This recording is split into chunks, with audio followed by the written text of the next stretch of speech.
Take off your shoes, empty your pockets, remove your laptop, put your liquids in a clear bag, show your identification, walk through the scanner. For millions of people, this is simply what flying looks like. Most of us barely think about why. But 25 years ago, much of this system either did not exist or looked radically different. The federal agency running the checkpoint had not even been created. The rules were different. The assumptions were different. The world was different. And the strange thing is how quickly extraordinary measures can become ordinary. Do something long enough, and eventually an entire generation grows up believing it has always been this way. It hasn't. A great deal of the world around us was built after one morning. Today, the United States has a Department of Homeland Security. More than 20 government organizations were brought together under it. Border security, immigration enforcement, transportation security, emergency management, cybersecurity, protection of critical infrastructure. The name itself now sounds permanent. Homeland Security. But on September 10, 2001, there was no cabinet department with that name. There was no Transportation Security Administration. There was no Director of National Intelligence. There was no National Counterterrorism Center. Some of the most important institutions responsible for protecting the United States today were created because the institutions that existed before 9/11 were judged to have failed. And once those new institutions were built, they did not disappear when the immediate crisis passed. They became part of the government, part of the budget, part of American life. Then there is the way America fights. A pilot sits thousands of miles from the target. A drone circles overhead. Intelligence analysts watch a building through cameras and satellites. Phones are tracked. Networks are mapped. Special operations forces can strike in countries where the United States has never formally declared war. This kind of warfare did not begin entirely on September 11, but 9/11 accelerated it. The enemy America faced was not a conventional army. It did not wear one uniform. It did not control one country. It could move through cities, deserts, mountains, airports, bank accounts, and computer networks. So the battlefield expanded. Afghanistan, Pakistan, Iraq, Yemen, Somalia, Syria, and eventually the phrase war on terror would describe a conflict without a single front line, a single enemy, or a clear moment when victory could be declared.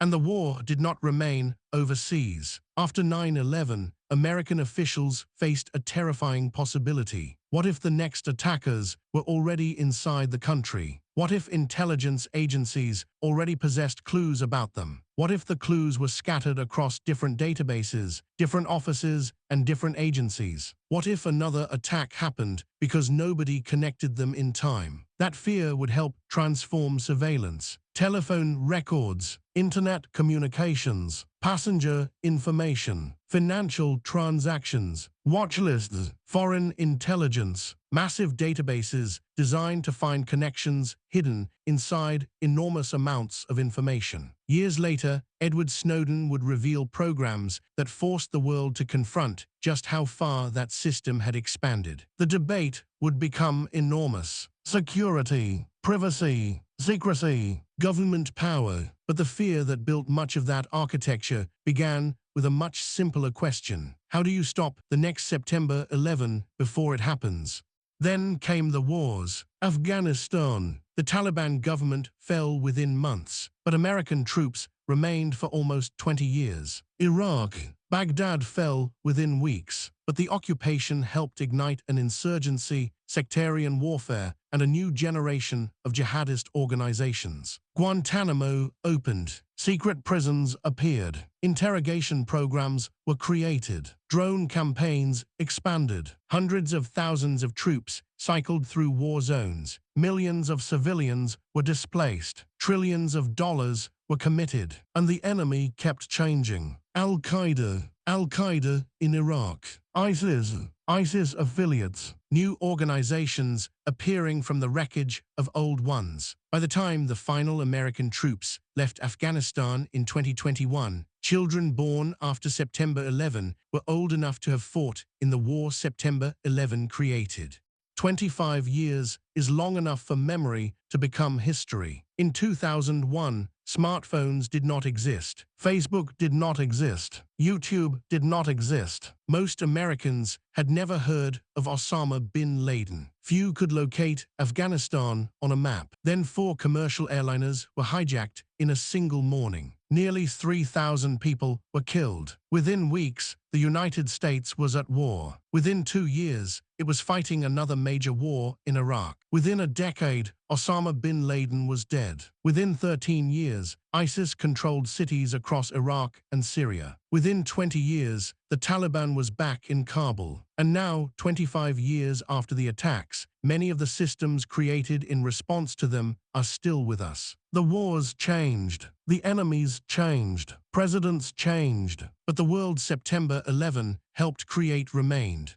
So imagine removing all of it. No TSA, no Department of Homeland Security, no war on terror, no Afghanistan war, no Iraq war, no Guantánamo Bay detention camp, no ISIS, no post-9/11 intelligence system, no airport routine built around stopping another hijacking, no generation of American soldiers defined by deployments to Afghanistan and Iraq, no 20 years of political arguments about torture, surveillance, drone strikes, terrorism, and endless war. Go back before all of it, before anyone had seen the towers fall, before anyone knew what a suicide hijacking looked like, before September 11 meant anything more than a date on the calendar. Go back one day, September 10, 2001. The Twin Towers still dominate Lower Manhattan. Commercial aircraft cross the country. The Pentagon operates as it always has. The Taliban rules most of Afghanistan. Osama bin Laden is alive, and 19 men are preparing to board 4 airplanes. The attacks themselves would last less than 2 hours, but understanding September 11 means following what happened after the smoke cleared. It means asking why America invaded Afghanistan and why that war lasted 20 years. Why an attack carried out by al-Qaeda helped create the political environment for an invasion of Iraq. Why the United States built an entirely new security bureaucracy. Why airport security became federal. Why intelligence agencies were reorganized. Why surveillance expanded. Why prisoners were taken to Guantánamo. Why drones became weapons of a new kind of war. Why al-Qaeda in Iraq eventually helped give rise to ISIS. Why the Taliban could lose Afghanistan in 2001 and rule it again 20 years later. And why, a quarter century after September 11, governments are still living with choices made in the fear and uncertainty that followed it. Because 9/11 did not simply change what happened on one day. It changed what governments feared. It changed what citizens accepted. It changed where America fought. It changed how America fought. And it changed the world that came after. So to understand the world September 11 created, we have to begin before September 11 happened. We have to begin with a moment when the United States appeared almost untouchable. A moment when the Cold War was over. America had no equal, and the future seemed to be moving in an entirely different direction.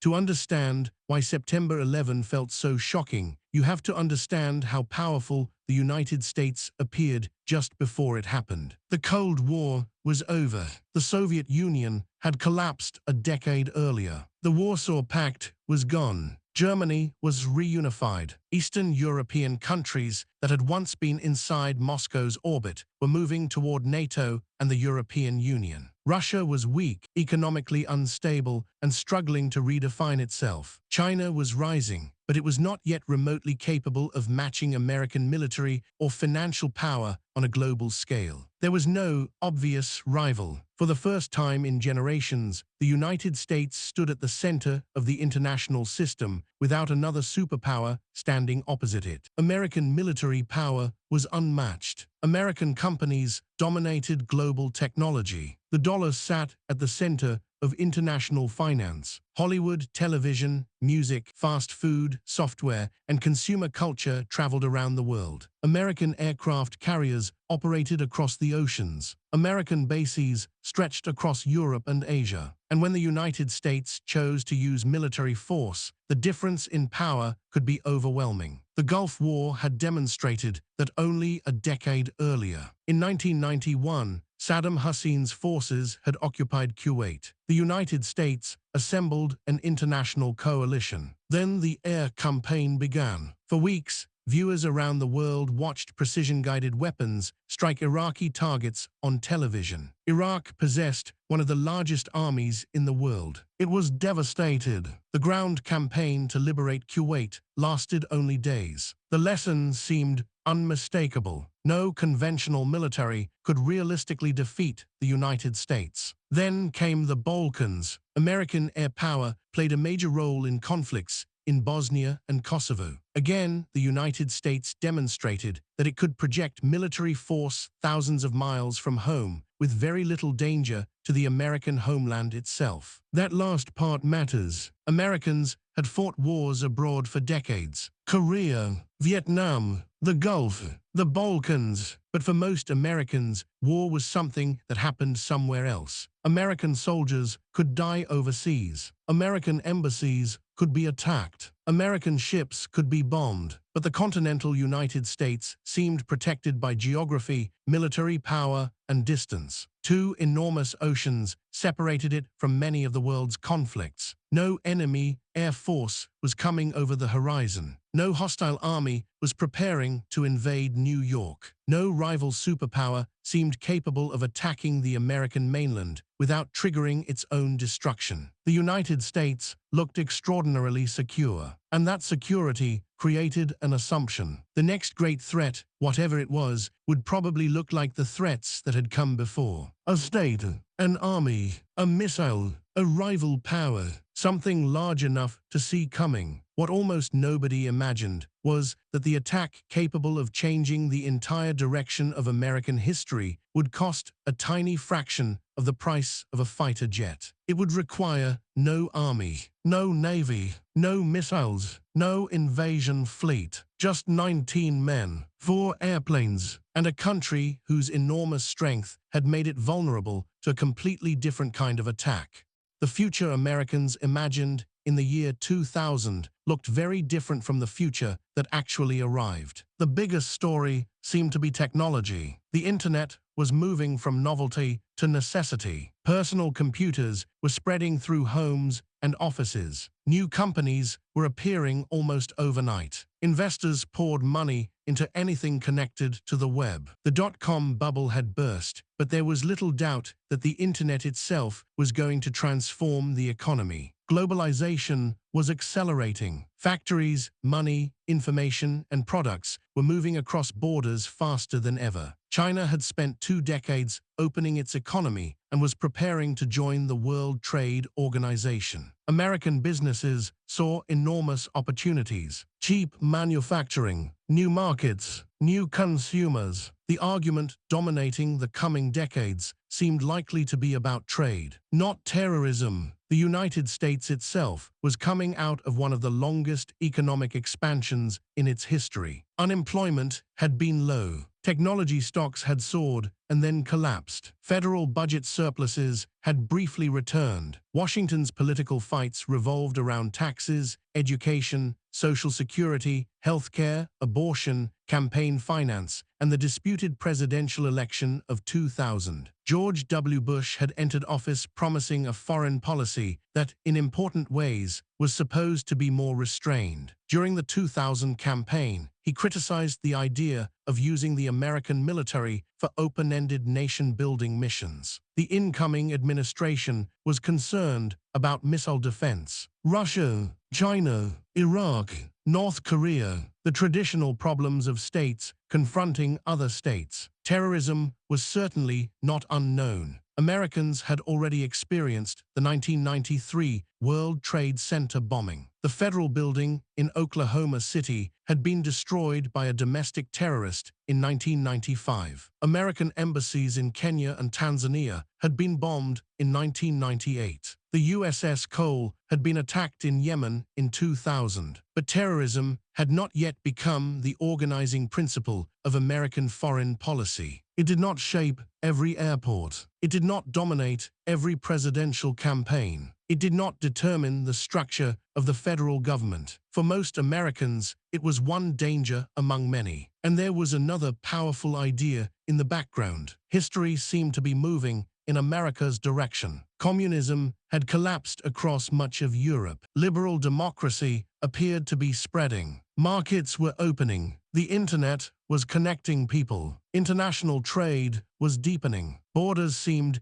economically less important. The great ideological wars of the 20th century appeared to be ending. There would still be conflicts. There would still be dictators. There would still be violence. But the general direction seemed clear. More trade, more technology, more globalization, more integration. Then September 11 introduced a completely different vision of the future. A future of checkpoints, watch lists, insurgencies, intelligence operations, drone strikes, terror alerts, airport searches, biometric identification, long wars fought against enemies without conventional states. And perhaps nothing shows the speed of that transformation more clearly than something millions of people now experience without thinking about it. Going to the airport.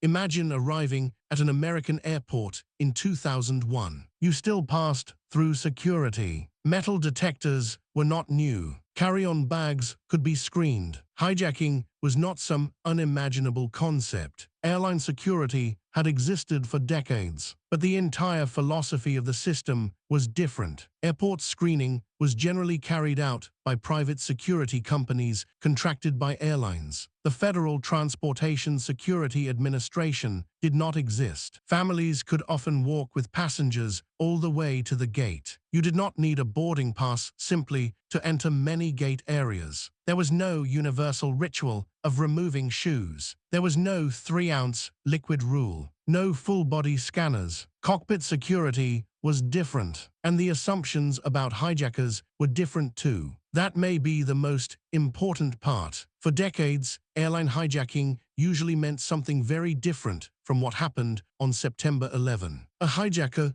might demand money, political asylum, the release of prisoners, a flight to another country. The aircraft itself was usually leverage. The passengers were hostages. The basic logic was that the hijacker wanted something and expected to survive long enough to receive it. That shaped the way crews were trained to respond. Cooperate, avoid escalation, protect the passengers, get the aircraft safely on the ground. That logic had often worked. It was based on decades of experience. But the September 11 hijackers exploited that assumption. They did not want to negotiate. They did not want money. They did not want to reach another destination. They wanted the aircraft itself. The plane was not merely being hijacked. It was being turned into a weapon. That changed everything. And afterward, security policy changed around the new possibility. Cockpit doors were reinforced. Passenger screening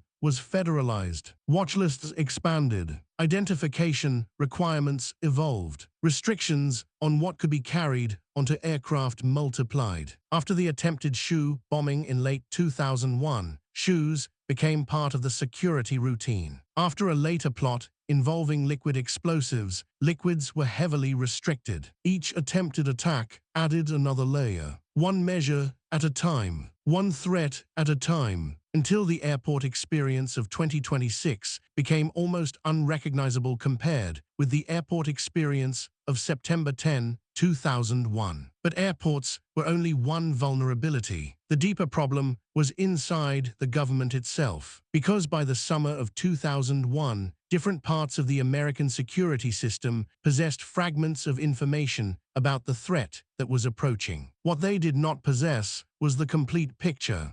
The United States did not lack intelligence agencies before September 11. It had some of the most sophisticated intelligence capabilities in the world. The CIA collected intelligence overseas. The NSA intercepted communications. The FBI investigated crimes and conducted domestic counterintelligence. The Pentagon had its own vast intelligence system. The State Department collected diplomatic information. Immigration authorities monitored who entered the country. The Federal Aviation Administration oversaw civil aviation. Dozens of offices possessed different pieces of the national security puzzle. But these organizations had been built for different purposes, and many of them operated under rules, cultures, databases, and bureaucratic boundaries that made sharing information difficult. Some of those boundaries existed for good reasons. The United States had long been cautious about allowing foreign intelligence agencies to turn their enormous capabilities inward on American citizens. The CIA was not supposed to function as a domestic police force. The FBI had legal authorities, the CIA did not. Criminal investigations operated under different rules from intelligence operations. Information collected for one purpose could not always be freely distributed for another. But those protections and institutional separations also created vulnerabilities. Imagine several people standing around a table. One person holds the corner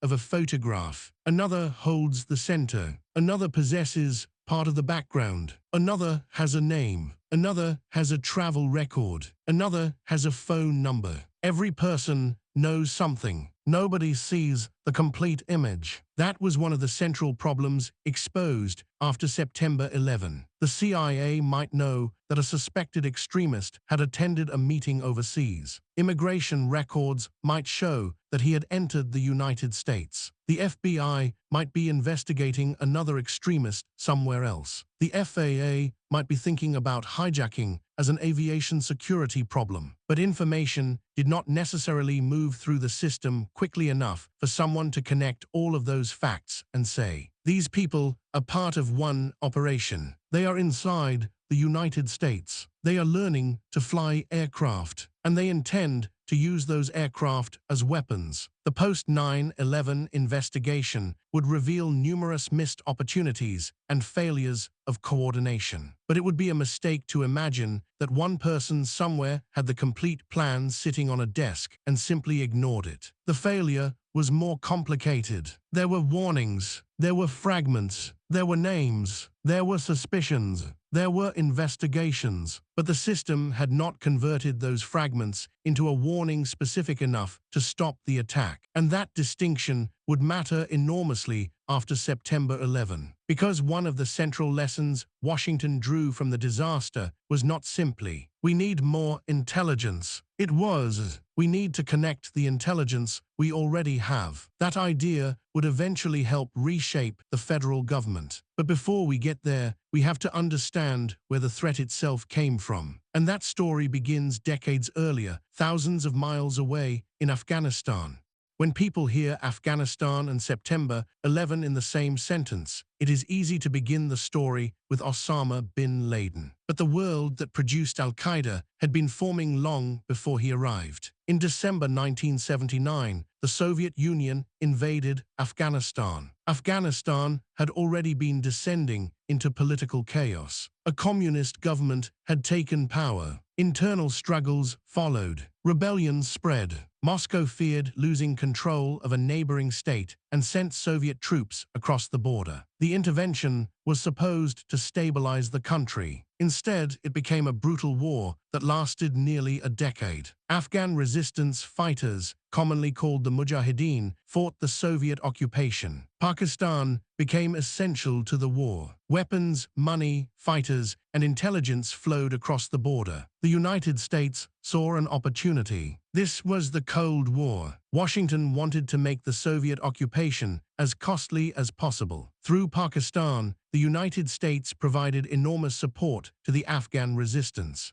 Saudi Arabia also provided funding. Other countries became involved. Eventually, American-made Stinger missiles helped Afghan fighters challenge Soviet aircraft. But there is an important distinction here. You will often hear the claim that the CIA directly created or funded al-Qaeda. That compresses a complicated history into something much simpler than the evidence supports. The United States backed Afghan resistance forces primarily through Pakistan's intelligence service. At the same time, a separate network of Arab volunteers was forming around the Afghan jihad. Those foreign volunteers came for ideological, religious, and political reasons of their own. Among them was a wealthy young Saudi named Osama bin Laden. His importance during the anti-Soviet war would later be exaggerated in popular memory. He was not the commander of the Afghan resistance. He did not defeat the Soviet Union. He was one participant in a much larger conflict. But Afghanistan gave him something enormously valuable: connections,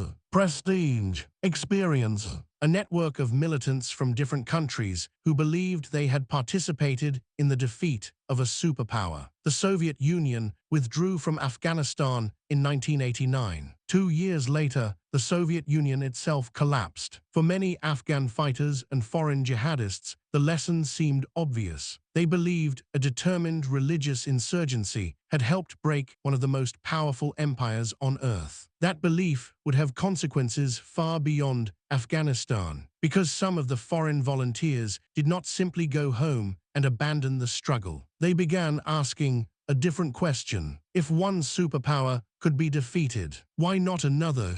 Osama bin Laden did not begin life as a guerrilla fighter hiding in a cave. He was born in Saudi Arabia in 1957 into one of the kingdom's wealthiest families. His father, Mohammed bin Laden, had built a vast construction company with close ties to the Saudi royal family. The bin Laden name was associated with enormous infrastructure projects. Osama grew up surrounded by wealth and privilege, but as a young man, he became increasingly influenced by radical Islamist ideas. When the Soviet Union invaded Afghanistan, he became involved in supporting the anti-Soviet jihad. At first, his greatest value was not military expertise. It was money and organization. He helped finance projects. He helped move volunteers. He built relationships with militants arriving from across the Arab world. And over time, those relationships became a network. That network mattered more than almost anything he personally did on the battlefield. Because wars eventually end, networks can survive them. After the Soviets withdrew, bin Laden returned to Saudi Arabia. Then, in 1990, Saddam Hussein invaded Kuwait. Suddenly, Saudi Arabia feared that Iraqi forces might continue south. The Saudi government accepted a large deployment of American troops to defend the kingdom. To bin Laden, this was intolerable. Saudi Arabia contained Islam's two holiest cities, Mecca and Medina. The presence of American troops in the country became one of his central grievances. He publicly criticized the Saudi government. The relationship deteriorated. He eventually left the kingdom, first for Sudan, later for Afghanistan. And during these years, his worldview became increasingly focused on the United States. He came to see American power as the force protecting governments he opposed across the Middle East. American troops supported regional allies. American military power protected Saudi Arabia. Washington backed Israel. American forces had fought Iraq. Economic sanctions remained on Saddam Hussein's regime. To bin Laden,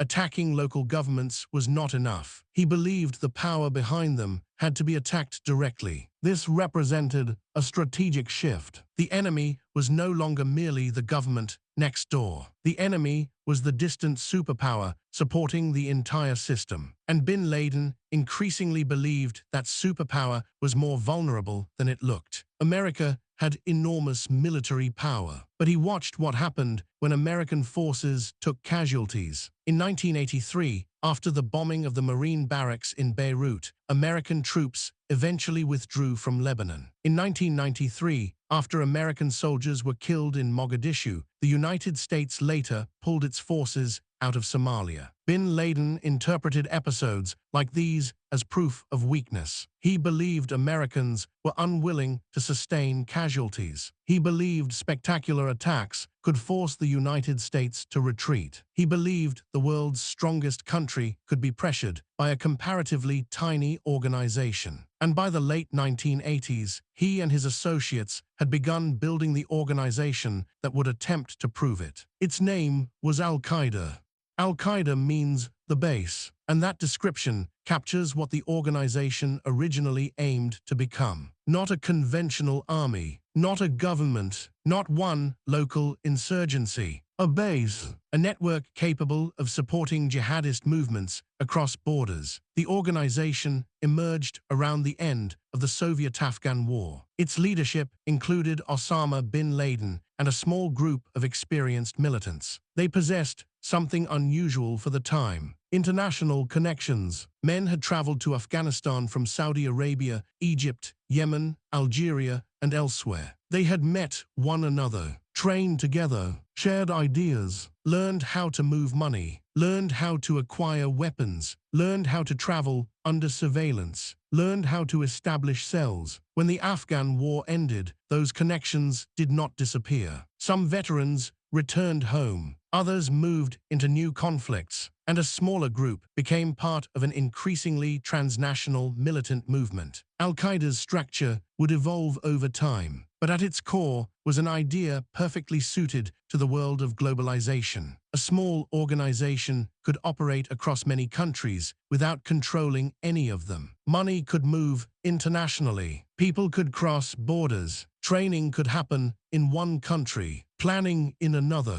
financing in another. The attackers might live inside the country they intended to strike, and the leadership directing them could remain thousands of miles away. This created a profound problem for traditional security systems. Armies are relatively easy to identify. They have bases, uniforms, supply lines, territory, command structures. A network can be much harder to see. One person buys an airline ticket, another rents an apartment, another transfers money, another attends flight school. Individually, none of those actions necessarily looks like an act of war. Only when the pieces are connected does the operation become visible. Al-Qaeda also understood something else. It did not have to defeat the American military on a battlefield. That would have been impossible. Instead, it could attack symbols, embassies, warships, financial centers, government buildings, and it could use television to multiply the psychological effect. A bomb that killed dozens could frighten millions. An attack witnessed live could become vastly more powerful than one seen only afterward. Terrorism was not simply about physical destruction. It was about controlling attention, generating fear, provoking governments, and ideally, from al-Qaeda's perspective, causing those governments to react in ways that would produce even more conflict. That strategy required an enemy powerful enough that its response could reshape entire regions. And bin Laden had already decided which enemy he wanted.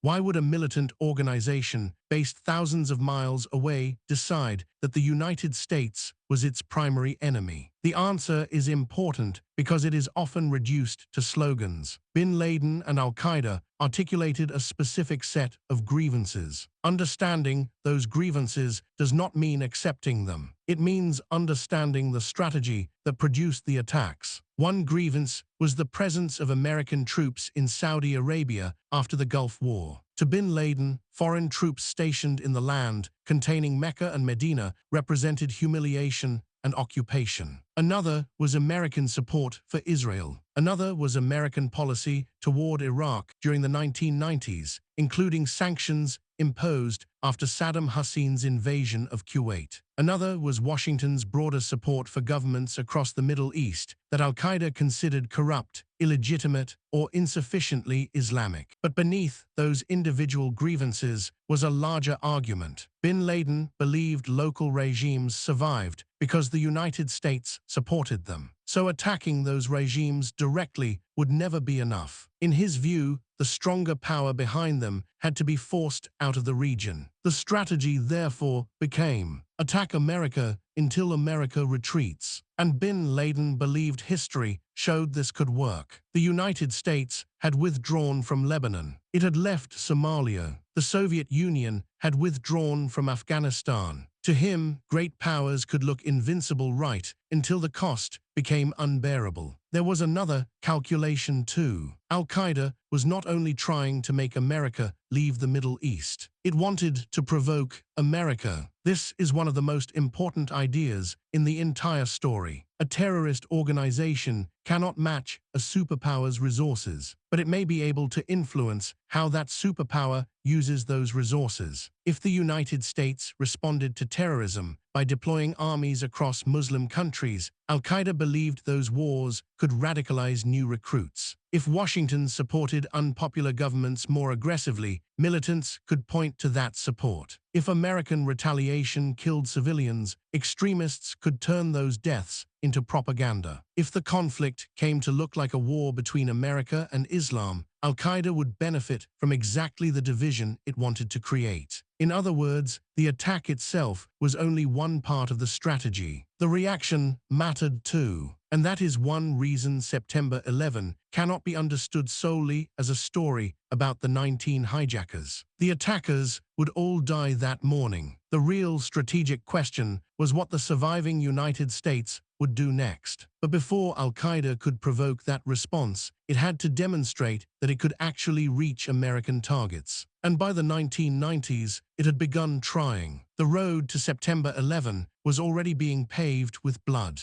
September 11 did not come out of nowhere. By the time the Twin Towers were hit in 2001, Islamist extremists had already attacked American targets repeatedly. And one of those attacks had already targeted the World Trade Center itself. On February 26, 1993, a truck bomb exploded beneath the North Tower. The attackers hoped the explosion would cause one tower to collapse into the other. It failed, but 6 people were killed. More than 1,000 were injured. Smoke filled the complex. Tens of thousands of people evacuated. 8 years before the towers actually fell, terrorists had already tried to destroy them. The bombing was connected to a wider world of militant Islamist networks developing in the aftermath of the Afghan war. But even this did not make terrorism the central organizing problem of American national security. Then the attacks grew larger. On August 7, 1998, almost simultaneous truck bombs exploded outside the American embassies in Nairobi, Kenya, and Dar es Salaam,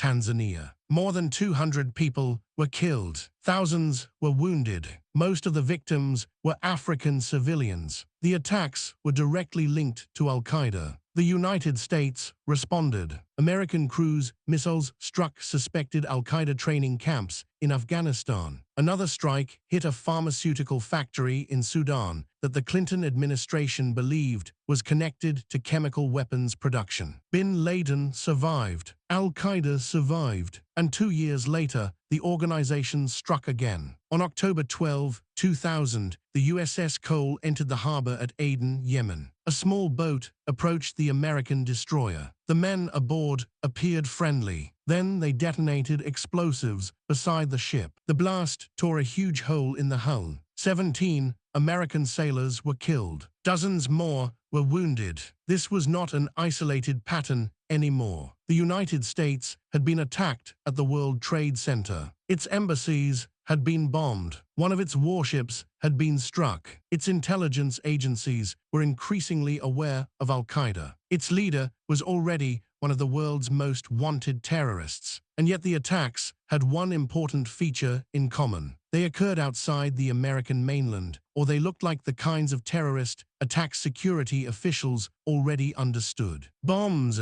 vehicles, embassies, military targets. September 11 would be different because it transformed the ordinary infrastructure of modern life into the weapon itself. Commercial aircraft, airports, flight schools, open borders, international banking, telecommunications, the very systems globalization had built to move people, money, and information around the world, were also systems a transnational terrorist network could exploit. And by the late 1990s, al-Qaeda's leadership was considering something far more ambitious than another truck bomb. The idea came from a man named Khalid Sheikh Mohammed. His proposal was audacious: hijack passenger aircraft and use them to attack buildings inside the United States. The concept that would become September 11 did not begin with Osama bin Laden. One of its principal architects was Khalid Sheikh Mohammed. Known later by the initials KSM, he had already been connected to an extraordinary earlier plot. In the mid-1990s, militants in the Philippines developed what became known as the Bojinka plot. Among its ambitions was a plan to bomb multiple commercial aircraft over the Pacific. The plot was disrupted before it could be carried out, but the idea of using civilian aviation as a weapon did not disappear. Khalid Sheikh Mohammed eventually brought a more radical proposal to bin Laden. Instead of simply destroying aircraft in flight, hijackers could seize them and crash them into major American targets. The basic idea was devastatingly simple. Commercial airliners were filled with fuel. They could travel long distances. They operated inside American airspace. And unlike a missile or bomber, they did not initially look like enemy weapons. They were part of the system. Bin Laden became interested. The plan evolved. Potential targets were discussed: the World Trade Center, the Pentagon, sites in Washington. The ambition was not merely to kill people. The targets were symbolic. The World Trade Center represented American economic power. The Pentagon represented American military power. Washington represented political power. The attack was being designed as theater as much as destruction. Multiple aircraft, multiple targets. One morning, television cameras would carry the images around the world. The first strike would create confusion. The next would remove doubt. And if the plan worked, Americans would watch their own cities being attacked in real time. But turning that idea into an actual operation required something al-Qaeda had not attempted on this scale before. The organization needed men who could enter the United States, live there, train there, move money without attracting enough attention to expose the plot. And some of them would have to learn how to fly large aircraft well enough to steer them toward their targets. This was not an operation that could be prepared entirely inside a remote Afghan training camp. The hijackers would have to enter the country they intended to attack. They would have to hide in plain sight, and that meant the conspiracy would leave traces everywhere. Passports, visa applications, apartment leases, bank records, telephone calls, flight school records, airline reservations, border crossings, names inside intelligence files. The plot would generate clues. The question was whether anyone would understand what those clues meant before the aircraft took off.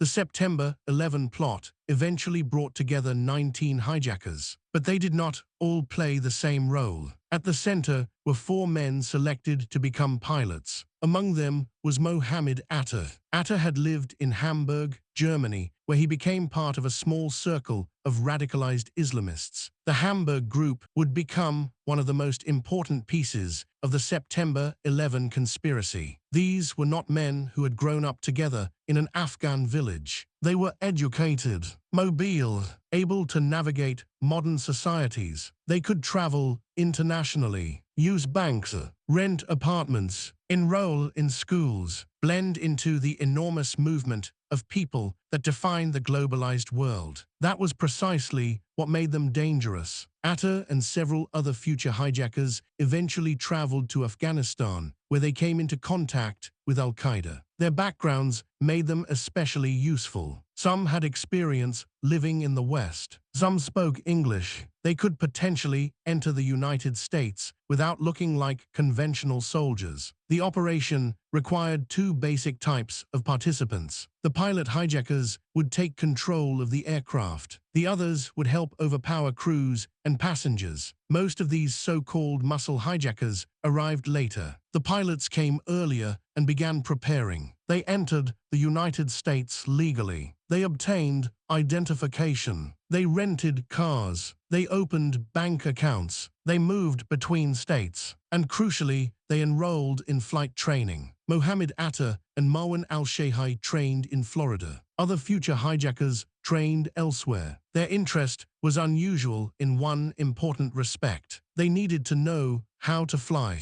They did not need to become conventional airline pilots. They did not need to master takeoffs and landings in the normal way. The aircraft would never be landed. That fact would later become chilling in retrospect. But at the time, individual pieces of behavior did not automatically reveal a suicide plot. People from foreign countries took flying lessons. People opened bank accounts. People traveled. People entered on visas. People bought airline tickets. None of those actions alone meant anything. That was the genius and horror of the operation. Nothing had to look like an invasion. There were no troops massing at a border, no missiles being fueled, no ships approaching the coast. The attackers used normal civilian life as camouflage. They did not need to break into the United States. The United States let them in. And as the operation moved forward, American intelligence agencies became increasingly convinced that al-Qaeda was preparing something major. They just did not know what.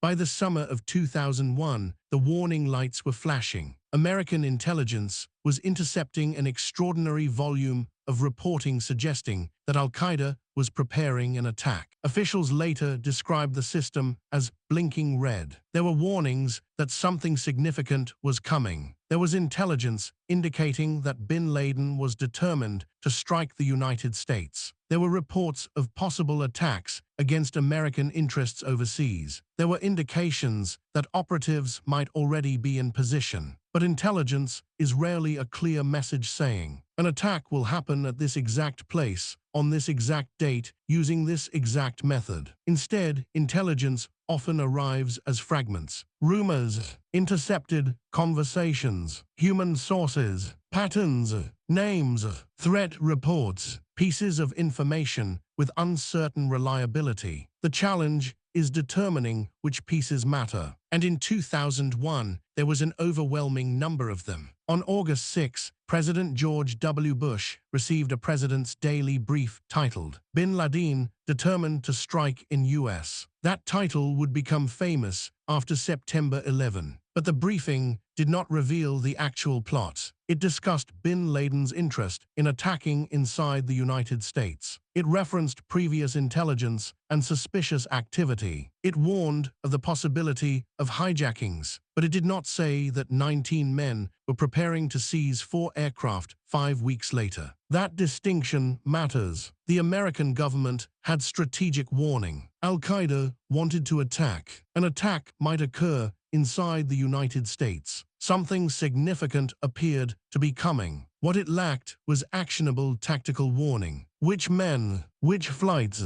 which airports, which morning, which targets. And while senior officials worried about a broad terrorist threat, several much more specific clues were moving through different parts of the system. A pair of suspected extremists had entered the United States. An unusual flight student had attracted FBI attention in Minnesota. Other agents were raising concerns about men connected to aviation training. Each clue was potentially important, but none of them by itself revealed September 11. The catastrophe would emerge from the space between them.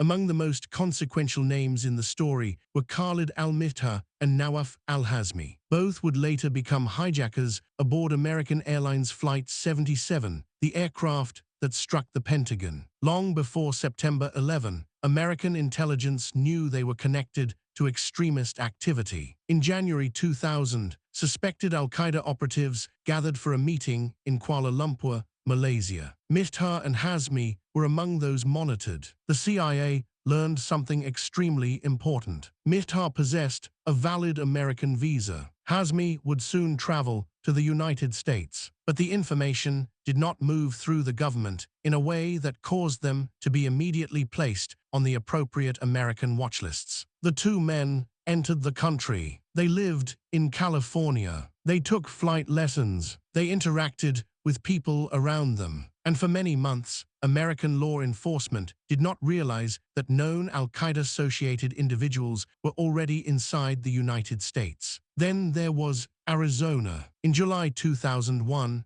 an FBI agent in Phoenix sent a memorandum warning about the possibility that bin Laden-associated extremists might be attending American flight schools. The memo suggested gathering information about foreign students at aviation schools. It did not uncover the September 11 plot, but in retrospect, its timing is extraordinary. Then came Minnesota. In August, employees at a flight school became suspicious of a student named Zacharias Mousyoui. He wanted training involving large commercial aircraft, but appeared less interested in the normal path toward becoming an airline pilot. The FBI arrested him on immigration-related grounds. Agents suspected he might be connected to something dangerous, but they did not obtain the evidence they needed to fully search his computer before September 11. Again, a flight school concern. Again, a possible extremist. Again, a piece.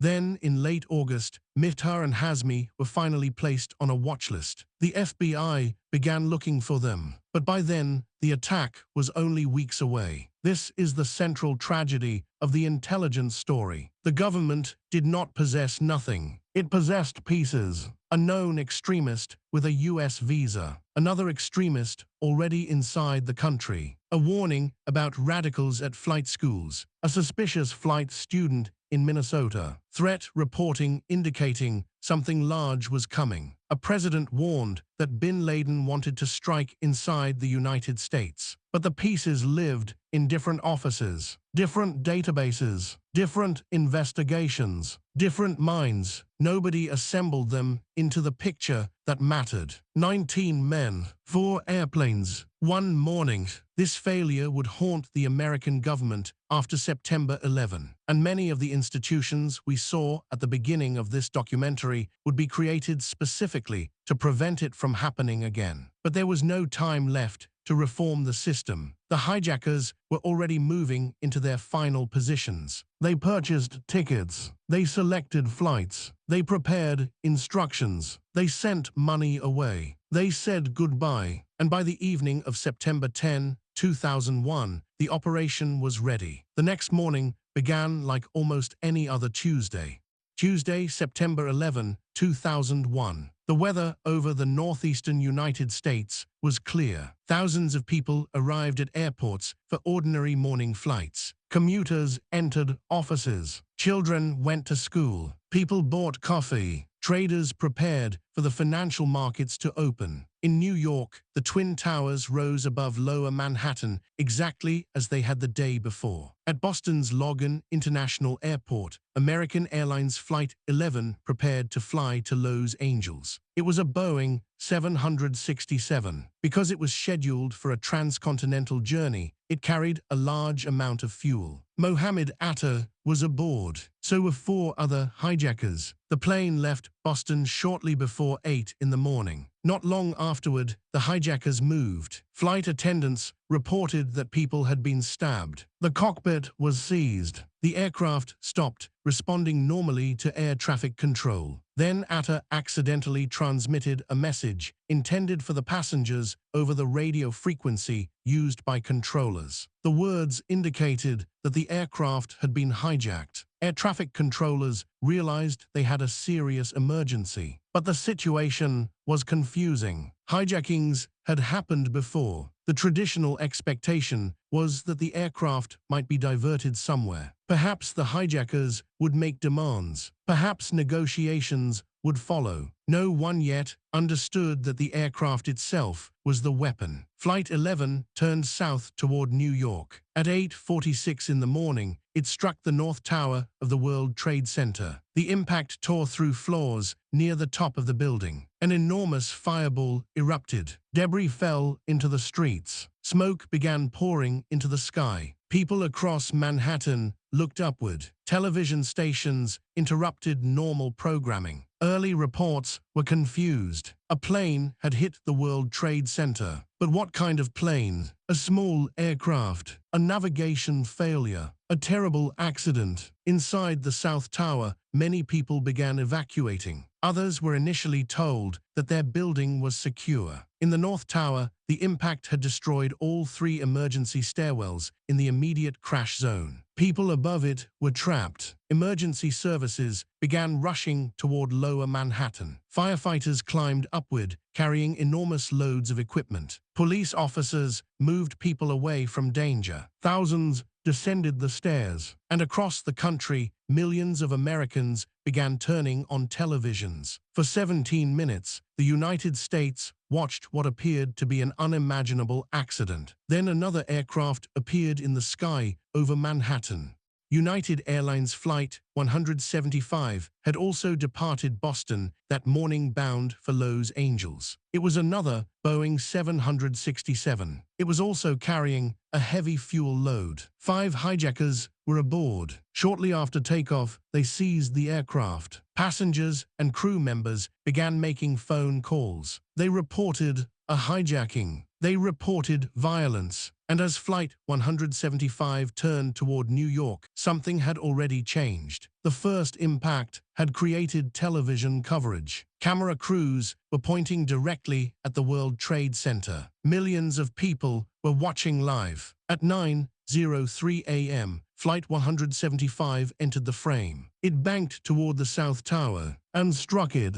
The second impact answered the question immediately. This was not an accident. 2 commercial aircraft had hit the 2 towers of the World Trade Center within minutes of one another. America was under attack. Everything changed in that instant. News anchors who had been discussing aviation accidents changed their language. Government officials began evacuating buildings. The Federal Aviation Administration confronted an unprecedented situation. The military began trying to determine how many aircraft might be involved. Air traffic controllers looked for other planes behaving abnormally. No one knew how large the attack was. Was this New York only? Were there 10 hijacked aircraft? 20? Was Washington next? Were more attacks already underway? The uncertainty was almost as frightening as what could already be seen. President George W. Bush was in Florida visiting an elementary school. He had been told about the first impact before entering a classroom. The initial assumption was that it might have been an accident. Then, while Bush sat before students, White House Chief of Staff Andrew Card approached and whispered into his ear. A second plane had hit the second tower. America was under attack. The president remained in the classroom briefly before leaving to address the crisis. In New York, emergency services were now responding to 2 burning skyscrapers. Thousands of people were still inside, and while the world's attention fixed on Manhattan, another hijacked aircraft was already turning toward Washington. American Airlines Flight 77 had departed Washington Dulles International Airport that morning bound for Los Angeles. 5 hijackers were aboard. Among them were Khalid al-Mistah and Nawaf al-Hazmi, the same 2 men who had appeared in intelligence reporting long before September 11. The same 2 men authorities had only recently begun trying to find. Now they were on an American passenger aircraft. The hijackers seized the plane. Flight 77 turned around and headed back toward Washington. By now, the national airspace was descending into confusion. Controllers were trying to identify missing aircraft. Military commanders were receiving incomplete information. Reports of possible hijackings multiplied. Some aircraft could not be immediately located. The attack was moving faster than the systems designed to respond to it. Washington was home to the White House, the Capitol, the Pentagon, the headquarters of the American government. If New York represented the country's financial power, Washington represented political and military power. At 9:37 a.m., Flight 77 crashed into the western side of the Pentagon. The headquarters of the most powerful military on Earth was now burning. 184 people aboard the aircraft and inside the Pentagon were killed. Smoke rose above Washington. Government buildings were evacuated. Officials were moved to secure locations. The Secret Service rushed Vice President Dick Cheney into an underground bunker beneath the White House. Members of Congress fled the Capitol. The FAA was taking increasingly drastic steps. Commercial aircraft across the country would soon be ordered to land. For the first time in American history, the nation's civilian airspace was essentially being shut down. But there was still another hijacked aircraft in the sky, United Airlines Flight 93. And unlike the passengers on the first three planes, the people aboard Flight 93 were about to learn what the hijackers intended to do. United Airlines Flight 93 left Newark, New Jersey, shortly after 8 in the morning. Its destination was San Francisco. 4 hijackers were aboard. The flight departed late. That delay would matter. By the time the hijackers seized Flight 93, the attacks in New York had already begun. And unlike the passengers aboard the earlier aircraft, people on Flight 93 were able to learn what was happening elsewhere. Passengers and crew members began making telephone calls. They spoke with family members, airline employees, emergency operators, and through those conversations, they discovered something horrifying. 2 planes had struck the World Trade Center. Another had hit the Pentagon. The hijacking of their own aircraft was not an isolated event, and the hijackers were almost certainly not planning to land. That information changed the logic completely. The old assumption about hijacking was cooperation. Stay calm. Avoid provoking the attackers. Wait for negotiations. That made sense when hijackers wanted to survive. But the passengers of Flight 93 now understood that waiting could mean allowing their aircraft to become another missile. They began discussing what to do. They took a vote. They decided to fight back. At 9:57 a.m., passengers and crew members moved toward the cockpit. The cockpit voice recorder captured the struggle. The hijackers began violently maneuvering the aircraft in an attempt to throw the passengers off balance. But they kept coming. The intended target has never been established with complete certainty, although the U.S. Capitol is generally considered the most likely objective, with the White House also discussed as a possible target. Whatever the destination, the hijackers realized they were losing control of the situation. At 10:03 a.m., Flight 93 crashed into a field near Shanksville, Pennsylvania. Everyone aboard was killed, but the aircraft never reached Washington. The passengers and crew had done something that would permanently change how people thought about hijacking. They had understood the new rules before almost anyone on the ground did. Once passengers knew that a hijacked aircraft might be intended as a suicide weapon, passive cooperation was no longer necessarily the safest option. That realization itself became another form of security. September 11 would produce new cockpit doors, new screening procedures, new watch lists, new government agencies. But it also produced a simple fact every future hijacker would have to consider. Passengers would never again assume that compliance guaranteed survival. While Flight 93 was falling toward Pennsylvania, however, the catastrophe in New York had entered an even more devastating phase. The towers themselves were beginning to fail. When the aircraft struck the World Trade Center, the buildings did not immediately collapse. That gave thousands of people time to escape. Inside the towers, stairwells filled with people moving downward. Firefighters moved in the opposite direction.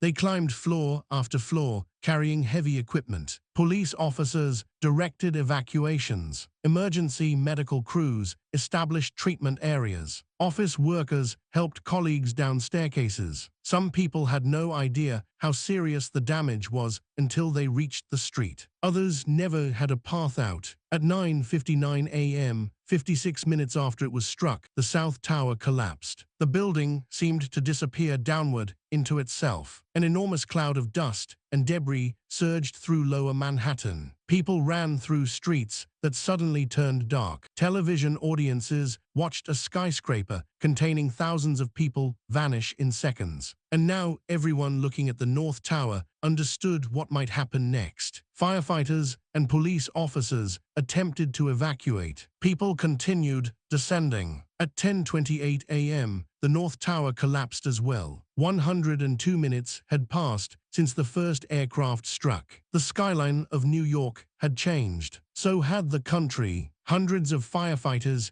and other first responders were killed. Thousands of civilians died inside the towers and on the ground. People who had gone to work that morning never came home. Passengers who had boarded ordinary commercial flights disappeared into the catastrophe. Families spent hours calling mobile phones that would never be answered. Photographs of missing people began appearing across the city. Hospitals prepared for enormous numbers of wounded who, in many cases, never arrived. The physical destruction was immense, but numbers alone struggle to explain why September 11 became such a powerful historical rupture. This was not a battlefield photographed after the fighting ended. Millions of people watched it happen live. They saw the second aircraft hit. They saw people trapped above the impact zones. They saw the towers collapse. They watched reporters struggle to understand whether more attacks were coming. The images were repeated again and again. And within a few hours, almost everyone understood that American life had crossed some invisible boundary. There had been a world before those images. There would be a world after them. The question was what that second world would look like.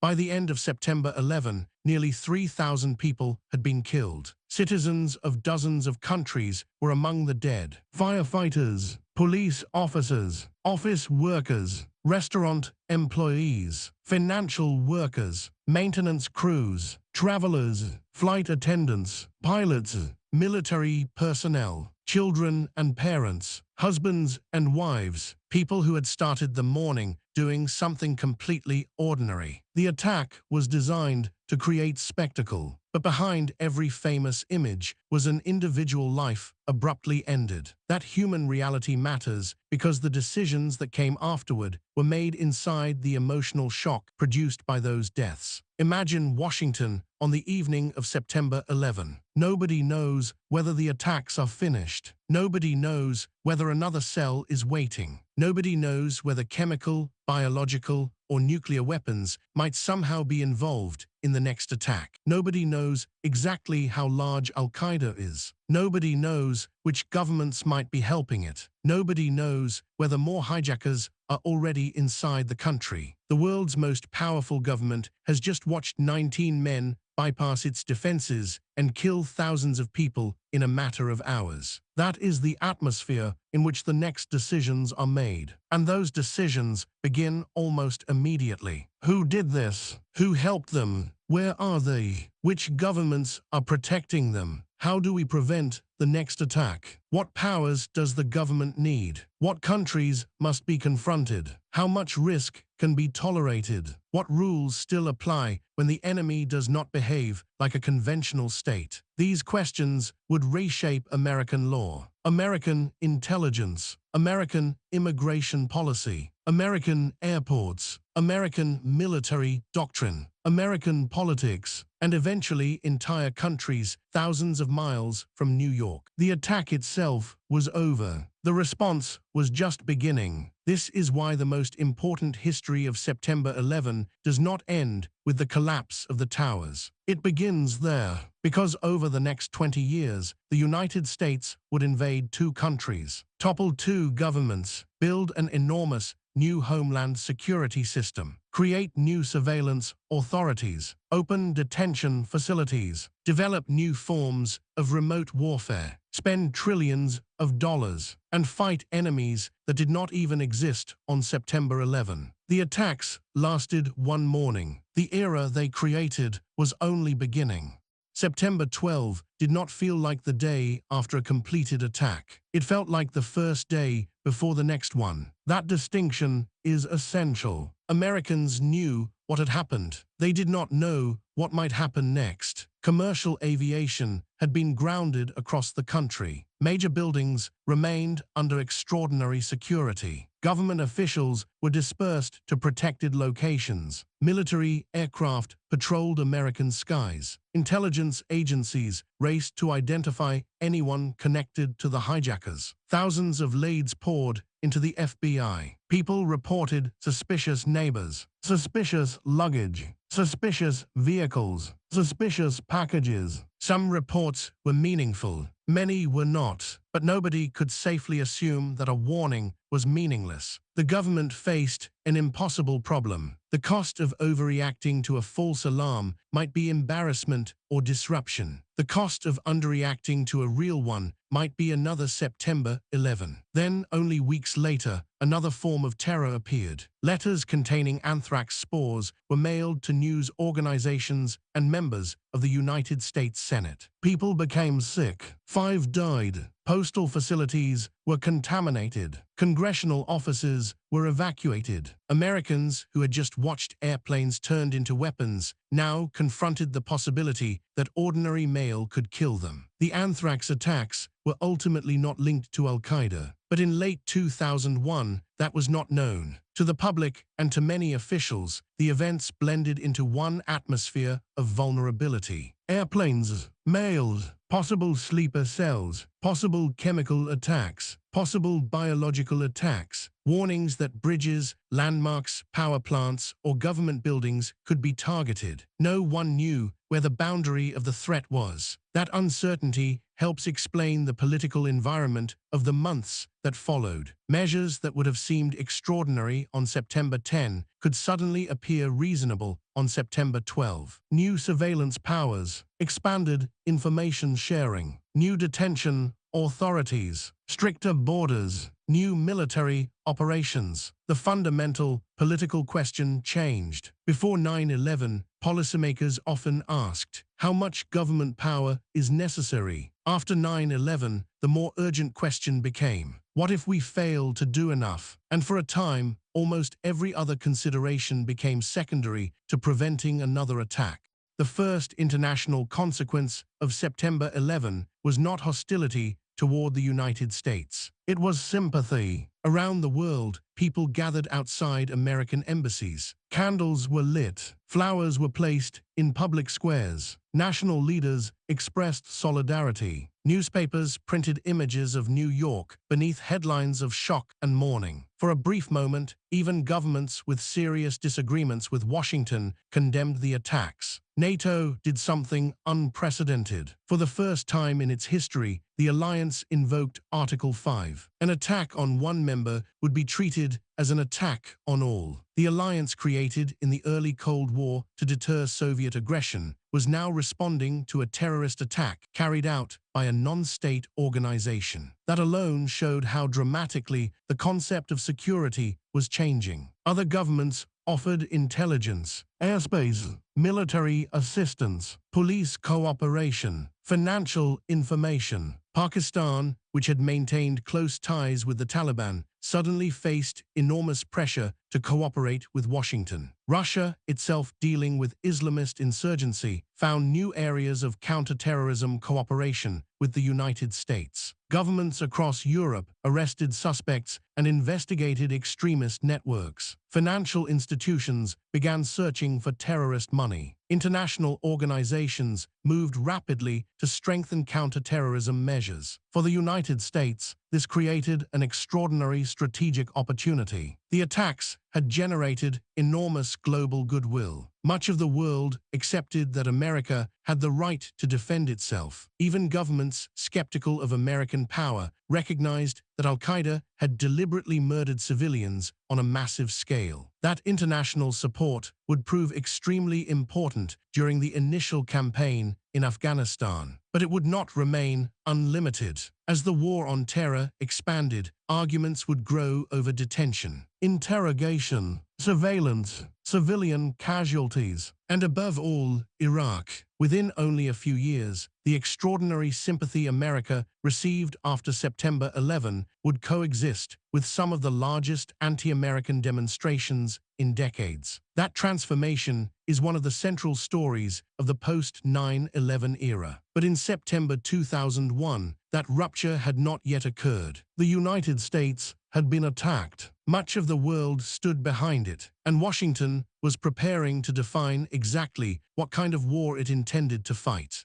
There was an obvious way to describe the American response to September 11, a war against al-Qaeda. But that was not the language that took hold. Instead, President George W. Bush announced something much larger: a global war on terror. The distinction was enormous. Al-Qaeda was an organization. Terrorism was a method. Declaring war on terrorism implied a struggle whose boundaries were much harder to define. In his address to Congress 9 days after the attacks, Bush described a campaign that would not end with the capture of Osama bin Laden. The United States would pursue terrorist organizations, disrupt financing, destroy training camps, pressure governments, and confront states that provided sanctuary to terrorists. The administration drew a stark line. Governments would have to choose whether they were with the United States or with the terrorists. This changed the strategic problem. Before September 11, a terrorist attack might be treated primarily as a crime. Investigators identified suspects. Evidence was collected. Arrests were made. Trials followed. The United States had used military force against terrorists before, but law enforcement remained an important model. After September 11, the dominant framework became war. That meant soldiers rather than only police, military detention rather than only criminal prosecution, battlefields rather than only courtrooms, enemy combatants, targeted strikes, intelligence operations, and potentially governments being removed for harboring terrorist organizations. There was a powerful logic behind this shift. Al-Qaeda had killed more people in a single morning than many conventional military attacks. Its leadership operated from territory where normal American law enforcement had almost no reach. Sending an arrest warrant to Afghanistan was not going to solve the problem. But once terrorism became a war, another question appeared. Where did the battlefield end? If an al-Qaeda operative was in Afghanistan, the answer seemed obvious. What about Pakistan, Yemen, Somalia, the Philippines, Europe, an American city? And what happened when an organization sympathetic to al-Qaeda operated independently from al-Qaeda itself? The phrase war on terror created enormous flexibility. It also created enormous ambiguity. The United States had entered a war against an enemy defined not by territory or government, but by networks and methods. There would be no enemy capital whose surrender automatically ended it. No single army whose destruction guaranteed victory. No obvious peace treaty waiting at the end. That problem would become painfully clear over the next 2 decades. But first, Congress gave the president the legal authority to strike back, and the language it used would echo far beyond the immediate aftermath of September 11.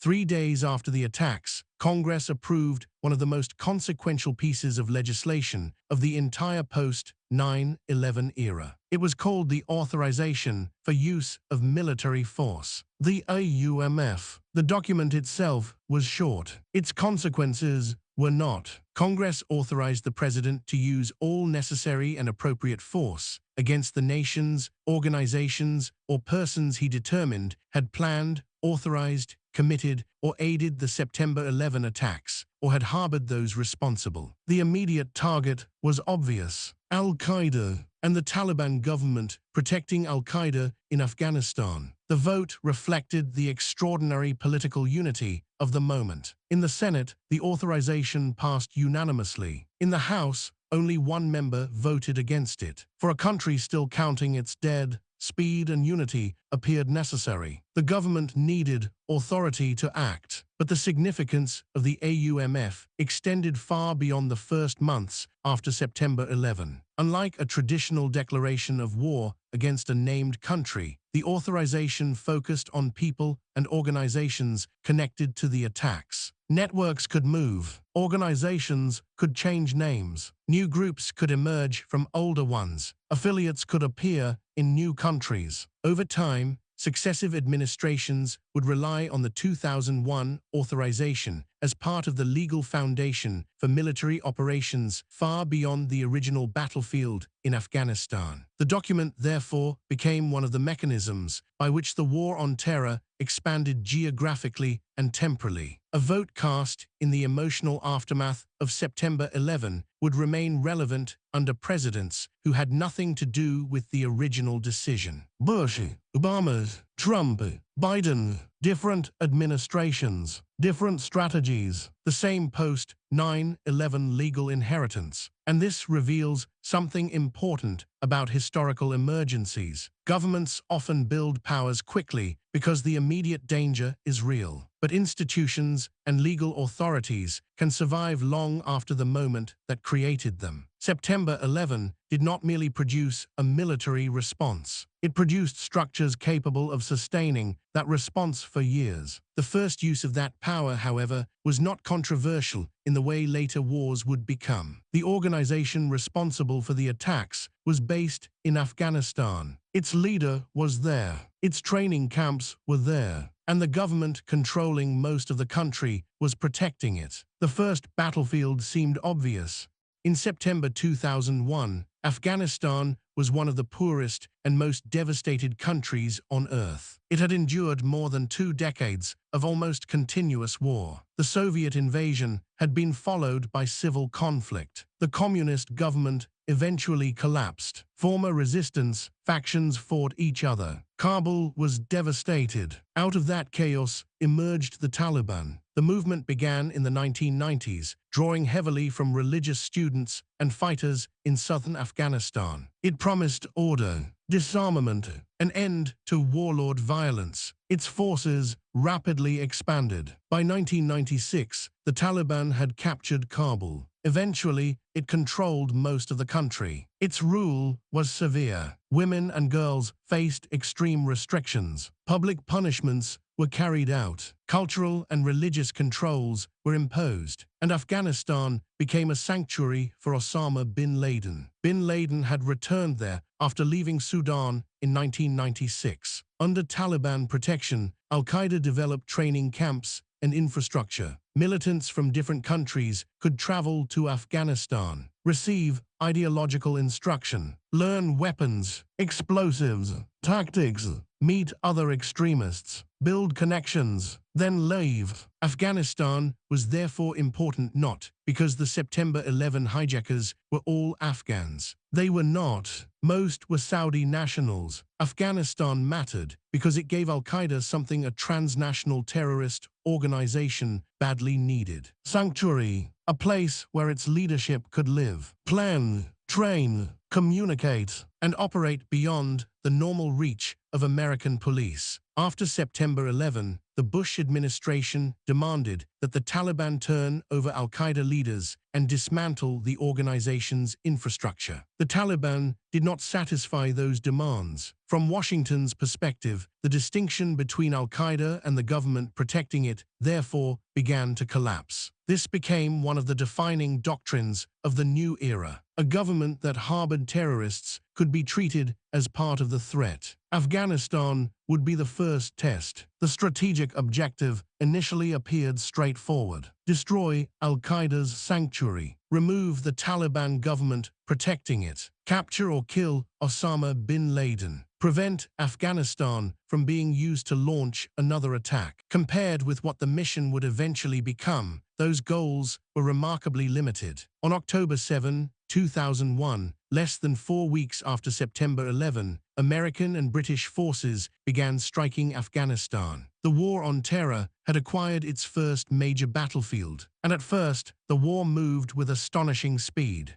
The opening phase of the Afghanistan War looked almost nothing like the 20-year conflict people would later remember. There was no massive American occupation force, no enormous network of bases, no sprawling nation-building project. The initial campaign relied heavily on a combination of American air power, intelligence officers, special operations forces, and Afghan fighters already opposed to the Taliban. CIA teams entered Afghanistan. Special forces linked up with the Northern Alliance. American aircraft attacked Taliban positions. Precision-guided bombs hit command centers, airfields, vehicles, and concentrations of troops. Afghan opposition forces advanced on the ground. The imbalance was enormous. The Taliban had controlled most of Afghanistan, but it did not possess the kind of conventional military capable of surviving sustained American air power. Cities began falling. Mazar-i-Sharif, Herat,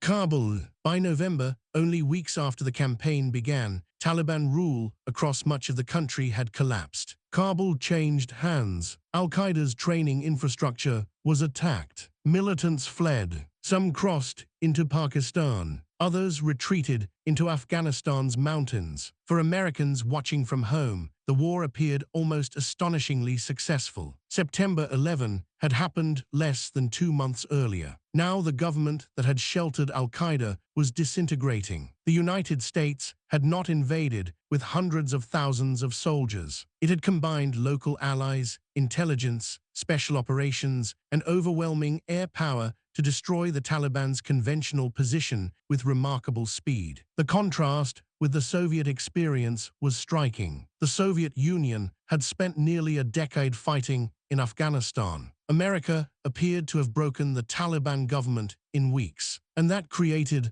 a powerful impression. Perhaps this new kind of war could be quick. Perhaps terrorist sanctuaries could be eliminated without becoming trapped in enormous occupations. Perhaps the United States could strike, remove hostile regimes, and move on. But there was a problem. The Taliban government had fallen. The man the war was most directly intended to capture had not. Osama bin Laden was still alive, and American intelligence believed he was moving toward the mountains near the Pakistani border, a place called Tora Bora. Tora Bora sits in the mountains of eastern Afghanistan. Steep terrain, caves, narrow valleys, and only a short distance from Pakistan. In late 2001, American intelligence believed Osama bin Laden and other al-Qaeda leaders had concentrated there. For the United States, this looked like the opportunity everyone had been waiting for. The Taliban had collapsed. Al-Qaeda was on the run. Its leader appeared trapped. American aircraft bombed the area heavily. Special operations personnel worked with Afghan militias on the ground. But the United States did not deploy a large conventional force to seal the mountain routes into Pakistan. Instead, much of the ground fighting was left to local Afghan forces, and the terrain gave al-Qaeda options: mountain passes, smuggling routes, knowledge of the area. The border itself was difficult to seal. Bin Laden escaped. Exactly how and when he moved out of Tora Bora would remain disputed. But the central fact is simple. The man who had authorized the September 11 attacks survived the first phase of the war. That failure mattered far beyond one man. Because bin Laden became a symbol, the United States had destroyed the regime that sheltered him. It had bombed his camps. It had scattered much of his organization. But he was still alive, somewhere, and as long as he remained free, the original mission felt unfinished. The escape also exposed a larger strategic problem. Afghanistan was not an island. Militants could cross into Pakistan. Networks did not respect national borders. A war that appeared to take place inside one country could not be contained neatly inside that country's map. Pakistan would become simultaneously one of America's most important partners in the war on terror and one of its greatest sources of frustration. Its government provided crucial logistical access and intelligence cooperation. Yet Taliban leaders and other militants also found sanctuary on Pakistani territory. The border became porous in both directions. American troops could defeat insurgents in Afghanistan, Those insurgents could sometimes retreat across a line American ground forces were not free simply to cross. The conflict was already becoming more complicated. And there was another problem. Once the Taliban government had been removed, somebody had to govern Afghanistan. That question would slowly transform the war. Because destroying a government can happen very quickly, building a replacement that can survive without you is much harder.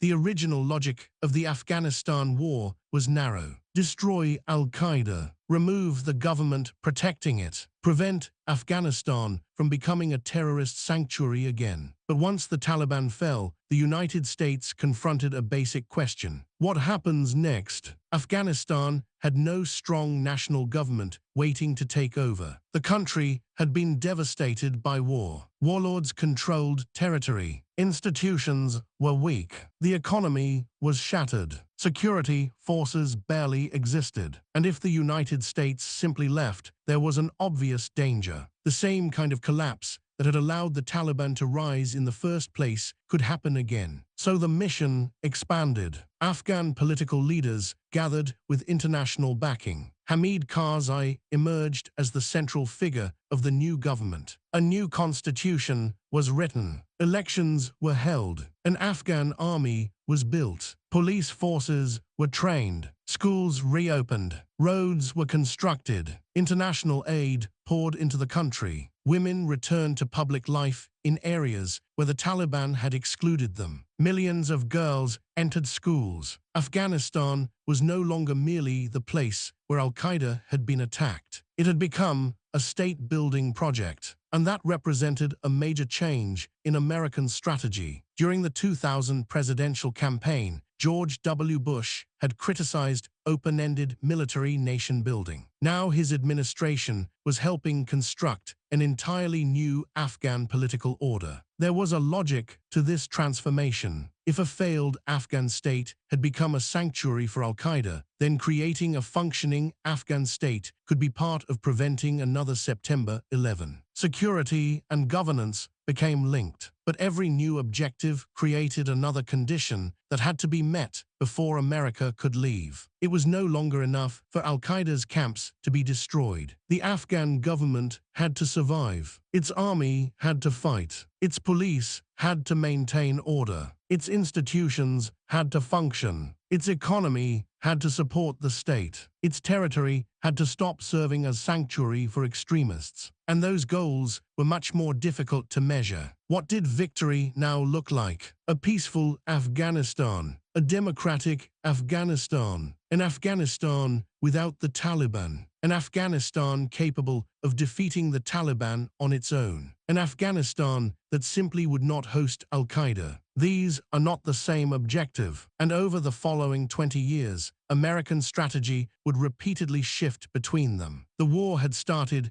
as a response to one terrorist organization. It was becoming a struggle over the future of an entire country. And while Washington's attention increasingly moved elsewhere, the enemy it thought it had defeated began rebuilding.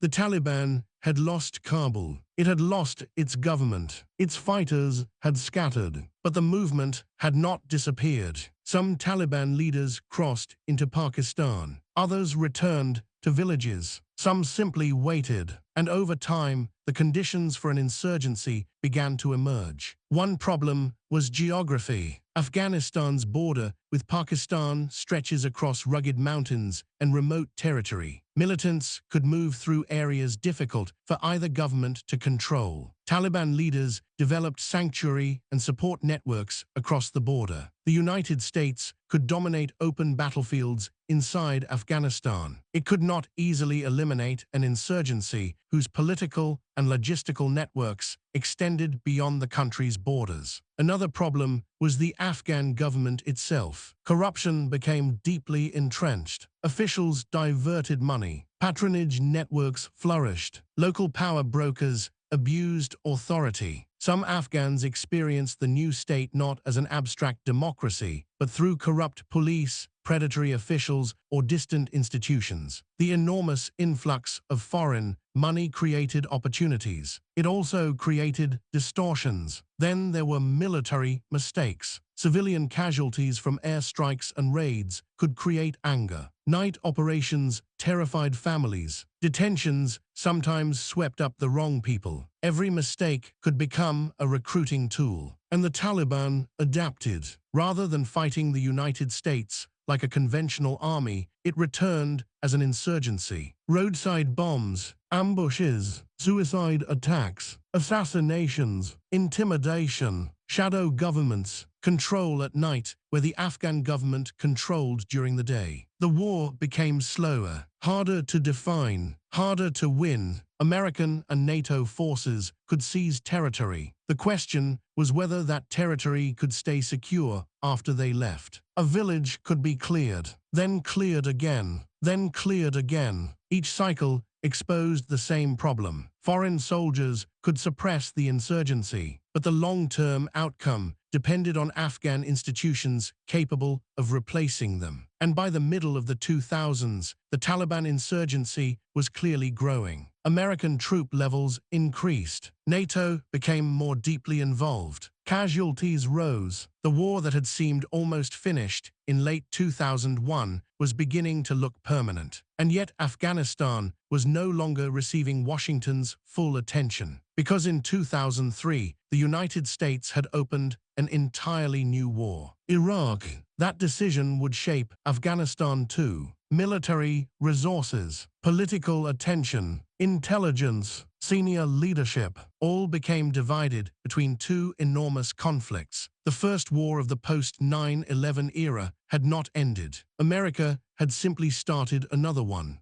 Afghanistan would ultimately span 4 American presidencies. George W. Bush began the war. Barack Obama escalated it. Donald Trump negotiated toward withdrawal. Joe Biden ended the American military presence. And across those administrations, the strategic language changed repeatedly. Counterterrorism, counterinsurgency, nation-building, training, transition, reconciliation, withdrawal. But one fact remained. The United States could defeat the Taliban in battle. It could not create an Afghan state strong enough to make the Taliban irrelevant. In 2009, President Obama ordered a major troop increase. The goal was to reverse Taliban momentum, protect population centers, and give Afghan institutions time to strengthen. At the height of the effort, roughly 100,000 American troops were deployed in Afghanistan, alongside tens of thousands of allied forces. Then came the moment Americans had waited almost a decade for. Osama bin Laden had been found, not in Afghanistan, in Pakistan. He was living in a compound in Abbottabad, a city with a significant Pakistani military presence. On May 2, 2011, U.S. Navy SEALs raided the compound. Bin Laden was killed. The architect of September 11 was dead. For many Americans, this seemed like the natural endpoint. If the purpose of the war on terror had been to destroy al-Qaeda and find the man behind 9/11, what remained to be done? But the war continued,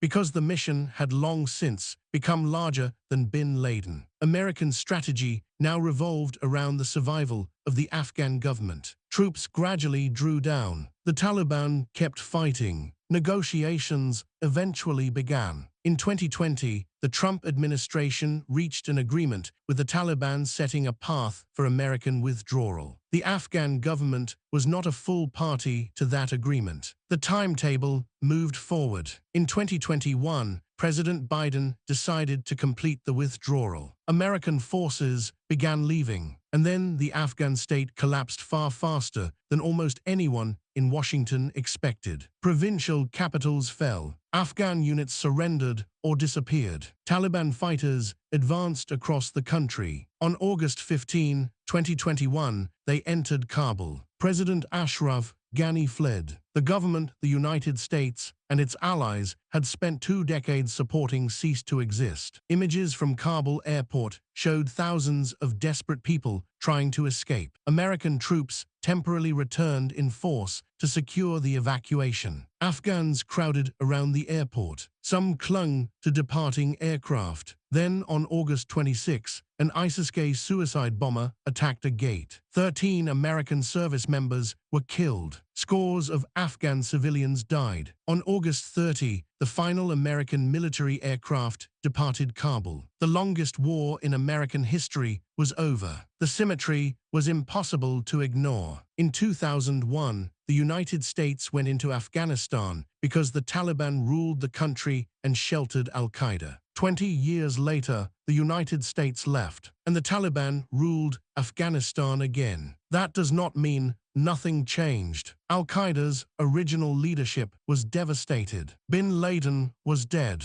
Afghanistan's society had changed profoundly over 2 decades. Millions of Afghans had lived under institutions that had not existed under the first Taliban regime. A generation had grown up in a different country, but the political outcome was still devastating. The government Washington had tried to build collapsed almost immediately after American support disappeared. The war that began as one of the clearest responses to September 11 had ended without the kind of victory Americans once imagined. And in the meantime, another transformation had occurred. The war on terror had not only changed Afghanistan, it had rebuilt America itself. While American aircraft were bombing Afghanistan, Congress was changing the legal architecture of national security at home. On October 26, 2001, President Bush signed the USA Patriot Act into law. The title was itself an acronym, but the political message was unmistakable. America had been attacked. The government was going to give investigators more tools to prevent it from happening again. The law was large and complicated, and over time, the Patriot Act would become shorthand for almost every surveillance controversy of the post-9/11 era. That is too simple. The Act did not create every controversial intelligence program that came later, but it did significantly expand and modify authorities across law enforcement, intelligence, finance, immigration, and national security. One major goal was information sharing. Before September 11, barriers between criminal investigations and intelligence operations had helped prevent agencies from combining information quickly. After the attacks, that separation came to look dangerous. The new priority was integration. Investigators needed to know what intelligence officers knew. Intelligence officers needed access to information collected in criminal cases. Agencies needed to communicate. Another goal was modernizing surveillance law for a world of changing technology. Investigators could use roving wiretaps in certain circumstances, following a target across different communications devices rather than obtaining a separate order tied to only one line. Other provisions expanded access to business records under national security authorities. Financial institutions faced stronger obligations related to money laundering and terrorist financing. The government gained additional tools for tracking the movement of money through international systems. The logic connected directly to September 11. The hijackers had used banks, phones,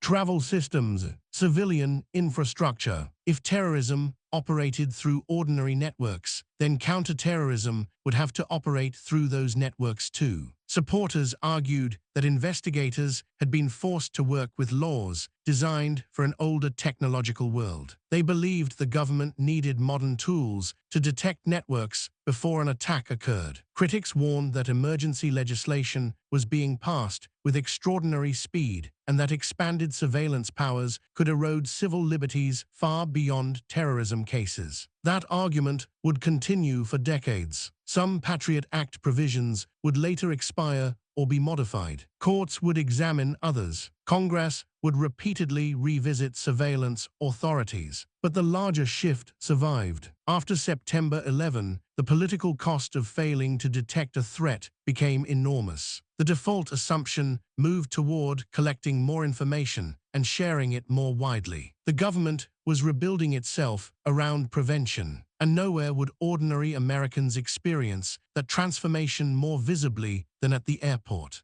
Before September 11, airport security in the United States was largely an airline responsibility. Private contractors screened passengers under federal rules. After September 11, that arrangement became politically impossible. The attackers had boarded commercial aircraft. They had passed through security checkpoints. They had brought items aboard that helped them seize control of the planes. The aviation system had failed at the point closest to the public. Congress responded by passing the Aviation and Transportation Security Act. The federal government assumed responsibility for passenger screening. A new agency was created, the Transportation Security Administration, TSA. Within roughly a year of the attacks, tens of thousands of federal screeners were operating at airports across the country. The transformation was enormous, but it did not stop there. Security continued evolving as terrorists tested the system. In December 2001, Richard Reed attempted to ignite explosives hidden in his shoes aboard an American Airlines flight. He failed, but shoes became part of aviation security. In 2006, British authorities disrupted a plot to destroy transatlantic aircraft using liquid explosives. Rules on liquids changed. Passengers became familiar with small containers and clear plastic bags. Cockpit doors were reinforced. Access became far more restricted. Air marshals expanded. Passenger names were checked against government watch lists. Identification became more important. Explosive detection systems improved. Body scanners appeared.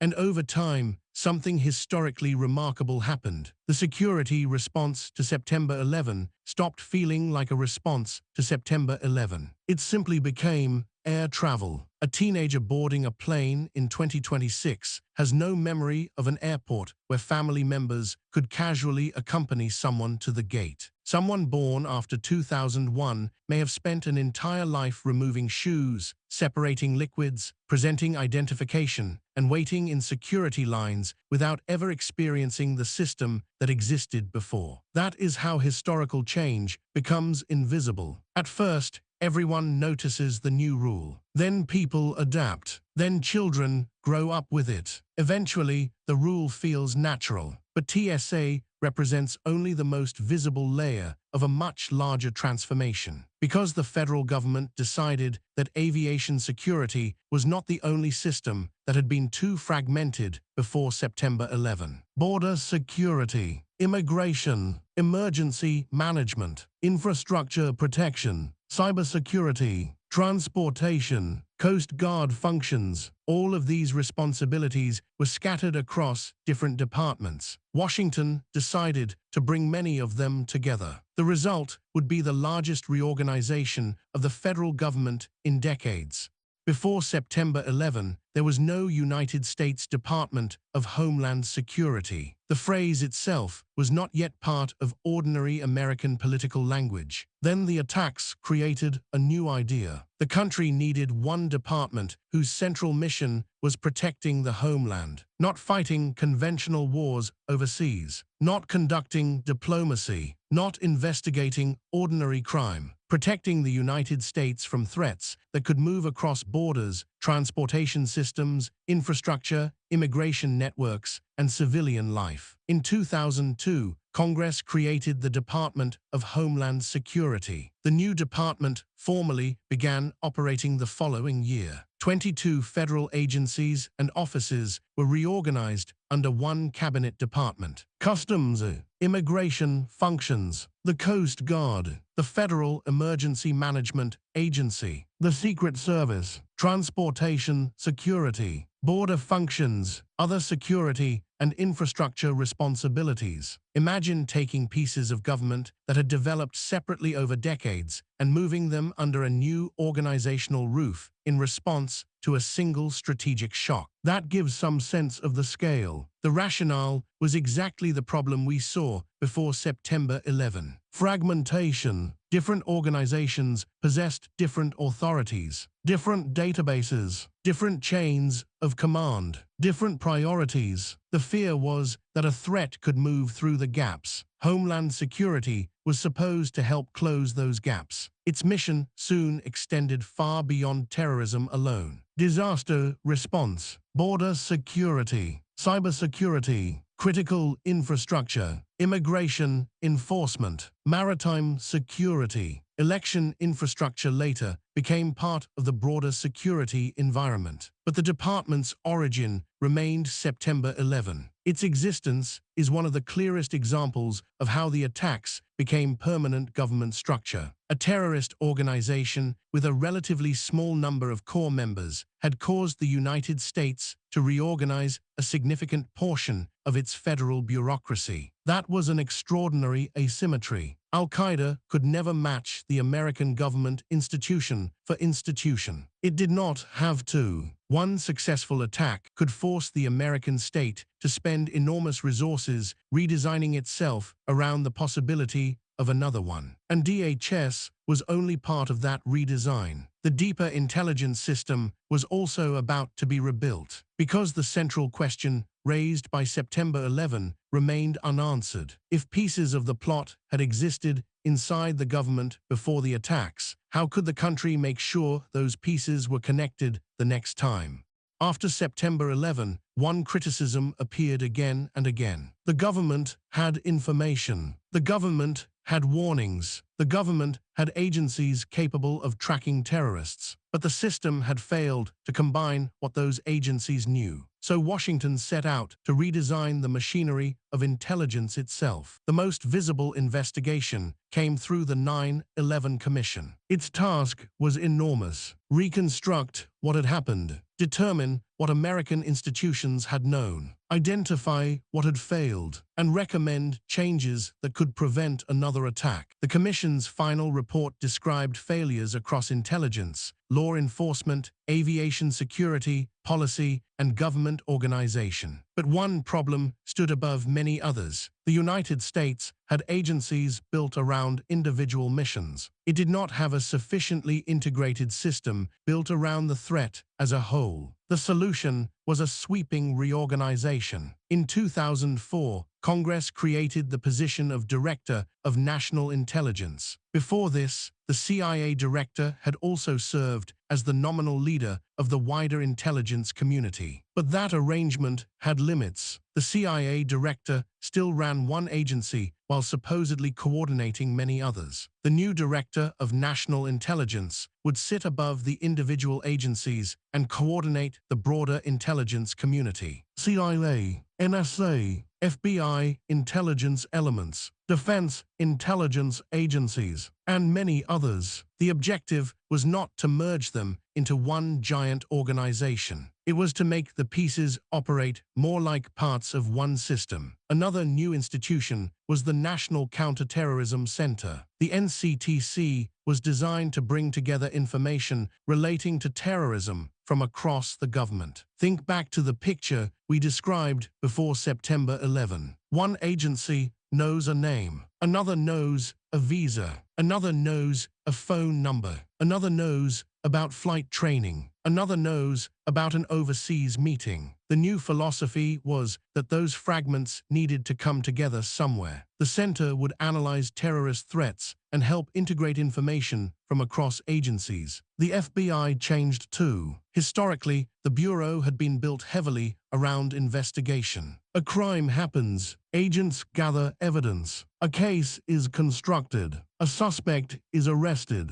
After September 11, prevention became much more important. The question was no longer simply, who committed the attack? It was, who might commit the next one? That required intelligence analysis, informants, joint terrorism task forces, watch lists, data sharing, tracking networks before they acted. This sounds obvious after September 11, but it represented a profound change in institutional culture. Law enforcement traditionally reacts to crimes. Counterterrorism tries to prevent an event that may never happen. And prevention creates a difficult problem. Success is invisible. If a terrorist attack occurs, everyone sees the failure. If an intelligence operation quietly disrupts a plot, the public may know little about it. If a government spends billions building a system against an attack that never comes, there will always be arguments over whether the system worked or whether the threat had been overstated. That tension would define much of the next 25 years. But from Washington's perspective in the years immediately after September 11, one conclusion seemed undeniable. The country could not afford another morning when several agencies each possessed one part of a plot and nobody assembled the whole picture. So the walls came down. Information flowed more freely. Databases became connected. Agencies worked more closely. And a security architecture built for an emergency slowly became the normal architecture of the American state. Once you begin looking for the legacy of September 11, you start finding it in places that no longer feel connected to terrorism. Take identification. After 9/11, investigators discovered that the hijackers had obtained multiple forms of American identification. The 9/11 Commission later recommended stronger standards for documents used to establish identity. Congress responded with the Real ID Act. For years, implementation was delayed. States resisted.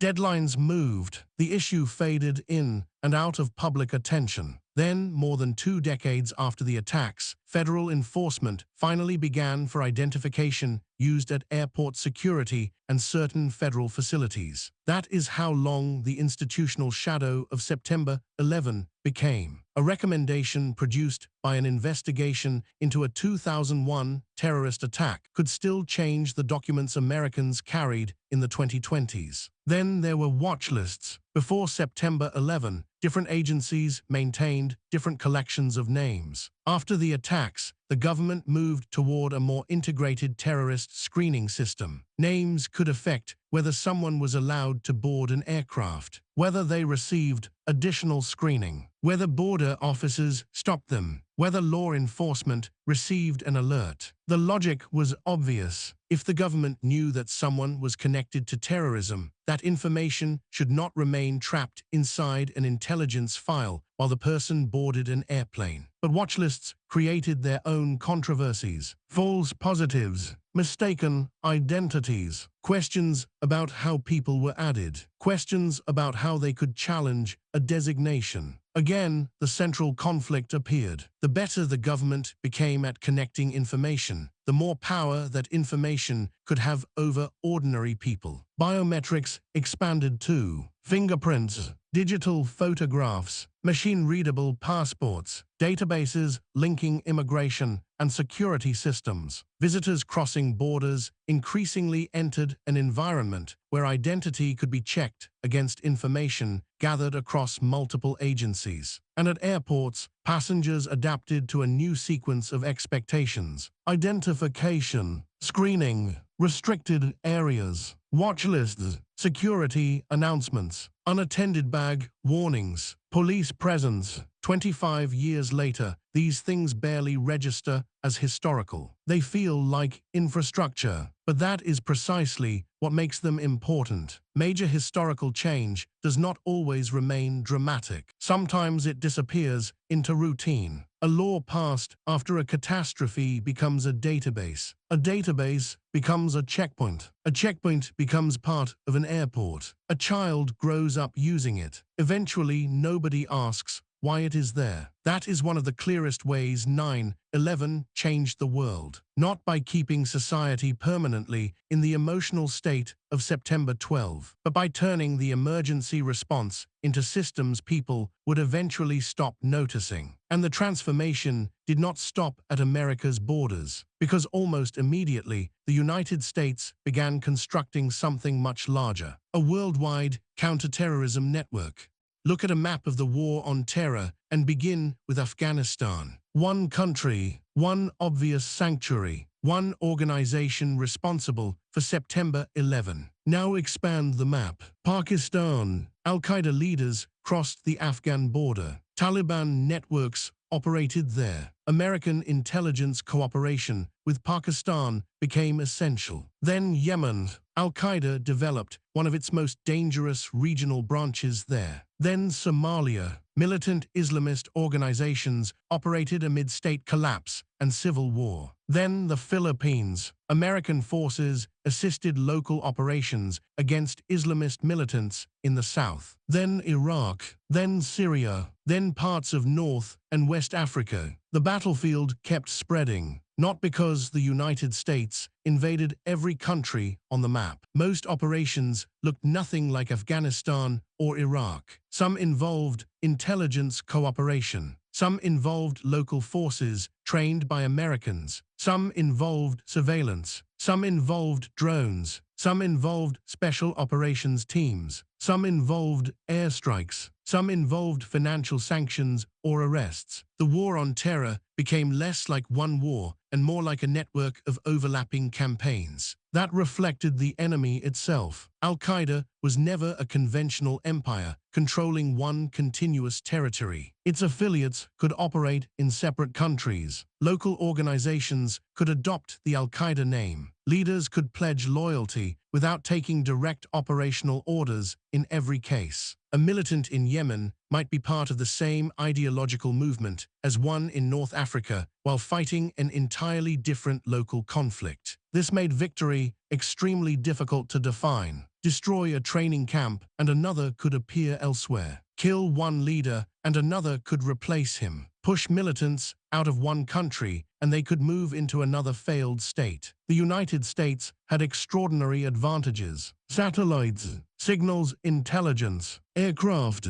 special forces, global bases, allied intelligence services, financial power. But the enemy had one crucial advantage of its own. It needed far less infrastructure. A superpower has embassies, bases, ships, supply chains, alliances, commercial interests, citizens traveling around the world. All of these can become targets. A terrorist network can survive with safe houses, communications, money, weapons, and a relatively small number of committed people. That imbalance helped turn counterterrorism into a permanent global mission. The United States increasingly built relationships with governments not simply around conventional diplomacy, but around terrorism. Intelligence services shared names. Military units trained together. Foreign governments received equipment. Suspects were detained. Airports tightened security. Borders became part of a common system. And this global campaign had another battlefield that could not be seen on a conventional map. Money,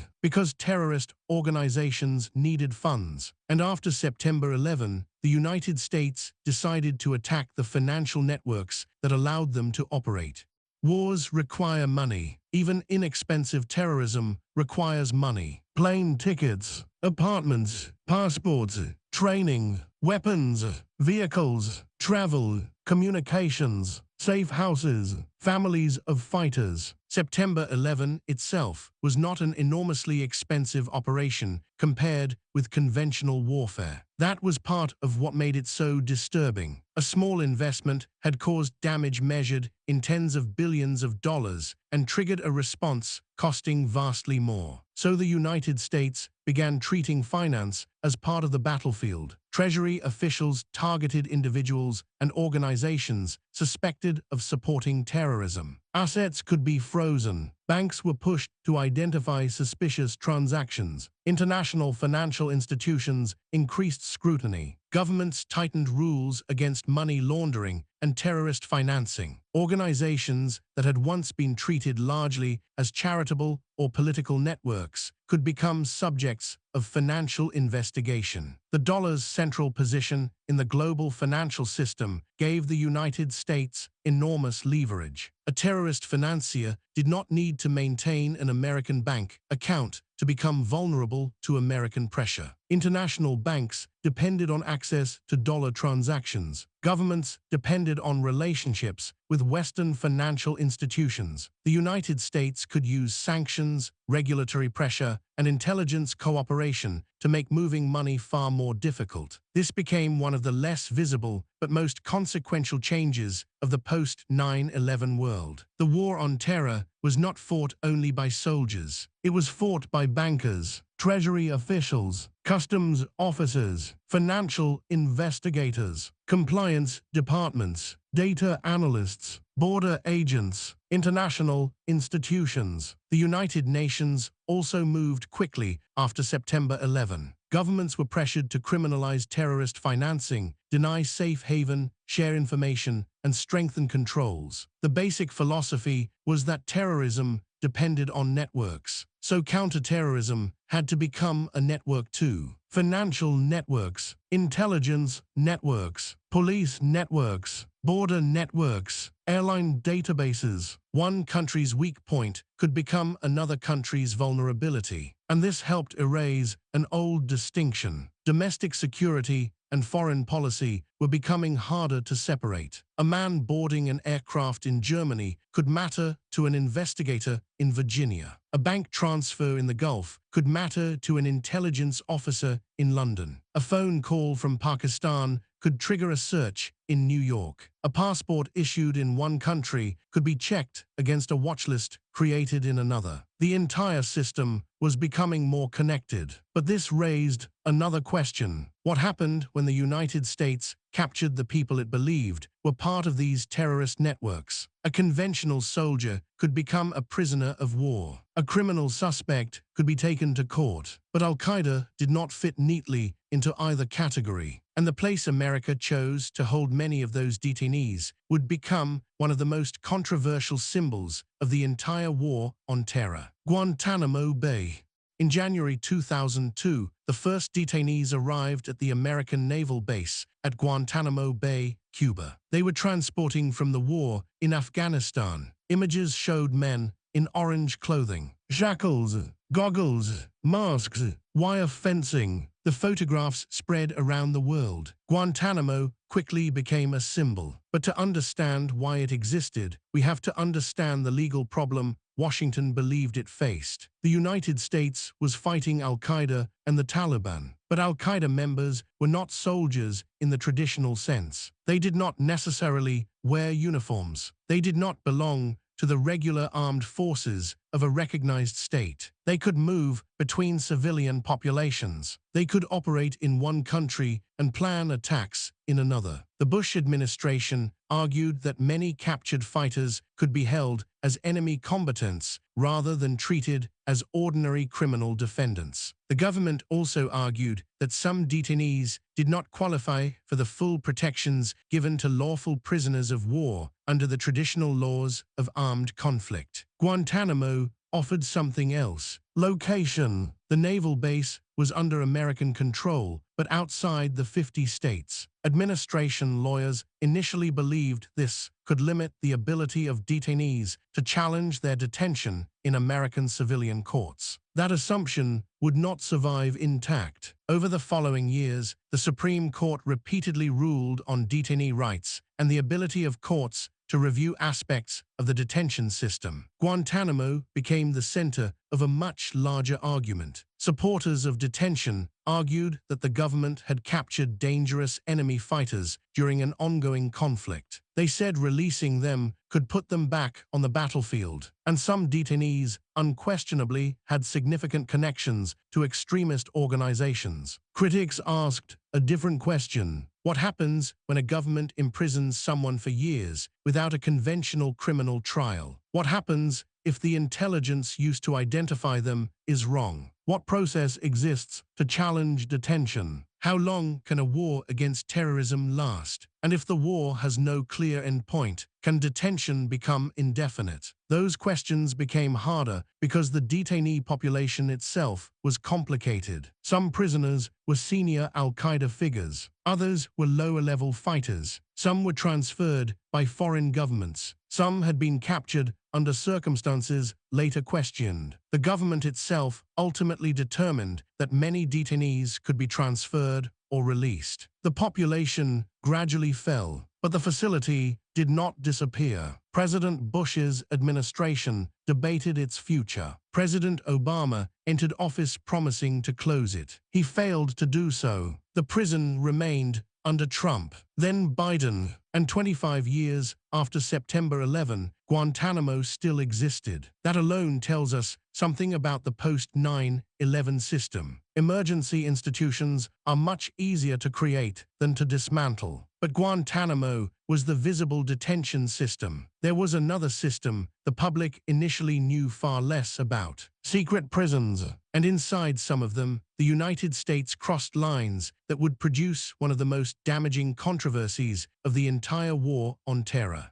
Imagine the fear inside the American government in 2002. September 11 has just happened. Officials believe al-Qaeda may be preparing another mass casualty attack. Senior operatives are being captured. Some may know about future plots, and intelligence officers face the most urgent question imaginable. What do they know? The CIA established secret detention sites outside the United States. They became known as black sites. Suspected al-Qaeda members were moved through this covert system. Some were subjected to what the Bush administration called enhanced interrogation techniques. Sleep deprivation, stress positions, confinement, nudity, exposure to cold, and in some cases, waterboarding. The argument made by defenders of the program was rooted in prevention. If a captured terrorist knew about an imminent attack, officials argued that aggressive interrogation might save lives. After September 11, the possibility of failing to extract critical information carried enormous psychological weight. The nightmare scenario was always the same. A detainee knows where the next attack will occur. The government follows ordinary procedures. The attack happens, thousands die, and afterward, everyone asks why officials did not do more. But the program produced an opposing argument just as powerful. Critics argued that these methods were torture. They argued that torture was illegal, that it violated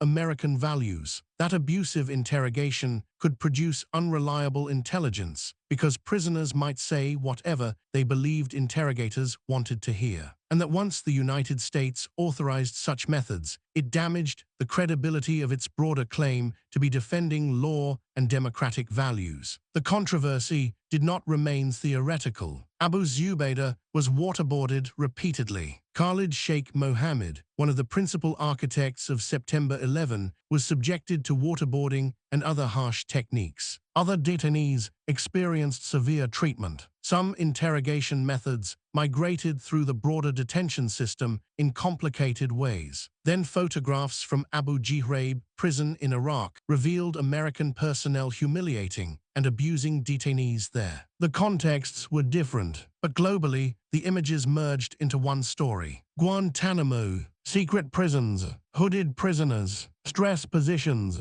waterboarding, Abu Ghraib. For jihadist propaganda, the material was invaluable. The United States had gone to war claiming to defend civilization against terrorism. Its enemies now circulated photographs of American abuse as evidence of hypocrisy. Years later, official investigations would reveal extensive details of the CIA detention and interrogation program. The United States would retreat from many of the practices associated with the early post-9/11 period. But the argument has never completely disappeared. How far can a democracy go when it believes catastrophe may be imminent? At what point does protecting a system begin to change the character of that system itself? And there was another way the United States tried to solve the problem. Instead of capturing every suspected terrorist, sometimes it could kill them from the air. That possibility would produce a very different kind of war.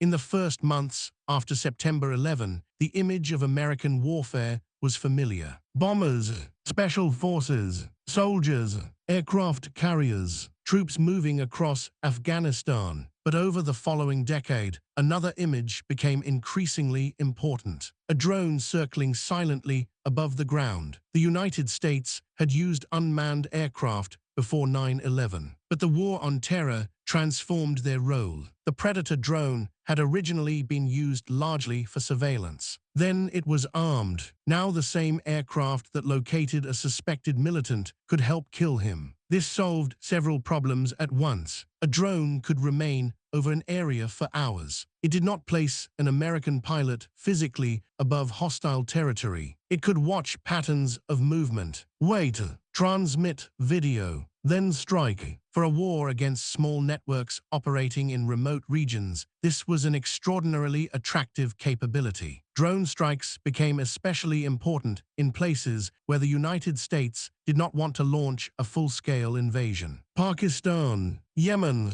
Somalia, other regions where militants operated beyond easy reach. The Obama administration dramatically expanded the use of targeted strikes. That reflected a broader change in American strategy. After the enormous costs of Iraq and Afghanistan, Washington increasingly preferred operations that required fewer American troops. Intelligence, special operations, partner forces, air power, drones. The objective was to dismantle terrorist networks without occupying entire countries. And in some cases, it worked. Senior militant leaders were killed. Plots were disrupted. Organizations faced constant pressure. Operating openly became dangerous. But remote warfare created new controversies. How certain must intelligence be before a strike? Who counts as a legitimate target? What happens when civilians are nearby? What legal authority applies in a country where the United States is not formally at war in the traditional sense? What happens when the president can order lethal force against an individual thousands of miles away without a conventional battlefield? The physical distance was enormous. The political distance could become enormous too. A large ground war produces coffins, deployments, television coverage, congressional pressure, public debate. A drone strike can happen almost invisibly. Few American troops are endangered. The operation may never dominate the news. That can make force easier to use. The war on terror was becoming lighter, more precise in some respects, more technologically sophisticated, and much more geographically flexible. By the 2010s, this model had become a defining feature of American counterterrorism. But before the United States fully embraced remote warfare, it made the opposite choice. A massive invasion, hundreds of thousands of troops, occupation, regime change, and the most consequential decision of the entire post-9/11 era outside Afghanistan. Iraq.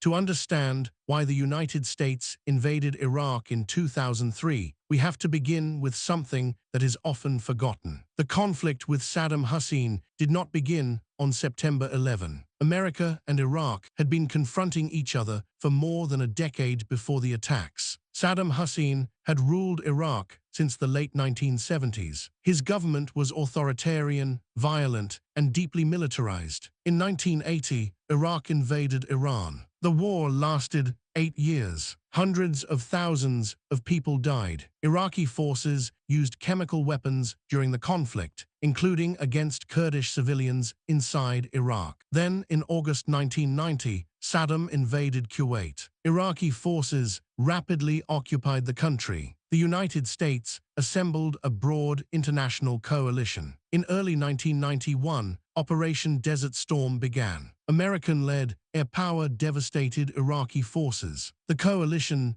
drove Iraq out of Kuwait, but Saddam remained in power. That decision created the unresolved Iraq problem of the 1990s. After the Gulf War, the United Nations imposed requirements designed to dismantle Iraqi programs involving chemical, biological, and nuclear weapons capabilities. Inspectors entered the country. They discovered more than many governments had expected. Iraq had possessed significant chemical and biological weapons programs. Its nuclear ambitions had advanced further than outside intelligence agencies had understood before the Gulf War. This history mattered enormously. It meant that later suspicions about Iraqi weapons did not emerge from nowhere. Saddam had pursued banned weapons before. His government had concealed programs before. It had used chemical weapons before. So when Iraq obstructed inspectors or provided incomplete information, many Western officials assumed the worst. Throughout the 1990s, Washington maintained economic sanctions. American and British aircraft enforced no-fly zones over parts of Iraq. There were repeated confrontations over inspections. In 1998, after another crisis involving UN weapons inspectors, the United States and Britain launched several days of air strikes against Iraqi targets. That same year, the United States formally adopted regime change in Iraq as a policy goal. So by the time George W. Bush entered office in January 2001, Saddam Hussein was already considered an enemy. He was already accused of violating international obligations. American aircraft were already operating around Iraq. American policymakers were already debating what should eventually happen to his regime. But none of this made an American invasion inevitable. Iraq was a persistent strategic problem. It was not yet the central problem. September 11 changed that. Because after 19 terrorists killed nearly 3,000 people with ordinary commercial aircraft, Washington began thinking differently about low-probability threats. The question was no longer simply, what weapons does Saddam Hussein probably have? The question became, what happens if we are wrong? What happens if a hostile government develops a catastrophic weapon? What happens if that weapon reaches terrorists? What happens if officials dismiss the warning signs again? And then another city disappears into smoke. That fear would transform Iraq from a problem to be contained into a threat that some American leaders believed could no longer be tolerated.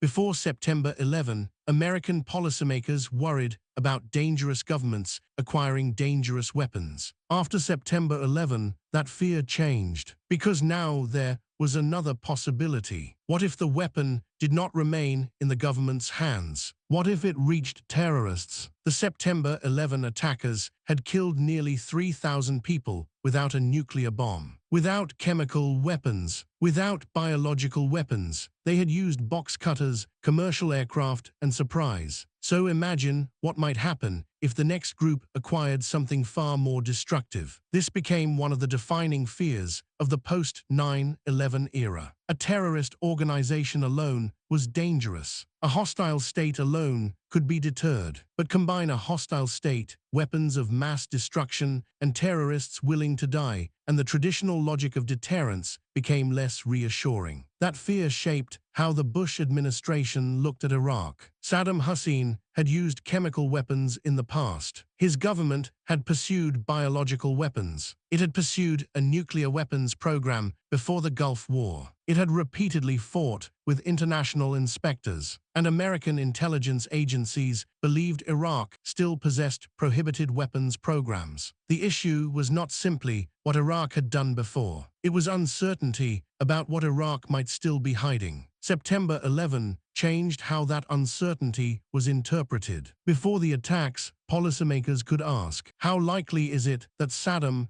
has rebuilt these capabilities? After the attacks, another question became more powerful. What if there is only a small chance, but the consequences of being wrong are catastrophic? That logic became known in various forms as a doctrine of prevention or preemption. Waiting for absolute proof could itself be dangerous, because proof might arrive in the form of an attack. President Bush expressed this idea directly in the months after September 11. America could not always wait for threats to fully materialize. The country had to confront them before they reached American cities. That represented a profound shift. During the Cold War, the United States had lived for decades with an enemy possessing thousands of nuclear weapons. Deterrence depended on the belief that rational governments understood the consequences of attacking. But terrorists willing to die seemed different, and the Bush administration increasingly argued that regimes connected to terrorism and weapons of mass destruction could not simply be managed through traditional containment. Iraq moved to the center of that argument, but there was one distinction that must remain clear. Saddam Hussein did not direct the September 11 attacks. The hijackers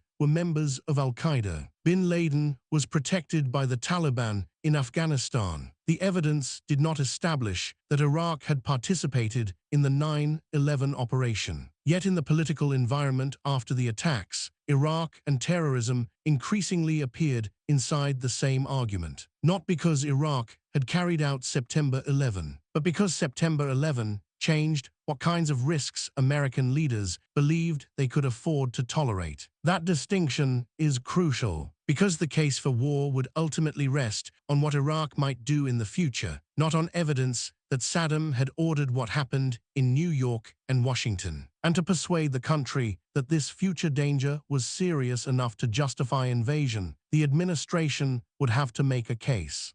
By 2002, Iraq had moved from being one national security problem among many to one of the central questions of American foreign policy. The Bush administration argued that containment was no longer enough. Saddam Hussein had invaded neighboring countries, used chemical weapons, defied United Nations resolutions, pursued prohibited weapons programs, and according to American intelligence assessments at the time, still possessed chemical and biological weapons and continued seeking a nuclear capability. The administration warned that waiting could be disastrous. President Bush told the United Nations that Iraq had repeatedly violated its obligations. Vice President Dick Cheney spoke publicly about the dangers of Iraqi weapons programs. Secretary of Defense Donald Rumsfeld argued that uncertainty itself could not be treated as reassurance. Then came one of the most important speeches of the entire debate. On February 5, 2003, Secretary of State Colin Powell addressed the United Nations Security Council. Powell had substantial credibility. He had served as chairman of the Joint Chiefs of Staff during the Gulf War. He was often seen as one of the more cautious senior figures in the administration. Now he presented what was supposed to be the intelligence case against Iraq. Satellite photographs, intercepted conversations, descriptions of mobile biological laboratories, claims about chemical weapons, accounts from sources, arguments that Iraq was concealing prohibited programs from inspectors. For viewers watching on television, this looked like the American government displaying evidence gathered by the most sophisticated intelligence system in the world. The presentation mattered because the central problem was hidden information. If Saddam possessed weapons programs, they would not necessarily be sitting openly where inspectors could find them. The government therefore asked the public to trust intelligence that ordinary citizens could not independently verify. But doubts existed. UN weapons inspectors were back inside Iraq and were not finding the stockpiles the administration expected. Several governments wanted inspections to continue. France, Germany, Russia, and others resisted the argument that invasion had become necessary. Millions of people around the world joined anti-war demonstrations. Inside the United States, the debate was less one-sided than the congressional response immediately after September 11, but fear of terrorism still shaped the political environment. Congress had already passed a separate authorization for force against Iraq in October 2002. The resolution cited Iraq's history with weapons of mass destruction, its defiance of UN obligations, and the perceived danger posed by terrorism. But another issue kept entering public discussion. Al-Qaeda. Administration officials sometimes emphasized contacts between Iraq and terrorist organizations. There had been interactions between Iraqi intelligence and various militants over the years. Abu Musab al-Zarqawi, a jihadist who would later become extraordinarily important, had spent time in Iraq before the invasion, though in territory outside Saddam's direct control before later moving through the country. But the strongest claims, suggesting an operational partnership between Saddam Hussein and al-Qaeda, were not supported by the evidence that later emerged. The 9/11 Commission would conclude that contacts had occurred, but it found no evidence that they developed into a collaborative operational relationship or that Iraq cooperated in carrying out attacks against the United States. And there was no evidence that Saddam Hussein directed September 11. That matters because public memory often compresses two separate arguments into one. The primary case for invading Iraq was not Saddam carried out 9/11. It was, after 9/11, America cannot risk allowing a hostile regime like Saddam's to possess weapons of mass destruction that might someday threaten the United States or reach terrorists. That was the argument, and in March 2003, the United States decided the risk of leaving Saddam in power was greater than the risk of removing him. The inspectors had not completed their work. Diplomacy had not produced another Security Council resolution explicitly authorizing the invasion. But Washington was no longer willing to wait. The deadline arrived. Saddam Hussein did not leave Iraq, and the war began.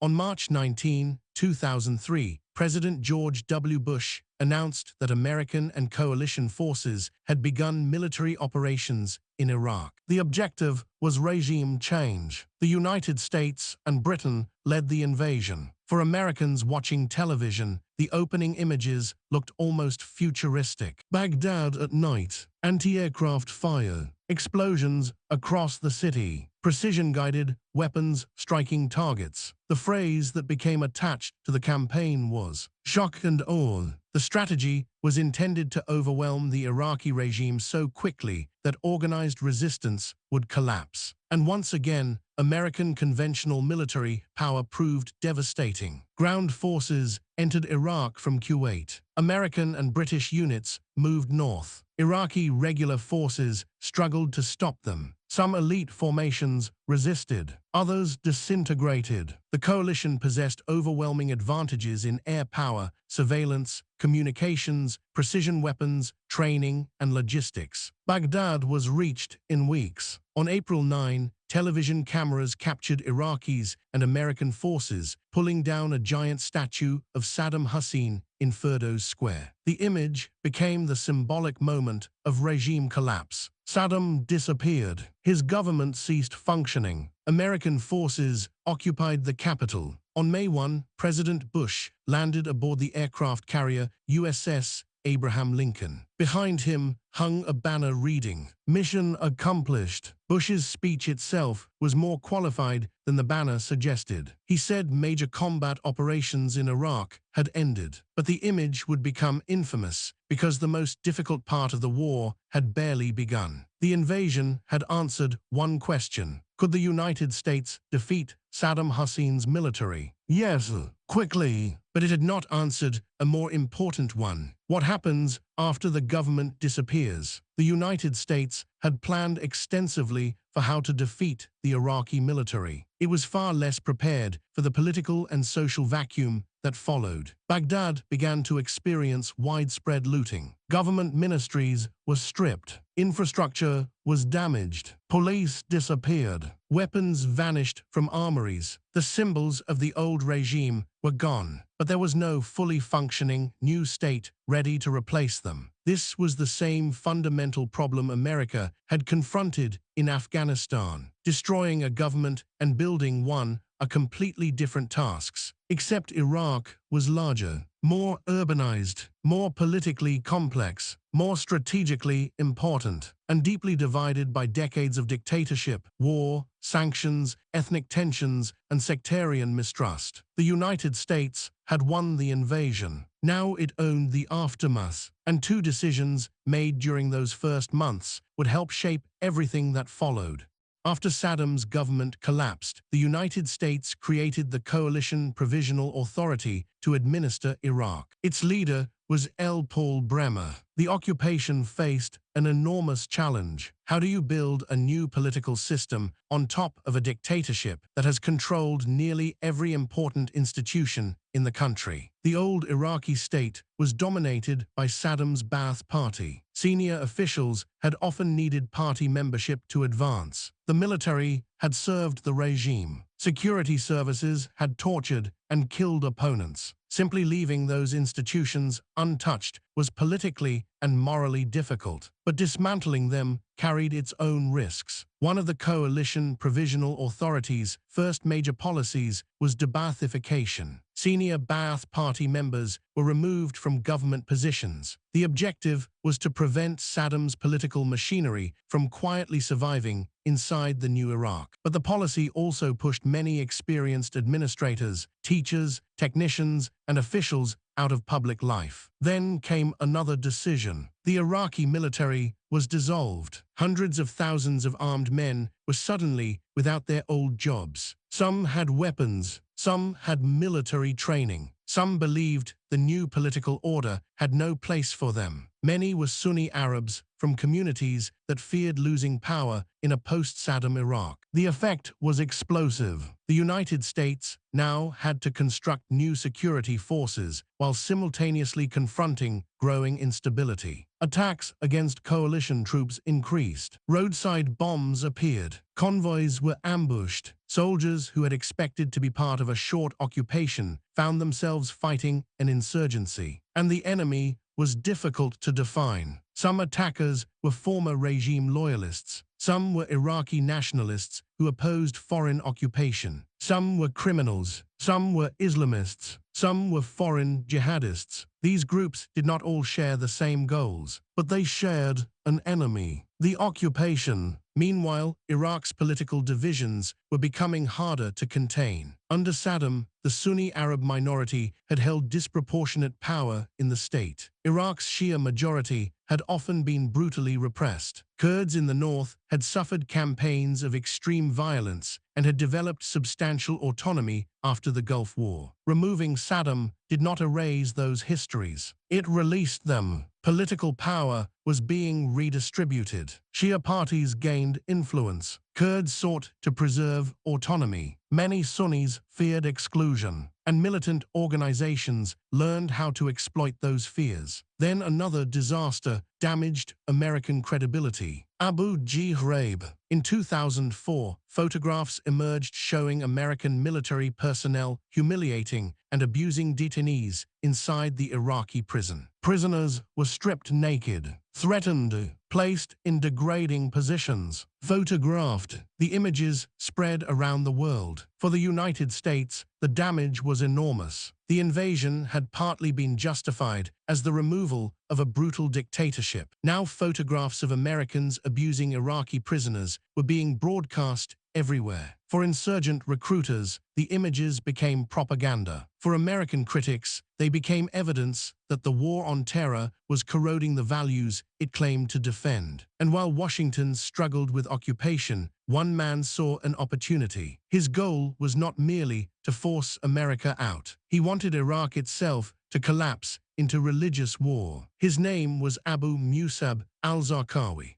Abu Musab al-Zarqawi was not originally a member of Osama bin Laden's inner circle. He was a Jordanian militant with his own network, his own ambitions, and an especially brutal vision of jihad. Before the American invasion, he had operated in Afghanistan and later moved through the region. He eventually established himself inside post-invasion Iraq. The chaos gave him exactly what a militant organizer needed: weapons, angry populations, weak borders, a foreign occupation, collapsing institutions, sectarian tension, thousands of potential recruits. Zarqawi's organization carried out bombings, kidnappings, assassinations, and beheadings. The brutality was deliberate. Hostages were murdered on camera. Videos circulated online and through news coverage. Foreign civilians became targets. Iraqi officials became targets. Shia civilians became targets. And that last category was central to Zarqawi's strategy. He did not simply want to attack Americans. He wanted to provoke a civil war between Sunni and Shia Muslims. The logic was horrifying but strategically coherent. If Shia civilians were massacred, Shia militias might retaliate against Sunnis. If Sunnis then feared Shia domination, more of them might turn toward jihadist groups for protection. Sectarian violence could destroy the possibility of a stable Iraqi government, and an Iraq consumed by civil war would be much harder for the United States to control. Zarqawi was attempting to manufacture chaos. In 2004, his organization formally pledged allegiance to Osama bin Laden. It became known as al-Qaeda in Iraq. AQI. This was one of the great ironies of the war. The strongest evidence before the invasion had not shown Saddam Hussein operating as a partner with al-Qaeda in the September 11 attacks. But after Saddam was removed, Iraq became a major battlefield for an organization that explicitly took the al-Qaeda name. The invasion did not create jihadism.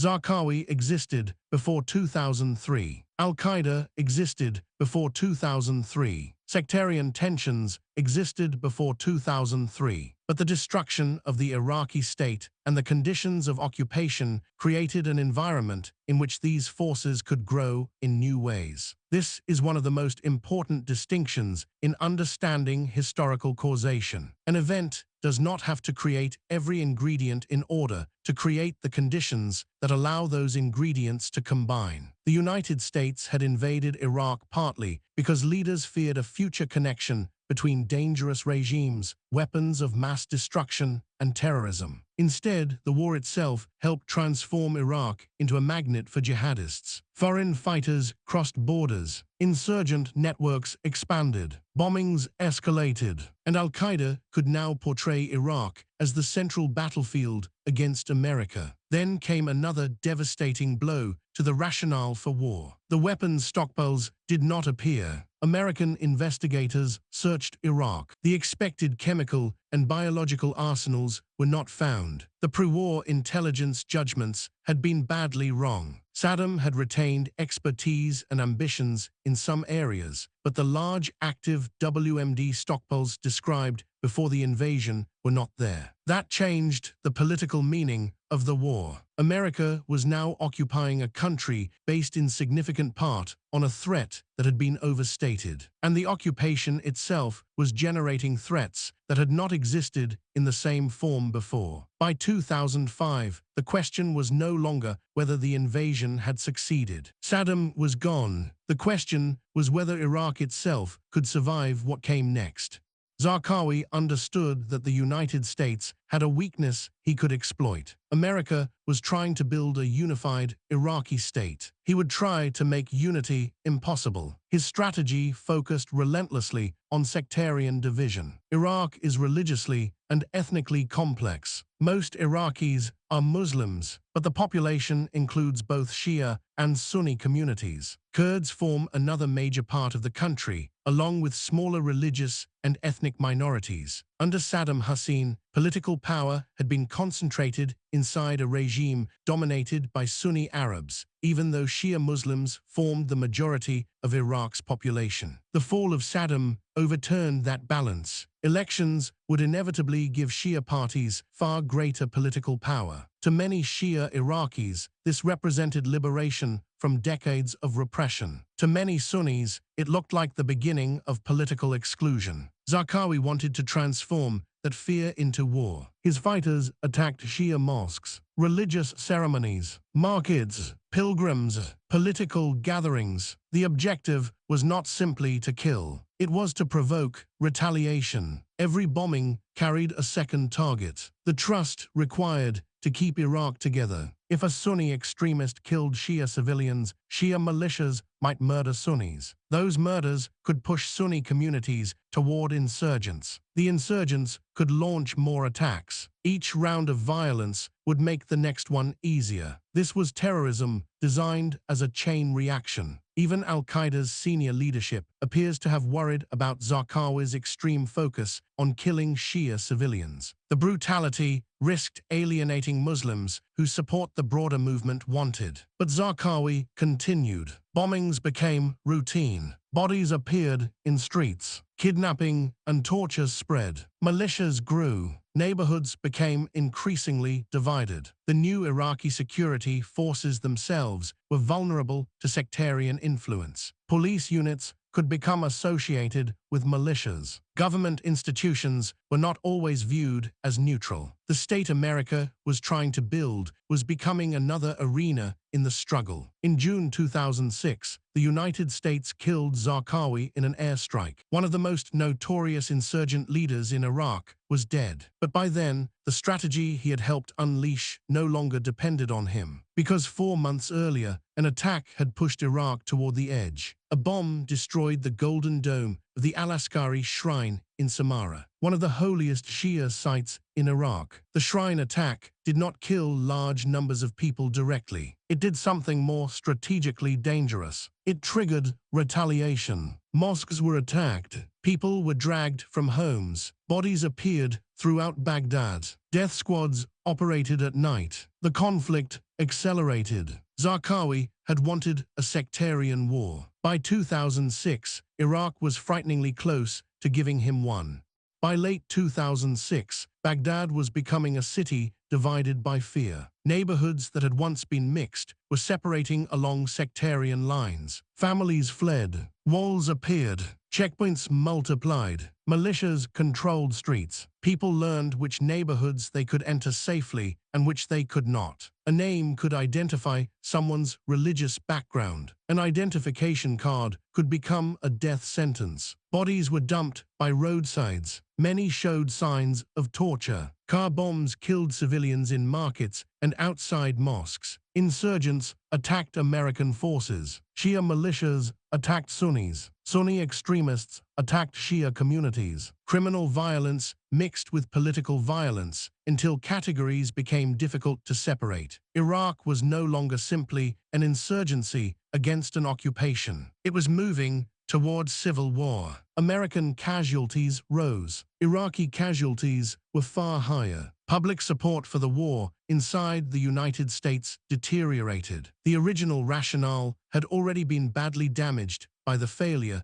to find the expected WMD stockpiles. Now Americans watched a conflict whose purpose seemed increasingly unclear. What was victory? Leaving could allow Iraq to collapse. Staying meant continuing to lose soldiers in a war many Americans increasingly believed should never have begun. The political consequences reached Washington. In the 2006 midterm elections, Democrats captured both houses of Congress. Iraq was a major reason. Defense Secretary Donald Rumsfeld resigned. The Bush administration faced a strategic crisis. Some argued the United States should begin withdrawing. Others argued that American forces were trying to accomplish too many things with too few troops. The existing strategy often emphasized transferring responsibility to Iraqi forces as quickly as possible. But if those institutions were weak, corrupt, or infiltrated by sectarian actors, simply stepping back could make the violence worse. President Bush chose the opposite direction. Instead of withdrawing, the United States would send more forces. The decision became known as the Surge. More than 20,000 additional American troops would deploy, with most sent into and around Baghdad. But the important change was not simply the number of soldiers. The strategy itself shifted. American forces would focus more heavily on protecting the population, living closer to Iraqi communities, holding areas after insurgents were cleared, building local intelligence, separating civilians from militants, and at almost exactly the same time, another crucial development was occurring inside Sunni Iraq. Many tribes that had once tolerated or cooperated with al-Qaeda in Iraq were turning against it. AQI's brutality had become its weakness. Its fighters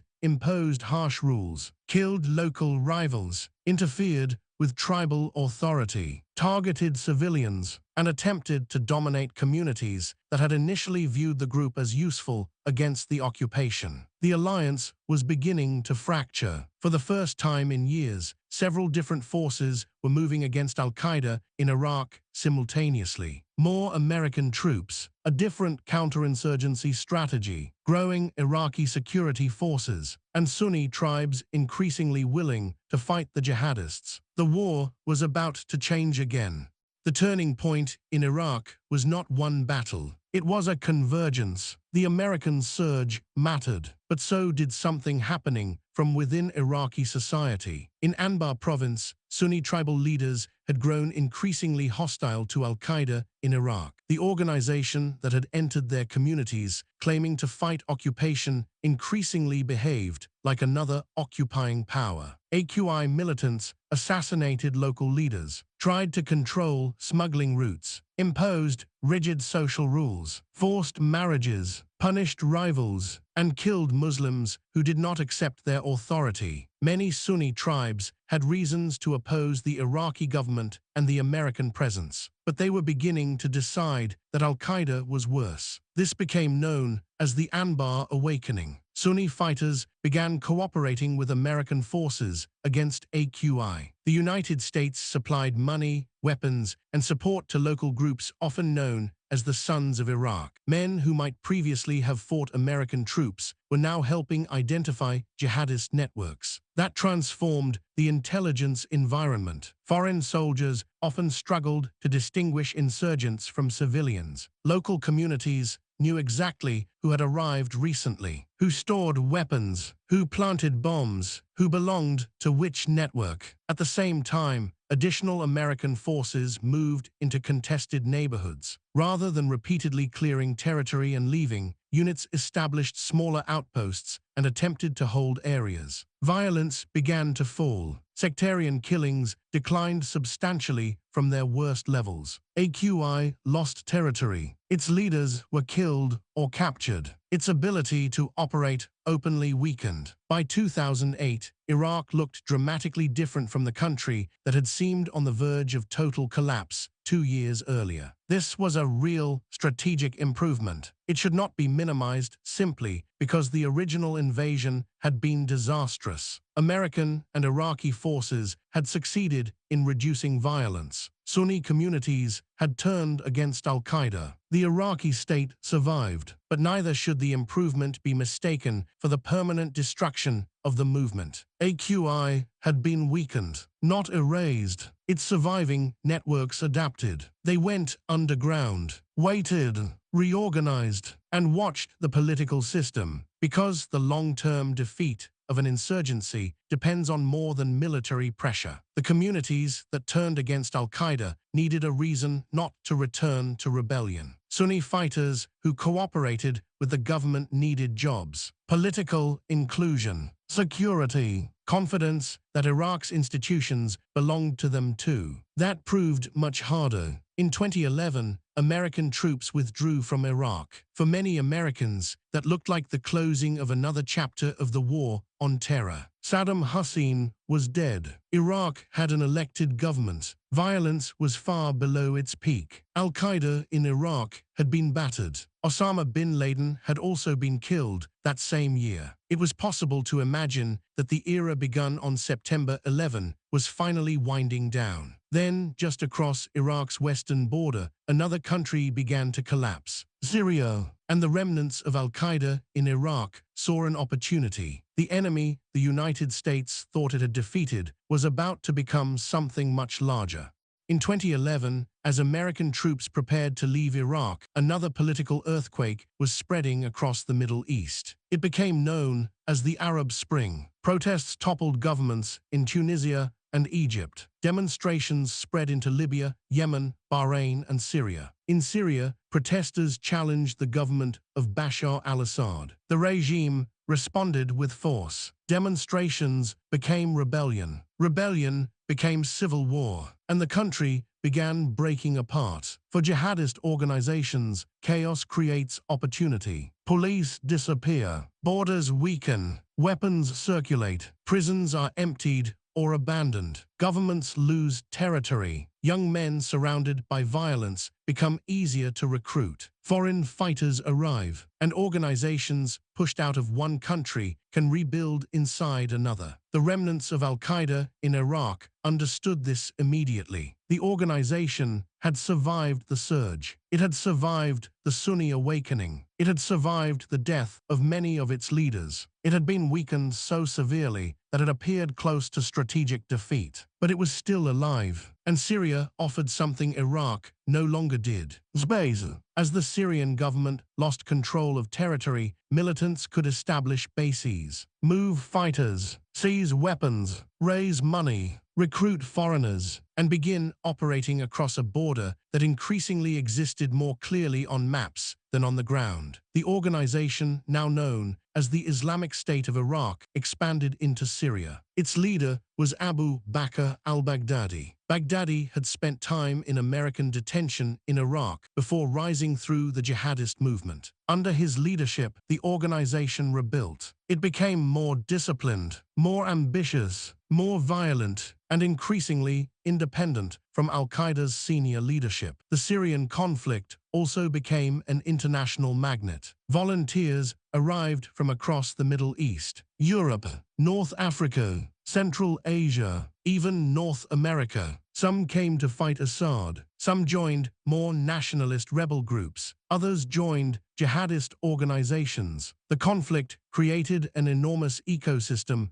of armed factions, and inside that chaos, Baghdadi's organization began growing. Then Iraq itself became vulnerable again. Many Iraqi Sunnis had become deeply dissatisfied with the government of Prime Minister Nuri al-Maliki. They believed the political system was increasingly dominated by Shia parties. Some Sunni politicians were marginalized or prosecuted. Security forces were accused of abuses. Protests grew. The political bargain that had helped isolate al-Qaeda began weakening. That mattered enormously because military victories do not permanently eliminate insurgencies if the political grievances that feed them return. The surviving jihadist network began presenting itself once again as the defender of Sunni communities. It attacked prisons, freed militants, assassinated opponents, rebuilt financial networks, and used the Syrian war to gain territory, weapons, and combat experience. The organization that the United States had nearly destroyed was returning, but it was no longer content to operate as an underground terrorist network. It wanted territory, cities,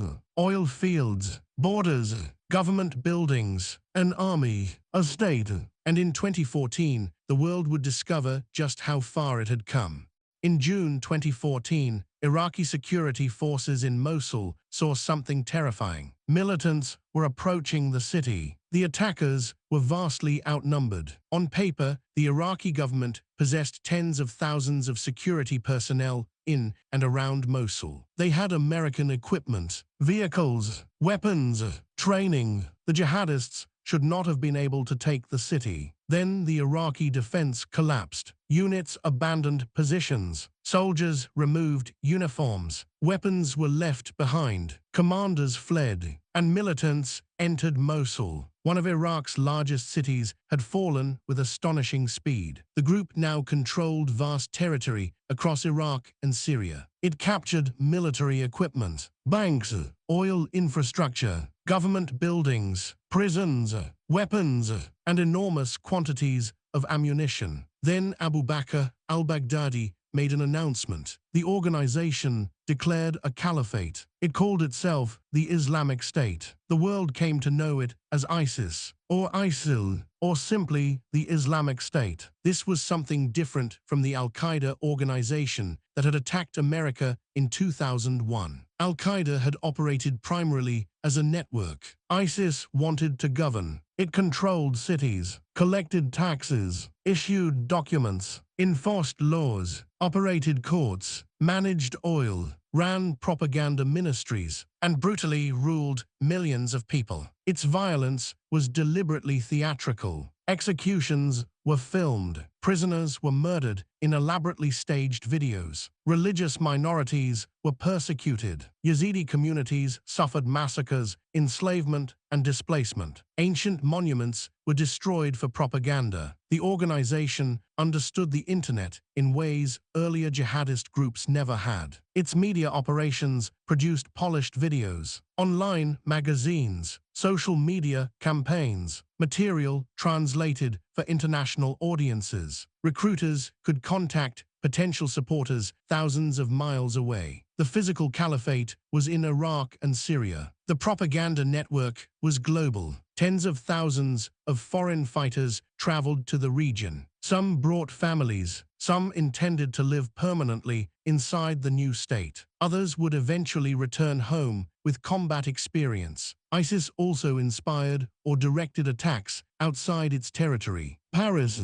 Brussels, Istanbul, Baghdad, Beirut, Manchester, and elsewhere. The war on terror had entered another phase. The United States had invaded Afghanistan to destroy al-Qaeda. It had invaded Iraq partly out of fear that terrorism and hostile states might someday combine. Now, more than a decade later, a jihadist organization born from al-Qaeda in Iraq had actually seized enough territory to behave like a state. The historical chain was extraordinary. September 11, Afghanistan, Iraq invasion, insurgency, Zarqawi, al-Qaeda in Iraq. Sectarian war. AQI weakened. Syrian collapse. ISIS.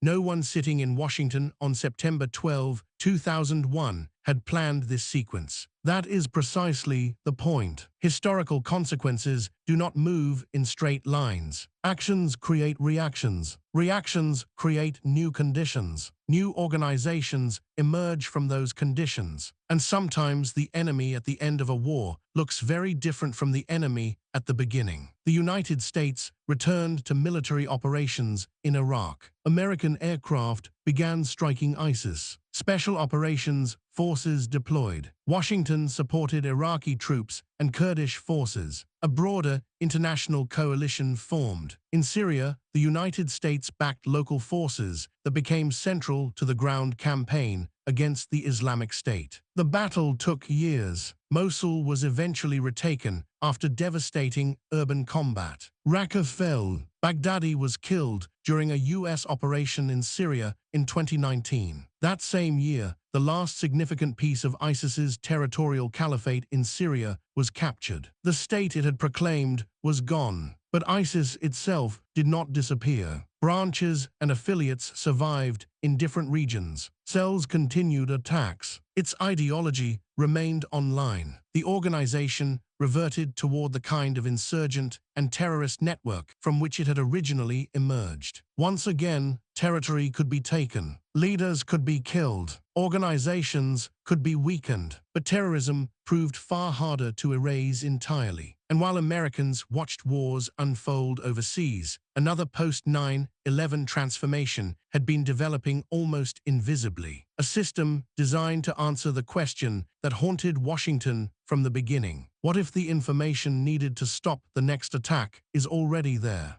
Return to September 2001. Mitar, Hazmi, flight schools, Mausoyui, threat reports, names inside intelligence databases, pieces that never became a picture. For Washington, that failure became a warning. Never again should one agency possess information that another agency desperately needs. Never again should a known extremist move through the country because his name is trapped inside the wrong database. Never again should investigators discover after an attack that the government had already collected clues pointing toward the people responsible. That objective sounds simple, but achieving it requires information. A lot of information. Who is communicating with whom? Who is traveling where? Who sent money? Which telephone numbers connect to known extremists? Which email addresses are associated with foreign intelligence targets? Which airline passengers have suspicious travel patterns? Which person inside the United States has contacted someone already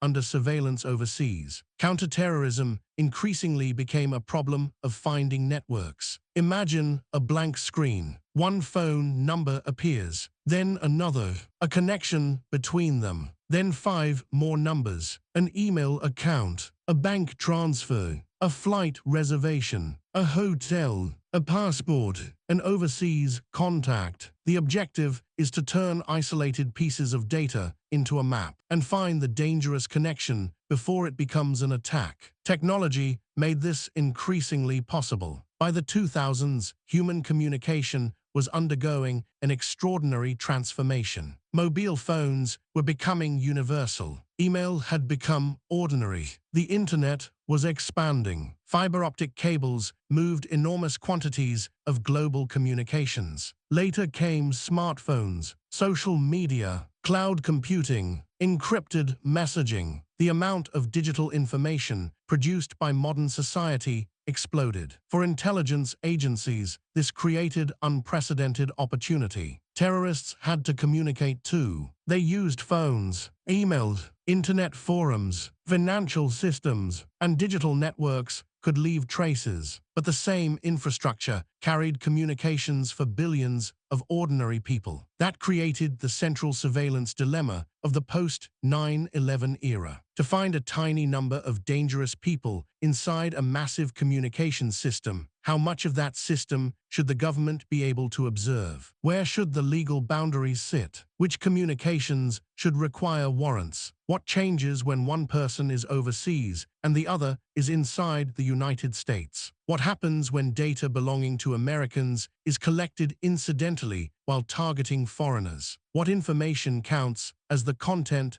of a conversation, and what information merely describes the conversation? These questions existed before September 11. But after the attacks, the balance of risk changed. If intelligence agencies collected too much, privacy could be violated. If they collected too little, they might miss the next plot. And the political cost of missing the next plot seemed unimaginably high. That fear helped produce a dramatic expansion of American surveillance capabilities. Some programs were authorized publicly, others remained secret, and at the center of many of them was one of the most powerful and least publicly understood agencies in the United States government, the National Security Agency.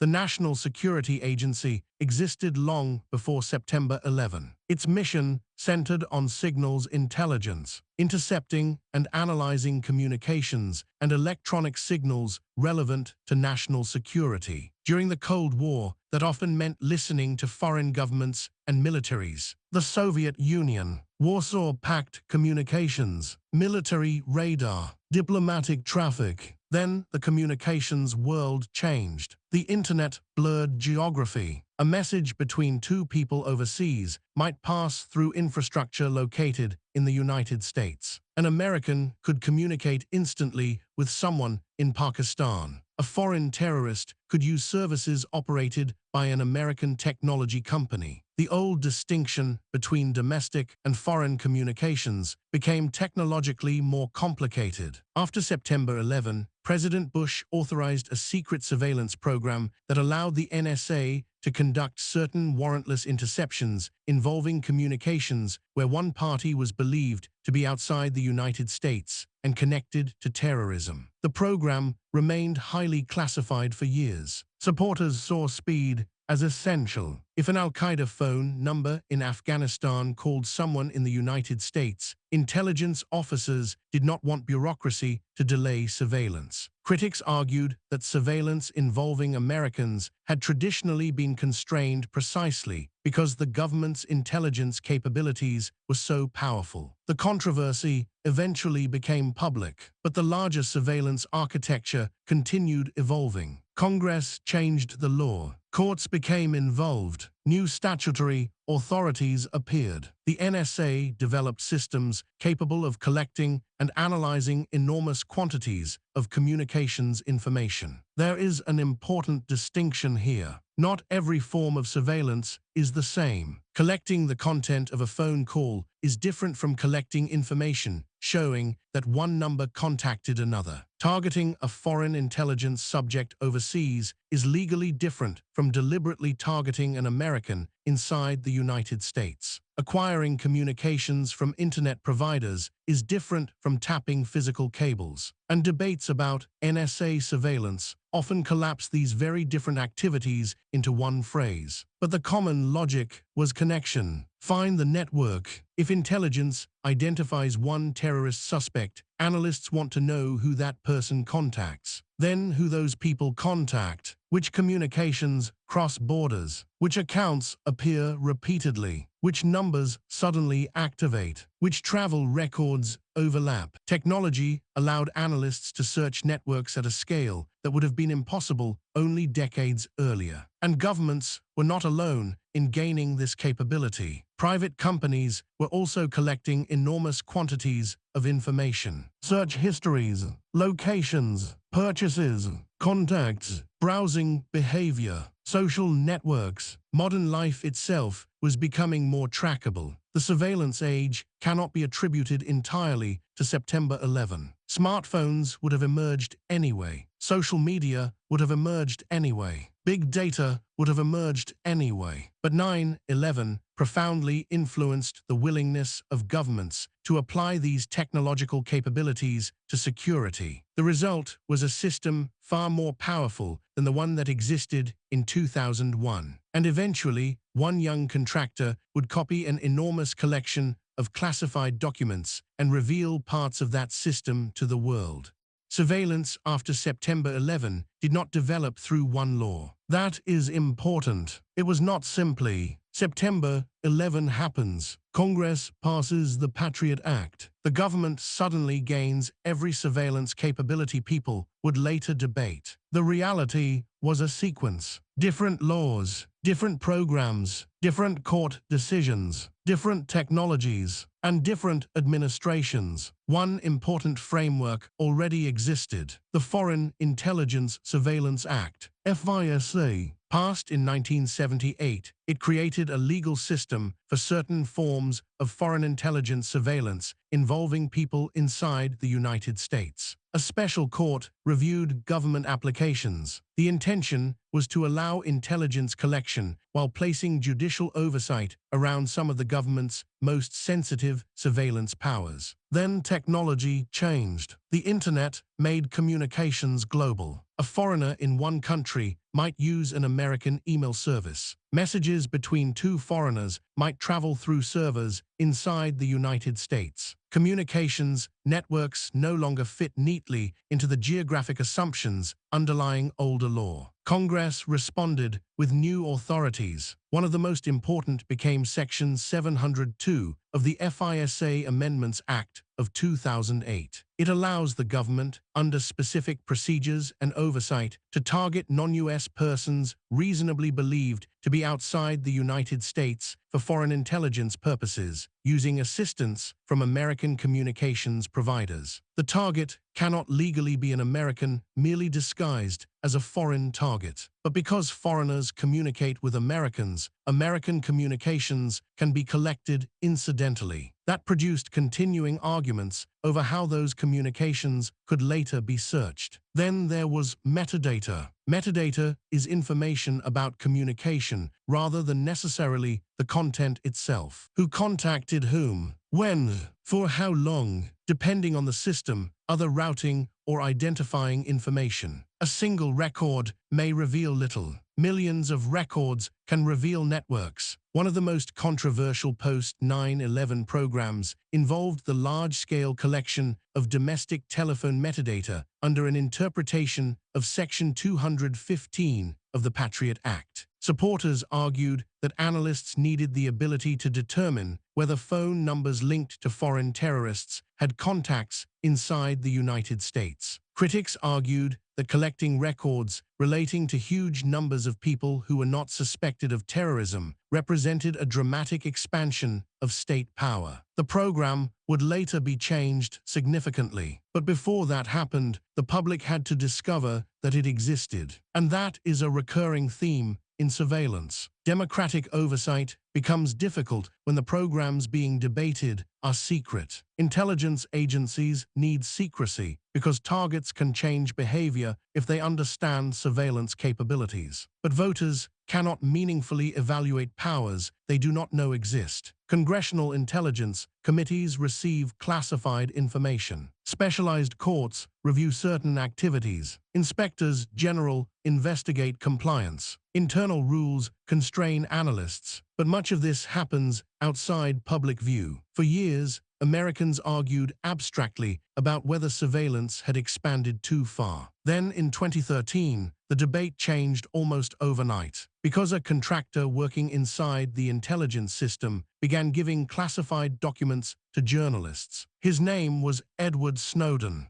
In June 2013, newspapers began publishing revelations about secret American surveillance programs. The source was Edward Snowden. Snowden had worked as an intelligence contractor and had access to highly classified NSA material. He copied a large archive of documents. Then he left the United States. In Hong Kong, he met journalists. The first stories appeared. One revealed a secret court order involving the collection of telephone metadata. Others described intelligence programs involving major internet platforms and global communications infrastructure. Documents showed the enormous technical scale of modern signals intelligence. The revelations spread rapidly. For supporters, Snowden had exposed government surveillance that the public needed to understand. For critics, he had stolen highly classified intelligence and disclosed information that could help America's adversaries understand sensitive collection methods. Those two interpretations of Snowden remain deeply divided. Whistleblower, traitor, privacy advocate, fugitive.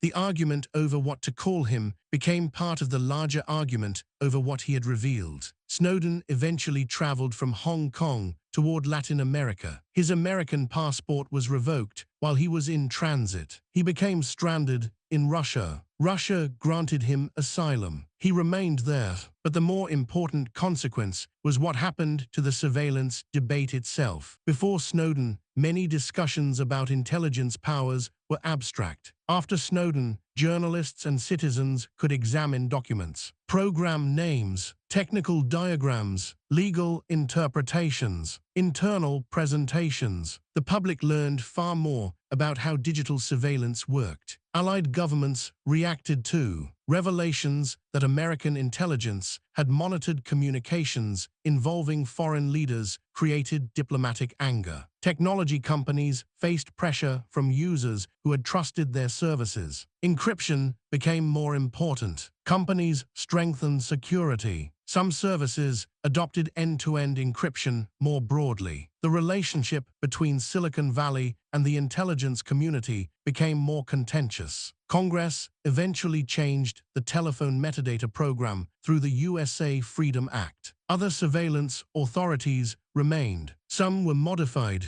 some were renewed. The NSA itself changed procedures. Oversight debates intensified, but Snowden had revealed something broader than any one program. The architecture created after September 11 had matured into an extraordinarily powerful system. It could operate across a digital world that barely existed when the Twin Towers fell. That is another way 9/11 changed history. The attack occurred just as the internet revolution was accelerating. The political demand for greater intelligence collection collided with a technological revolution that made greater collection increasingly possible. Those two trends reinforced each other. And once again, the core question returned. How much surveillance is enough to make society safer? And how much is too much for a free society to accept?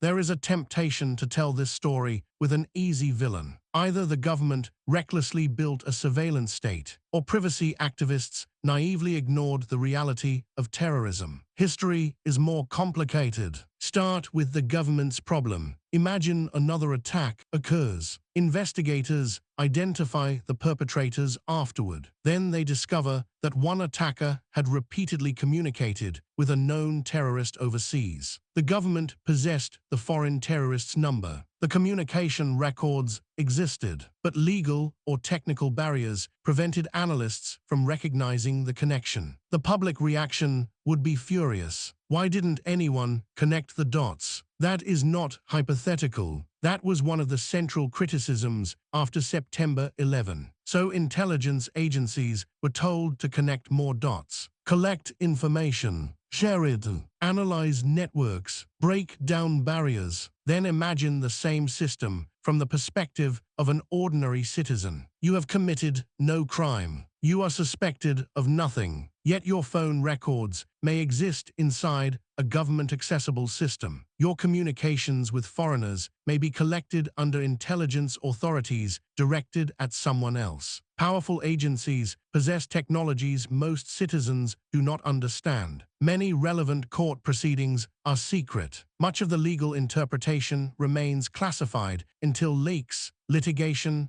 or government disclosures reveal it. Now the question becomes different. Who watches the watchers? Both concerns are real. Terrorist networks exploit privacy, encryption, borders, and ordinary communication systems. Governments can exploit emergencies to accumulate powers that become difficult to reverse. And that produces a structural problem. Security often asks the government to act before something happens. Civil liberties often become easiest to defend after government overreach is visible. The incentives therefore point in opposite directions. An intelligence officer fears missing the threat. A civil liberties lawyer fears expanding state power. A president fears the next attack. A citizen fears being watched without justification. Congress tries to establish rules. Courts interpret them. Technology changes faster than the rules. Then another crisis arrives. There is no permanent formula that makes the trade-off disappear. And the debate has not ended. Some surveillance authorities created or transformed during the post-9/11 era remain important parts of American intelligence today. Procedures have changed. Oversight has changed. Programs have ended. Other capabilities have evolved. But the fundamental system remains much more integrated and technologically capable than it was on September 10, 2001. That may have contributed to making another attack on the scale of September 11 more difficult. It also created powers that would have astonished many Americans before the attacks. Both can be true, and this is where evaluating the war on terror becomes difficult. Its successes often take the form of things that did not happen. The aircraft that was never hijacked, the plot that was disrupted, the terrorist who was arrested, the bomb that never exploded. Its costs are much easier to see. The dead, the wounded, the refugees, the money, the countries changed by war. So before asking whether the post-9/11 system worked, we have to confront what the era actually cost. The first deaths were on September 11. Nearly 3,000 people killed in New York, at the Pentagon, and aboard the 4 aircraft. But they were only the beginning of the human cost of the era that followed. American troops died in Afghanistan. American troops died in Iraq. Service members from allied countries died beside them. Military contractors were killed. Afghan soldiers and police died in enormous numbers. Iraqi security forces died. Journalists, aid workers, interpreters, diplomats, hostages, and above all, civilians. Afghans killed by Taliban attacks. Afghans killed during military operations. Iraqis killed by American and coalition forces. Iraqis killed by insurgents. Iraqis murdered by sectarian militias. Shia civilians killed in Sunni extremist bombings. Sunni civilians killed by Shia death squads. Yazidis massacred by ISIS. Syrians killed in a civil war whose causes went far beyond 9/11 but became entangled with the conflict against jihadist organizations. Pakistanis killed in militant attacks and counter-terrorism operations. People died in Yemen, Somalia, elsewhere across the expanding geography of the war on terror. There is no single universally accepted number that captures all of these deaths, and we should be suspicious of any number presented without explaining what it includes. Does it count only people killed directly by violence? Does it include soldiers, civilians, militants? What geographic boundaries define the post-9/11 wars? Does it include indirect deaths caused by destroyed infrastructure, displacement, disease, or the collapse of healthcare systems? Different studies answer those questions differently, but the scale is unquestionably enormous, and numbers can create distance. 100 people, 1,000, 100,000. Eventually, the mind stops converting the number into individual lives. So consider what each death actually creates. A chair that remains empty. A parent who does not return. A child growing up without someone. A spouse receiving a knock at the door. A family leaving a city because staying means risking another bombing. A soldier surviving an explosion while the person next to him does not. A mother searching hospitals. A body never recovered.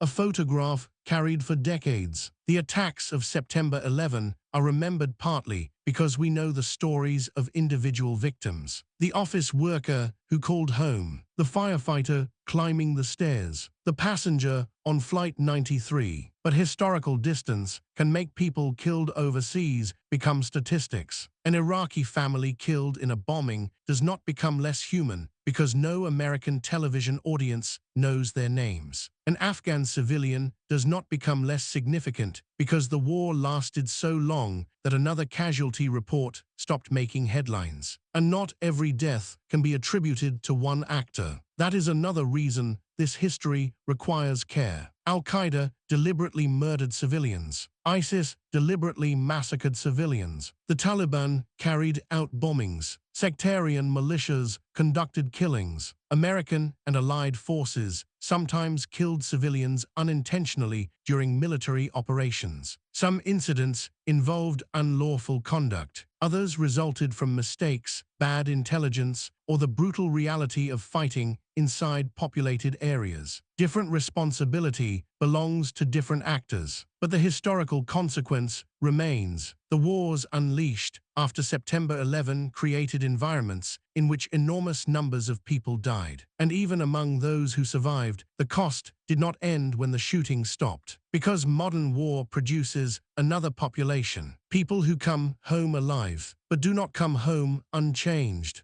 Not every casualty of war is counted on a memorial wall. Hundreds of thousands of American service members returned from Iraq and Afghanistan, carrying injuries that would follow them for the rest of their lives. Some injuries were visible: amputations, burns, blindness, paralysis, shrapnel wounds. Others were harder to see. Traumatic brain injuries became one of the signature wounds of the post-9/11 wars. Roadside bombs could send enormous pressure waves through vehicles and bodies, even when armor prevented a soldier from being killed. Someone might walk away from an explosion, then struggle with headaches, memory, concentration, sleep, mood changes, symptoms that could continue long after the deployment ended. Then there was post-traumatic stress. War has always produced psychological wounds, but the nature of these conflicts created particular pressures. Many troops deployed repeatedly. A soldier might spend a year in Iraq, return home, deploy again, then again.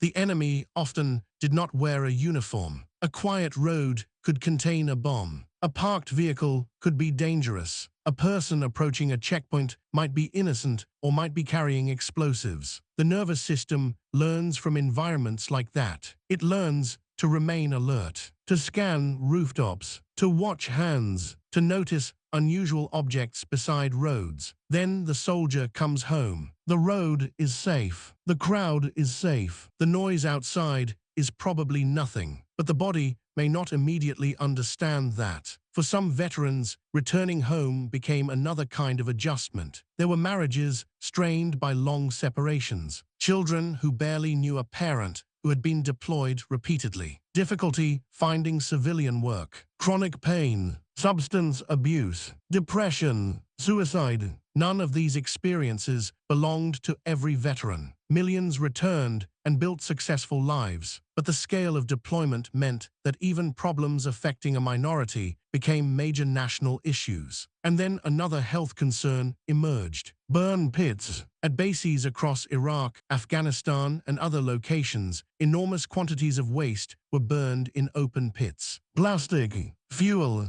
medical waste, electronics, chemicals, trash.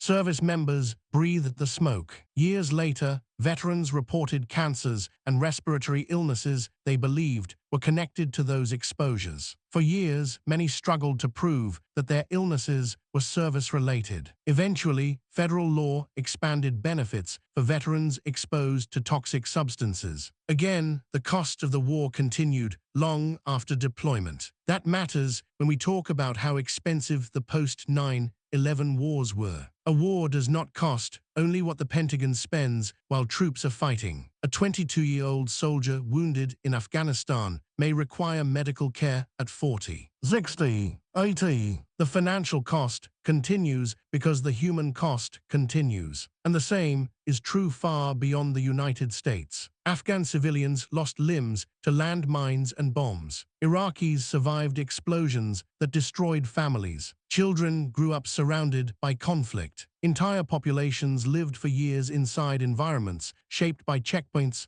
militias, insurgents, airstrikes, and fear. Surviving a war does not mean escaping its consequences. And for tens of millions of people, the consequence was even more fundamental. They lost their homes. War changes maps in ways political boundaries rarely show. A city remains in the same place. A border remains drawn in the same color. But the people move. One family leaves a neighborhood, then another, then an entire community. Some move across a city, some across a country, some cross an international border and never return. The post-9/11 wars produced displacement on an enormous scale. Afghanistan had already experienced decades of refugee movement before 2001. The new war added more. Families fled fighting between the Taliban and coalition forces. Others escaped bombings, assassinations, or the return of Taliban control. Some crossed into Pakistan or Iran. Others moved repeatedly inside Afghanistan itself. Iraq experienced another massive displacement crisis. After the 2003 invasion, violence gradually pushed people out of mixed neighborhoods. Then sectarian conflict accelerated the process. Sunni families fled Shia-controlled areas. Shia families fled Sunni-controlled areas. Christians and other minorities left communities where they no longer felt safe. Millions of Iraqis were displaced inside the country or fled abroad. Then Syria collapsed. The Syrian civil war was not caused by September 11. Its roots were domestic and regional, but the conflict became deeply entangled with the post-9/11 jihadist landscape. Al-Qaeda affiliates grew there. ISIS seized territory there. The United States eventually conducted military operations there, and the resulting refugee crisis became one of the largest of the 21st century. Millions of Syrians fled to Turkey, Lebanon, Jordan, Europe, elsewhere. The political effects spread far beyond the battlefield. Refugee movements became major issues inside European politics. Border controls tightened. Anti-immigration parties gained support in several countries. Governments argued over asylum. The war in one region began influencing elections thousands of miles away. This is another characteristic of modern conflict. The consequences do not remain inside the country where the shooting happens. People move, money moves, weapons move, ideas move, political reactions move. Brown University's Costs of War project has estimated that the post-9/11 wars it studies displaced at least tens of millions of people. The exact figure depends on which conflicts and categories are included, but the scale itself is difficult to comprehend. Imagine the entire population of a major nation being told, "You cannot safely remain where you live. Take what you can carry. Find somewhere else, maybe temporarily, maybe forever." And displacement creates its own chain of consequences. Children miss school. Adults lose jobs. Families lose property. Refugee camps become semi-permanent cities. Host countries absorb enormous populations. People who once had homes, careers, farms, businesses, and communities become classified simply as refugees. Then years pass. Children are born in exile. They grow up speaking the language of the country their parents fled to. A temporary emergency becomes a generation. And once again, the initial decision that began the chain may be decades in the past. A war starts, a government falls, an insurgency grows, a civil conflict erupts, millions move, foreign politics changes, history keeps traveling outward. The human cost was enormous, but the financial cost was extraordinary too. And unlike the attacks themselves, which lasted one morning, the bills accumulated year after year. How much did the post-9/11 wars cost? There is no single number that answers the question perfectly, because first you have to decide what counts. The direct cost of military operations, veterans' healthcare, homeland security, interest on money borrowed to finance the wars, future obligations, aid and reconstruction, intelligence, operations. Different accounting methods produce different totals, but every serious estimate reaches the same basic conclusion. The cost is measured in trillions. Researchers at Brown University's Costs of War project have estimated that the broader post-9/11 wars have cost the United States roughly $8 trillion when military operations, homeland security, veterans care, and related obligations are considered. And even that does not mean the bill is finished. Think about what that number means. $1 million is difficult enough to visualize. 1 trillion is 1 million millions. $8 trillion represents resources accumulated across an economy for decades. Money spent on troops, aircraft, fuel, bases, weapons, contractors, reconstruction, intelligence, training foreign armies, replacing destroyed equipment, transporting supplies across the world, medical care, disability benefits, interest, and the wars were financed differently from many previous major conflicts. There was no enormous dedicated war tax that made the cost visible every April. Much of the spending was financed through borrowing. That meant Americans could support major wars without immediately experiencing their full financial cost. The government borrowed. Future taxpayers inherited part of the obligation. Interest accumulated. This created another strange feature of the War on Terror. The consequences could continue long after the missions ended. The final American troops left Afghanistan in 2021, but veterans did not stop requiring care in 2021. Debt associated with the wars did not disappear. Disability payments did not stop.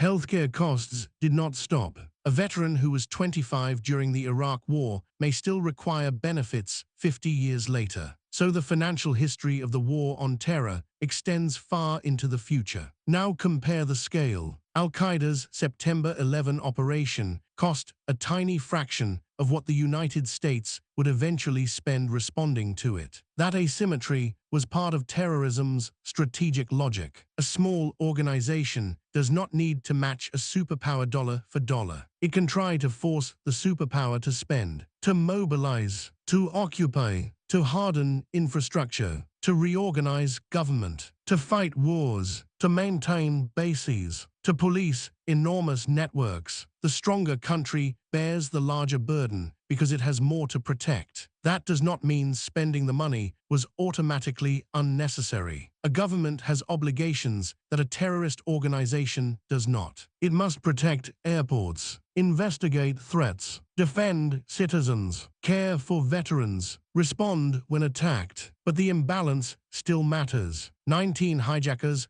caused the United States to make commitments whose cost would eventually reach into the trillions. That is power of a very unusual kind. Not the power to defeat a superpower directly. The power to influence what the superpower chooses to do with its own resources. And the spending had another political effect. For years, the War on Terror pushed other questions into the background. What else could that money have funded? What domestic priorities were delayed? What military capabilities were neglected while the armed forces focused on counterinsurgency? What would American strategy have looked like if 2 decades of attention had gone somewhere else? Those questions would become more urgent as China grew stronger and Russia became more confrontational. But the political transformation created by September 11 began much earlier. And at first, it did not begin with division. It began with one of the most extraordinary moments of national unity in modern American history.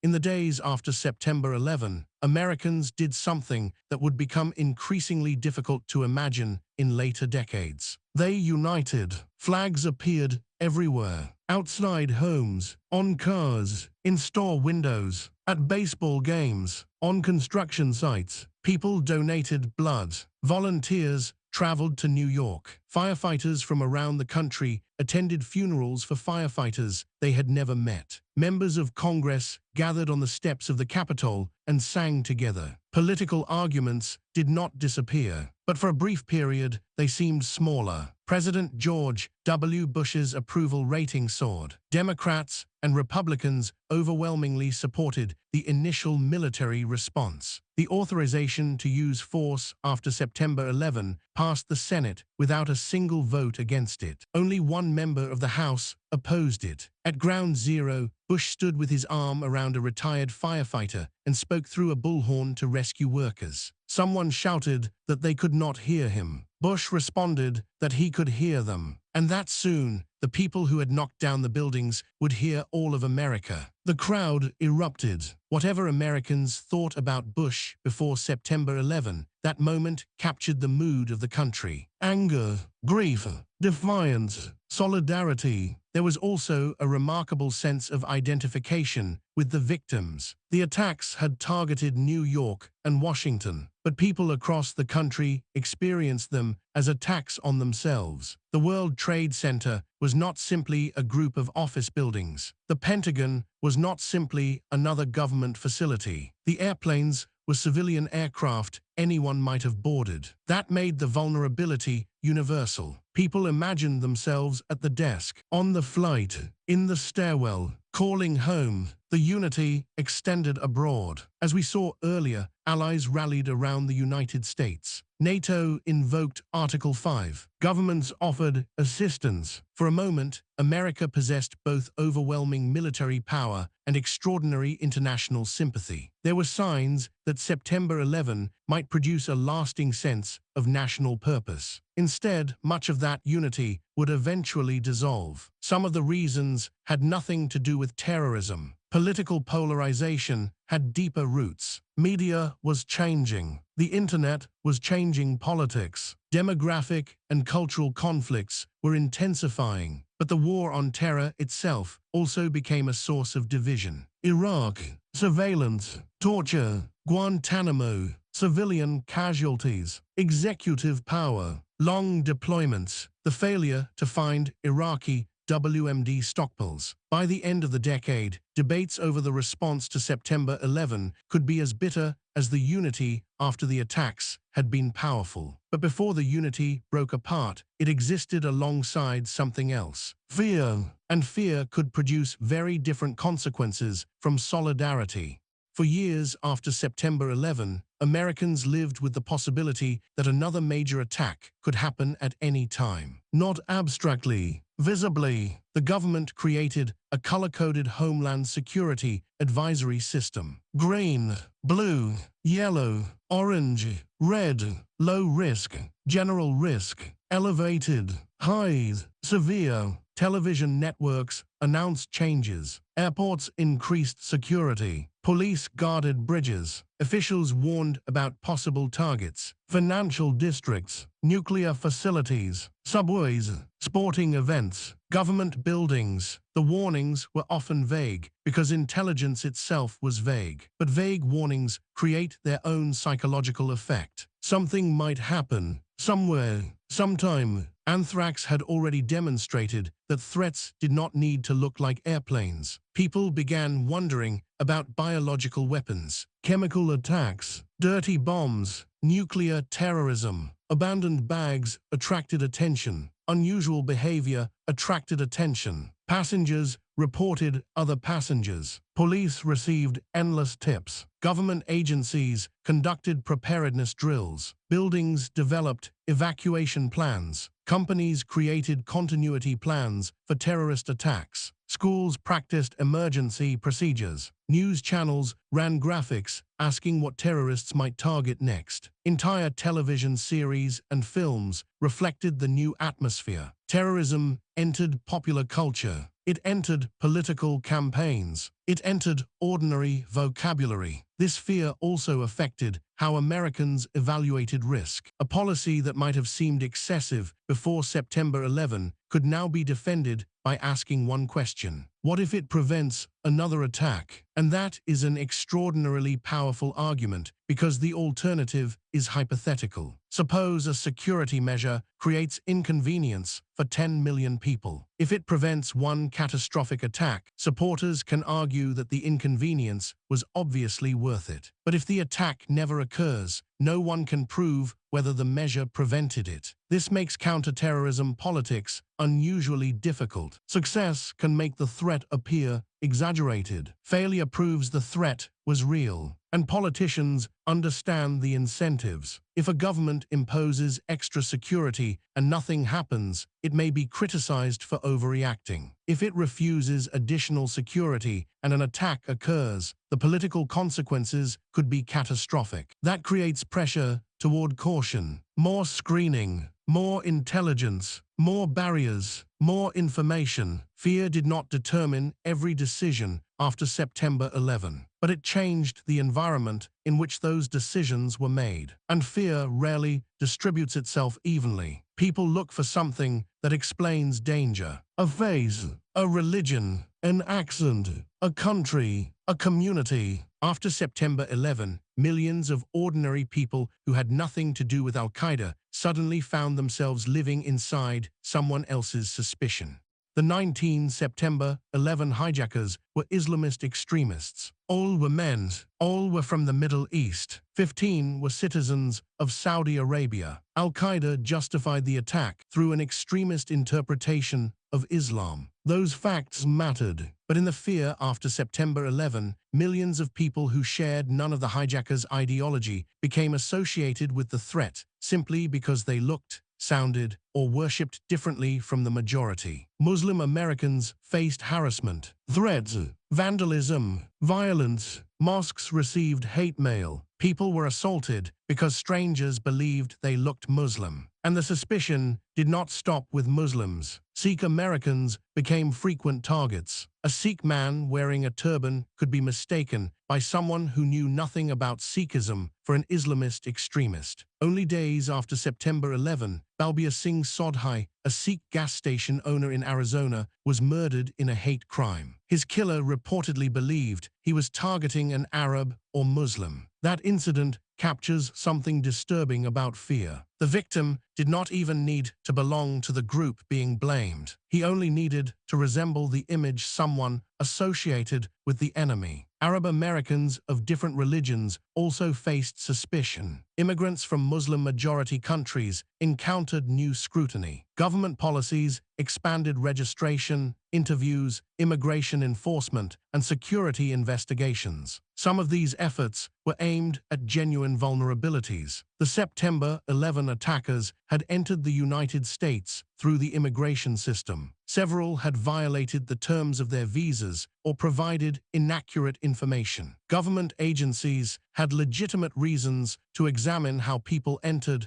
and remained in the country. But there is a difference between investigating risk and treating entire populations as risk. That boundary became one of the major civil liberties arguments of the era. How should authorities use nationality, travel history, religion, country of origin, language, associations? A terrorist profile can help investigators focus limited resources, but a profile built too broadly produces enormous numbers of innocent suspects, and communities that feel indiscriminately targeted may become less willing to cooperate with law enforcement. American Muslim organizations themselves repeatedly condemned terrorism. Muslim Americans served in the military, worked in intelligence, joined law enforcement, lost family members on September 11. Yet public debate often collapsed a complex global ideological movement into a much larger religious identity. That had political consequences. Mosque construction became controversial in some communities. Conspiracy theories spread about Muslim political influence. Arguments over immigration increasingly intersected with arguments over terrorism. Years later, campaigns for restrictions on travelers from several Muslim-majority countries would draw directly on fears built during the post-9/11 era, even as supporters and critics disagreed fiercely over whether such policies represented security measures or religious discrimination. This is one of the hardest legacies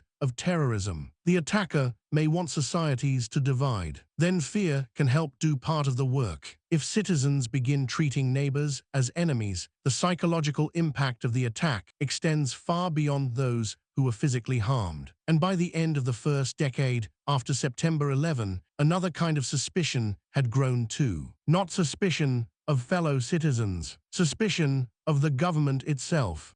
In September 2001, Americans were willing to give their government enormous latitude. The country had just been attacked. Officials said they needed new powers, new military authorities, new intelligence tools, new security systems. For a time, the public largely accepted the argument. Then the evidence began accumulating. Iraq was supposed to possess stockpiles of weapons of mass destruction. The stockpiles were not found. Abu Ghraib revealed American personnel abusing Iraqi detainees. The CIA's secret detention and interrogation programs became public. Guantánamo remained open year after year. The wars lasted far longer than early predictions suggested. Government officials repeatedly described progress in Afghanistan, yet the Taliban continued expanding. Then came financial crisis and domestic political upheaval, further eroding confidence in institutions more broadly. By 2013, Edward Snowden revealed secret surveillance programs to a public that had already become far more skeptical than it had been 12 years earlier. The political meaning of national security changed. In 2001, the dominant criticism had been, why didn't the government do more? Later, the criticism increasingly became, what exactly has the government been doing? That reversal is central to the post-9/11 story. The intelligence failures before September 11 produced demands for stronger institutions. The actions of those stronger institutions then produced demands for greater oversight. This is not necessarily a contradiction. It is a cycle. A democracy responds to failure by increasing power. Then citizens discover how that power is being used. They debate limits. Courts intervene. Congress changes laws. Another threat appears. The balance shifts again. Iraq accelerated the collapse of trust because the central public justification for war proved badly flawed. The intelligence community had been wrong about major Iraqi WMD stockpiles. That raised a devastating question. If the government could be so wrong about something important enough to justify invasion, what else might it be wrong about? The consequences spread beyond Iraq. Later warnings became easier for skeptics to dismiss. Intelligence itself became politically contested. Supporters of aggressive counterterrorism accused critics of forgetting September 11. Critics accused national security officials of using September 11 to justify permanent war. By the Obama years, the political coalitions had become complicated. Many Democrats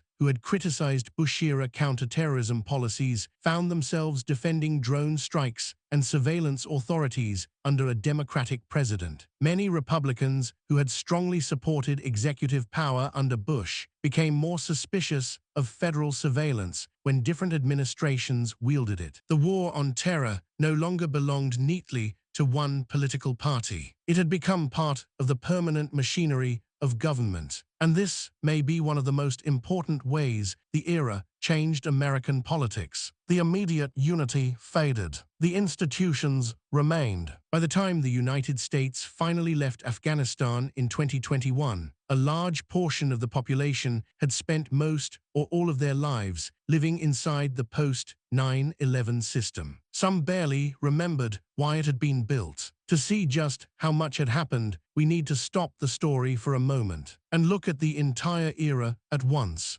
September 11, 2001. 4 hijacked aircraft. Nearly 3,000 people killed. October 2001. The United States invades Afghanistan. The The Taliban government collapses. Osama bin Laden escapes. Later that month, the Patriot Act becomes law. November 2001. The Transportation Security Administration is created. 2002. The first detainees arrive at Guantánamo Bay. The Department of Homeland Security is created. Congress authorizes force against Iraq. March 2003. The invasion of Iraq begins. Baghdad falls within weeks. The occupation begins to unravel. 2004. Abu Ghraib becomes public. Zarqawi pledges allegiance to bin Laden. Al-Qaeda in Iraq emerges. 2004 also brings another transformation. Congress passes sweeping intelligence reform. The Office of the Director of National Intelligence and National Counterterrorism Center follow. The American security architecture is being rebuilt while the wars expand. 2006. Zarqawi is killed. Iraq descends deeper into sectarian violence. 2007. The Surge. The Sunni Awakening. Violence begins to fall. 2008. Congress updates major surveillance law. America is now fighting terrorism with tools that barely existed when the attacks occurred. 2009. President Obama takes office. The war on terror does not end. American troop levels rise sharply in Afghanistan. Drone warfare expands. May 2011. Osama bin Laden is killed in Pakistan. 10 years after September 11, the man behind the attack is finally dead. December 2011. The remaining American troops leave Iraq. It appears that two major chapters may be closing. Then Syria collapses. 2013. Edward Snowden reveals classified surveillance programs. The security architecture built after 9/11 becomes the center of a global privacy debate. 2014. ISIS captures Mosul. A jihadist organization descended from al-Qaeda in Iraq controls territory across two countries. The United States returns to combat operations in Iraq. 2015. ISIS-inspired and directed terrorism strikes far beyond its territory. Paris becomes one of the most visible examples. 2019. ISIS loses the last major territory of its caliphate. Abu Bakr al-Baghdadi is killed. Once again, a leader dies. Once again, the organization survives in another form. 2020. The United States and the Taliban reach an agreement setting a path toward American withdrawal from Afghanistan. 2021. 20 years after the war began, American forces leave. The Taliban takes Kabul. The government built with 20 years of Western support collapses. And now, 2026, 25 years after September 11, the Twin Towers are gone. Bin Laden is dead. Saddam Hussein is dead. Zarqawi is dead.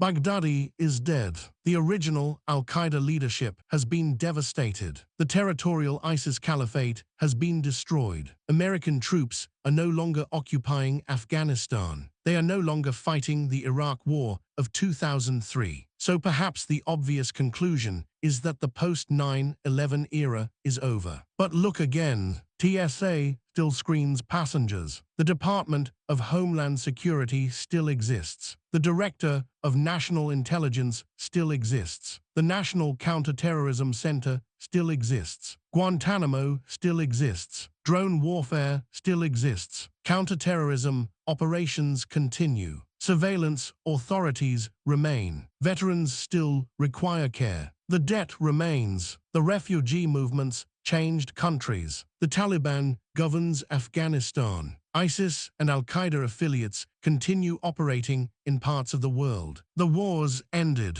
Some organizations disappeared. Others mutated. Presidents changed. The security system stayed. And that brings us to the question we have been moving toward from the beginning. After 25 years of war, surveillance, military operations, institutional reform, and trillions of dollars in spending, did America win?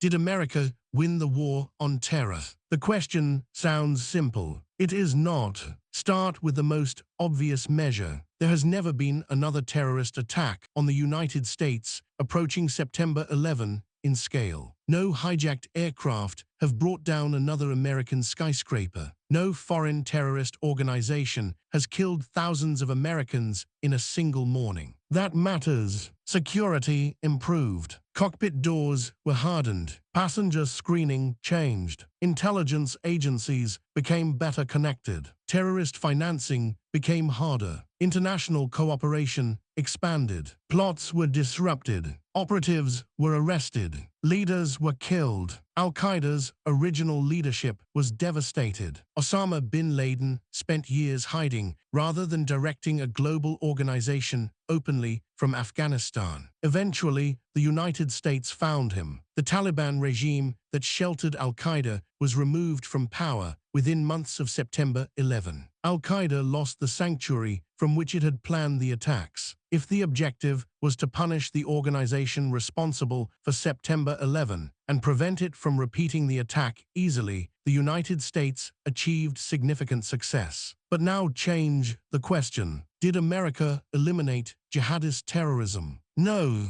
Al-Qaeda survived. Affiliates appeared elsewhere. Al-Qaeda in Iraq emerged. ISIS followed. Groups inspired by the same broad ideological movement appeared across multiple continents. The enemy became more geographically dispersed. Now change the question again. Did America build a stable Afghanistan capable of surviving without American military support? No. 20 years of war ended with the Taliban returning to Kabul. Did the Iraq War eliminate a major threat to the United States? Saddam Hussein's regime was destroyed, but the weapons stockpiles at the center of the pre-war case were not found. The occupation helped produce instability that became fertile ground for jihadist movements. Iran, one of Saddam's greatest enemies, gained greater influence inside post-Saddam Iraq. Did the war on terror make American institutions more capable of identifying threats? Almost certainly. Did it also expand government powers in ways that produced serious civil liberties controversies? Yes. Did American military operations kill terrorist leaders? Yes. Did some of those operations also produce civilian casualties, resentment, and propaganda opportunities for the organizations America was fighting? Yes. This is why victory is so difficult to define. A conventional war can end when an army surrenders. A government falls. A treaty is signed. A border changes. The war on terror had no equivalent moment. Terrorism is a tactic. An ideology can survive the death of a leader. An organization can lose territory and continue underground. A branch can emerge somewhere else. The goal gradually became less like eliminating terrorism and more like reducing it to a level that governments could manage. That is a very different definition of victory. And perhaps the most revealing comparison is with the fear of September 12, 2001. Americans then imagined another catastrophic attack might happen within days, then weeks, then months. 25 years passed without another attack of comparable scale. Something worked. Probably many things worked together. Intelligence, security, military pressure, international cooperation, changes in terrorist strategy, changes in public behavior, and perhaps luck. But those successes came alongside failures whose consequences were enormous. Iraq, Afghanistan, abusive detention, bad intelligence, civilian casualties, trillions of dollars, new terrorist movements, an expanded national security state. So did America win? The answer depends almost entirely on what you believe the war was supposed to accomplish. Prevent another September 11. A strong argument can be made that the post-9/11 system succeeded. Destroy terrorism. Impossible. Transform Afghanistan. Ultimately unsuccessful. Create a stable, democratic Middle East. No. Destroy the organization that planned September 11. Largely, yes. Avoid creating new enemies in the process. Clearly not. The war on terror did not end with a victory parade. It ended gradually. One troop withdrawal, one dead leader, one closed base, one expired program, one forgotten headline at a time. But the strangest part is that much of the machinery built to fight it never went away. Go back to the world we saw at the beginning. The airport checkpoint, still there. The Transportation Security Administration, still there. The Department of Homeland Security, still there. The Director of National Intelligence, still there. The National Counterterrorism Center, still there. Terrorist watch lists, still there. Biometric border screening, still there. Intelligence sharing between agencies that once operated far more separately, still there. Guantánamo Bay, still there. American capabilities for drone strikes and remote counterterrorism operations, still there. Legal authorities built or expanded during the post-9/11 era. Many remain, even where the laws and procedures surrounding them have changed. Veterans from Afghanistan and Iraq, millions of them, still living with the consequences. Medical obligations, disability payments, long-term care, still accumulating. The physical wars can end, while the institutions they created survive indefinitely. This is not unique to September 11. World War II produced institutions that survived the war. The Cold War produced alliances, intelligence agencies, military bases, nuclear systems, and bureaucracies that continued after the Soviet Union disappeared. Crises build governments, and governments rarely return completely to what existed before them. September 11 did the same thing. Consider the Department of Homeland Security. A child born the year DHS began operating is now an adult. To that generation, DHS is not an emergency response. It is simply one of the departments of the federal government. The same is true of TSA. An entire generation has never experienced the airport security system that existed before September 11. The system became invisible through familiarity, and that may be the deepest institutional legacy of the attacks. Not the things Americans still consciously associate with 9/11. The things they no longer associate with it at all. An ID requirement, a watch list, a security line, a federal agency, an intelligence center, a law, a database, a reinforced cockpit door, a warning to report suspicious activity. Each once represented a response to a specific historical emergency. Then time passed. The emergency became history. The response became infrastructure. But something else happened during those 25 years. The world stopped revolving around terrorism. New threats appeared. Old rivalries returned. And America began carrying a security system built for one era into a very different one.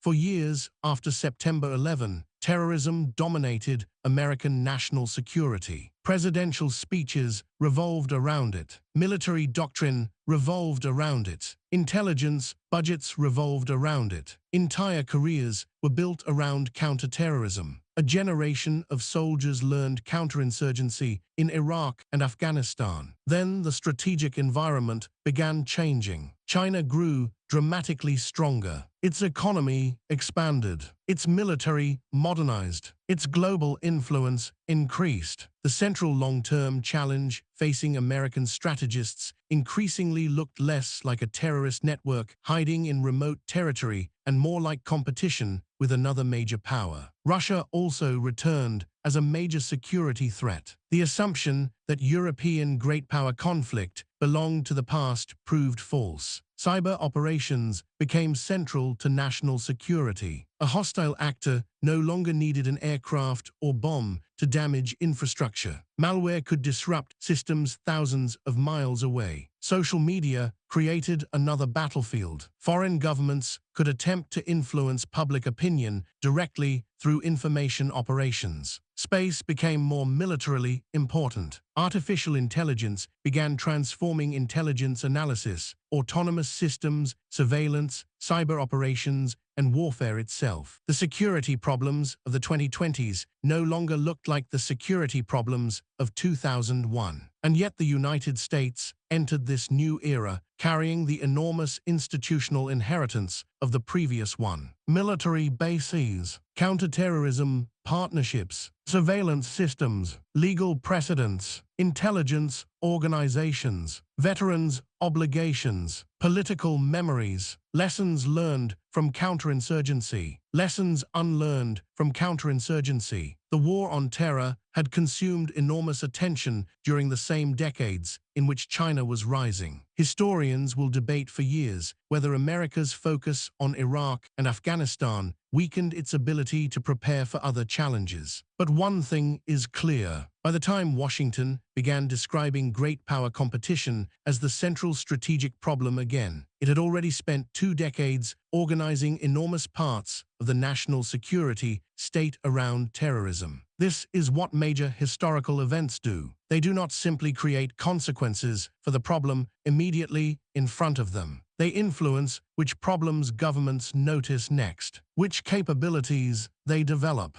which expertise they reward, which risks they fear, which wars their officers understand, which wars they do not. September 11 pulled America toward the Middle East and Central Asia at exactly the moment the 21st century was beginning. 25 years later, the country's attention has moved elsewhere. But attention can move faster than institutions, and institutions can move faster than memory. Which brings us back to where we started. An ordinary traveler, an ordinary airport, an ordinary security line. A world that now feels completely normal. Take off your shoes, empty your pockets, remove your laptop, show your identification, walk through the scanner. Wait, at the beginning of this story, these were simply instructions. Now they have a history. Behind the checkpoint is September 11. Behind the reinforced cockpit door is September 11. Behind the watch list is September 11. Behind the federal officer checking the passenger is September 11. Behind the databases communicating with one another is the fear that somewhere, one agency may know something another agency does not. A 25-year-old traveler can move through this entire system without remembering the world that existed before it. That is how thoroughly the response succeeded in becoming ordinary. The traveler collects their bag, puts their shoes back on, walks toward the gate, and never thinks about the 19 men who helped create the ritual. History does not always announce itself. Sometimes history looks like standing in line. Move away from the airport. Look at Washington, a cabinet department created because of September 11. An intelligence director created because of September 11. A counterterrorism center created because of September 11. An FBI transformed because of September 11. Databases connected because of September 11. Security partnerships built because of September 11. Thousands of analysts, officers, agents, military personnel, contractors, lawyers, and specialists working inside institutions whose missions were transformed by the attack. Many of the people working there today were children when the towers fell. Some were not alive. They inherited the system. That matters because eventually the people who experienced a crisis leave office. The institutions remain. The original emotional memory disappears. The procedures stay written down. The organization chart remains. The budget arrives next year, and the year after that. The government created after September 11 gradually became a government run by people who know September 11 primarily as history. The emergency became bureaucracy. The bureaucracy became normal, and normal is powerful because normal is rarely questioned.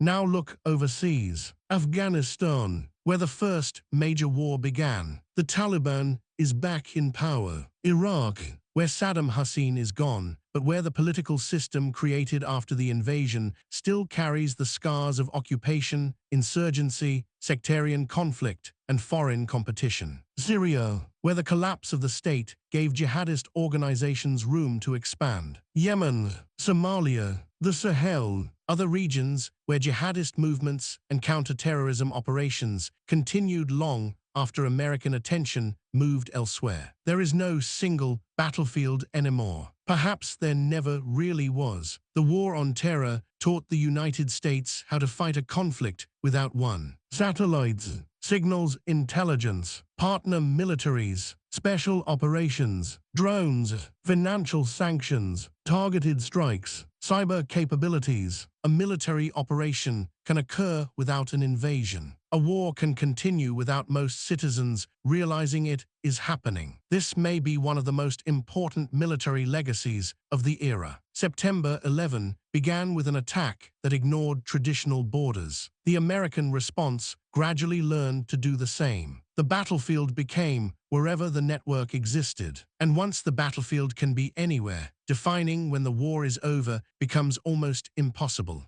No president planned the entire world we have just described. George W. Bush did not invade Afghanistan intending to remain for 20 years. The United States did not invade Iraq intending to create conditions that would help al-Qaeda in Iraq grow. American planners did not remove Saddam Hussein intending to increase Iran's influence. The United States did not fight AQI intending for its remnants to become ISIS. Washington did not build surveillance capabilities intending for a contractor named Edward Snowden to reveal them to the world. The United States did not spend 20 years training Afghan security forces, expecting them to collapse as the Taliban entered Kabul. That is what makes unintended consequences so important. History is not a sequence of plans successfully executed. People act.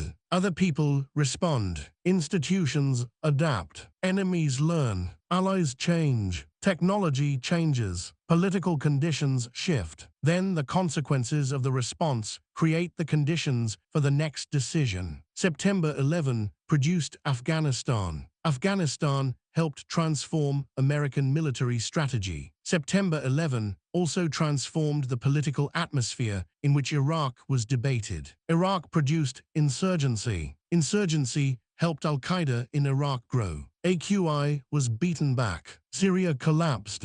AQI's descendants crossed the border. ISIS emerged. ISIS produced another military intervention. Every answer created another question. Every solution changed the problem. This does not mean consequences were inevitable. Quite the opposite. It means choices mattered. September 11 happened. That fact could not be undone. Nearly 3,000 people were murdered. The United States had to respond. Al-Qaeda had to be confronted. A government could not watch thousands of its citizens die and simply do nothing. But everything that followed was not contained inside the attack itself. September 11 did not write the Patriot Act. People wrote it. September 11 did not decide how broad surveillance authorities should become. People decided. September 11 did not choose Guantánamo Bay. People chose it. September 11 did not authorize enhanced interrogation. People did. September 11 did not invade Iraq. People did. September 11 did not decide that American troops would remain in Afghanistan for 20 years. That emerged through decision after decision across 4 presidencies. This distinction matters because if we describe every later consequence as something 9/11 caused, we accidentally remove human responsibility from history. Events create pressure. They create fear. They change what seems politically possible. They narrow some choices and make other choices appear urgent. But people still choose, sometimes with good information, sometimes with bad information, sometimes cautiously, sometimes recklessly, sometimes knowing the risk, sometimes unable to imagine what the risk will become. That is the deeper lesson of the post-9/11 era. The attack changed history, but the response determined much of what that change would look like. And judging that response requires us to hold 2 ideas in our minds at once. The danger was real. The mistakes were real. The security successes were real. The costs were real. There is no need to erase one side to understand the other. So after 25 years, return to the question that justified almost everything. Did it make us safer? Another September 11 did not happen. That is not a small fact. Thousands of people went to work every morning in skyscrapers that were never attacked. Millions boarded aircraft that arrived safely. Plots were stopped that most people will never know much about. Terrorist leaders spent years hiding from intelligence services rather than planning openly from protected camps. Al-Qaeda lost the freedom it possessed in Afghanistan before 2001. Its original leadership was hunted relentlessly. Bin Laden was killed. ISIS lost its territorial state. Airline hijacking became dramatically harder. Intelligence agencies learned to share information. Governments learned to track terrorist money. Borders became more secure against known suspects. Those are real accomplishments. But safety is not the only thing a society values. Liberty matters. Law matters. Trust matters.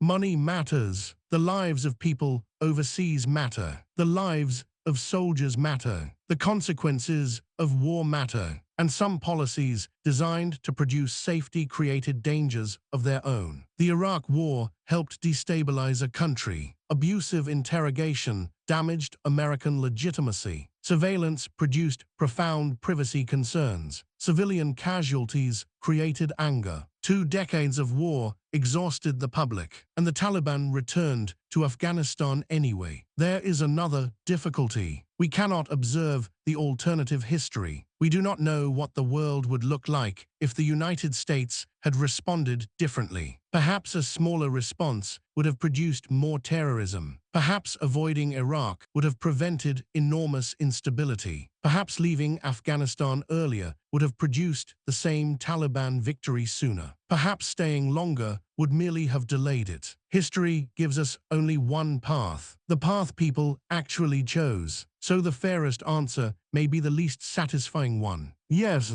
America became safer from some of the vulnerabilities September 11 exposed. And yes, some of the methods used to create that safety generated enormous costs and entirely new problems. Both are part of the legacy. That is why 25 years later, September 11 still resists a simple ending. September 11, 2001, 8:46. The first aircraft strikes the North Tower, 9:03. The second aircraft strikes the South Tower, 9:37. The Pentagon, 10:03. A field in Pennsylvania, 10:28. The North Tower falls, 102 minutes. That was the attack. Now watch what follows. Afghanistan, the Patriot Act, TSA, Guantánamo, Homeland Security, Iraq, Abu Ghraib, al-Qaeda in Iraq, the intelligence reforms, the surge, drone warfare, Bin Laden killed, Snowden, ISIS, Mosul, Raqqa, Kabul, the Taliban returns. 25 years. One morning becomes a war. The war becomes several wars. The wars create institutions. The institutions become permanent. The enemies change names. The technology changes. The presidents change. The battlefield moves. The memories fade. And eventually, a generation grows up inside the consequences without remembering the event that created them. That is the difference between an event and an era. An event has a beginning, a time, a place, a photograph. An era changes what comes afterward. September 11 did both. The attacks destroyed buildings, killed thousands of people, and traumatized a country. But their historical power came from something larger. They changed what America feared. They changed what America was willing to do. They changed how the government watched, how airports worked, how intelligence moved, how wars were fought, where wars were fought, what powers presidents claimed, what risks citizens accepted, and what enemies emerged from the response. Some changes made another catastrophic attack harder. Some produced consequences no one intended. Some have been reversed. Others became so ordinary that we barely remember they were changes at all. And perhaps that is the strangest legacy. 25 years later, the world does not feel like it is living in the immediate aftermath of September 11. It feels normal, but normal is not the same thing as inevitable. The world of September 10, 2001 was once normal too. Then 19 men boarded 4 airplanes, and less than 2 hours later, that world was gone. 9/11 did not create one war. It created an era. 25 years later,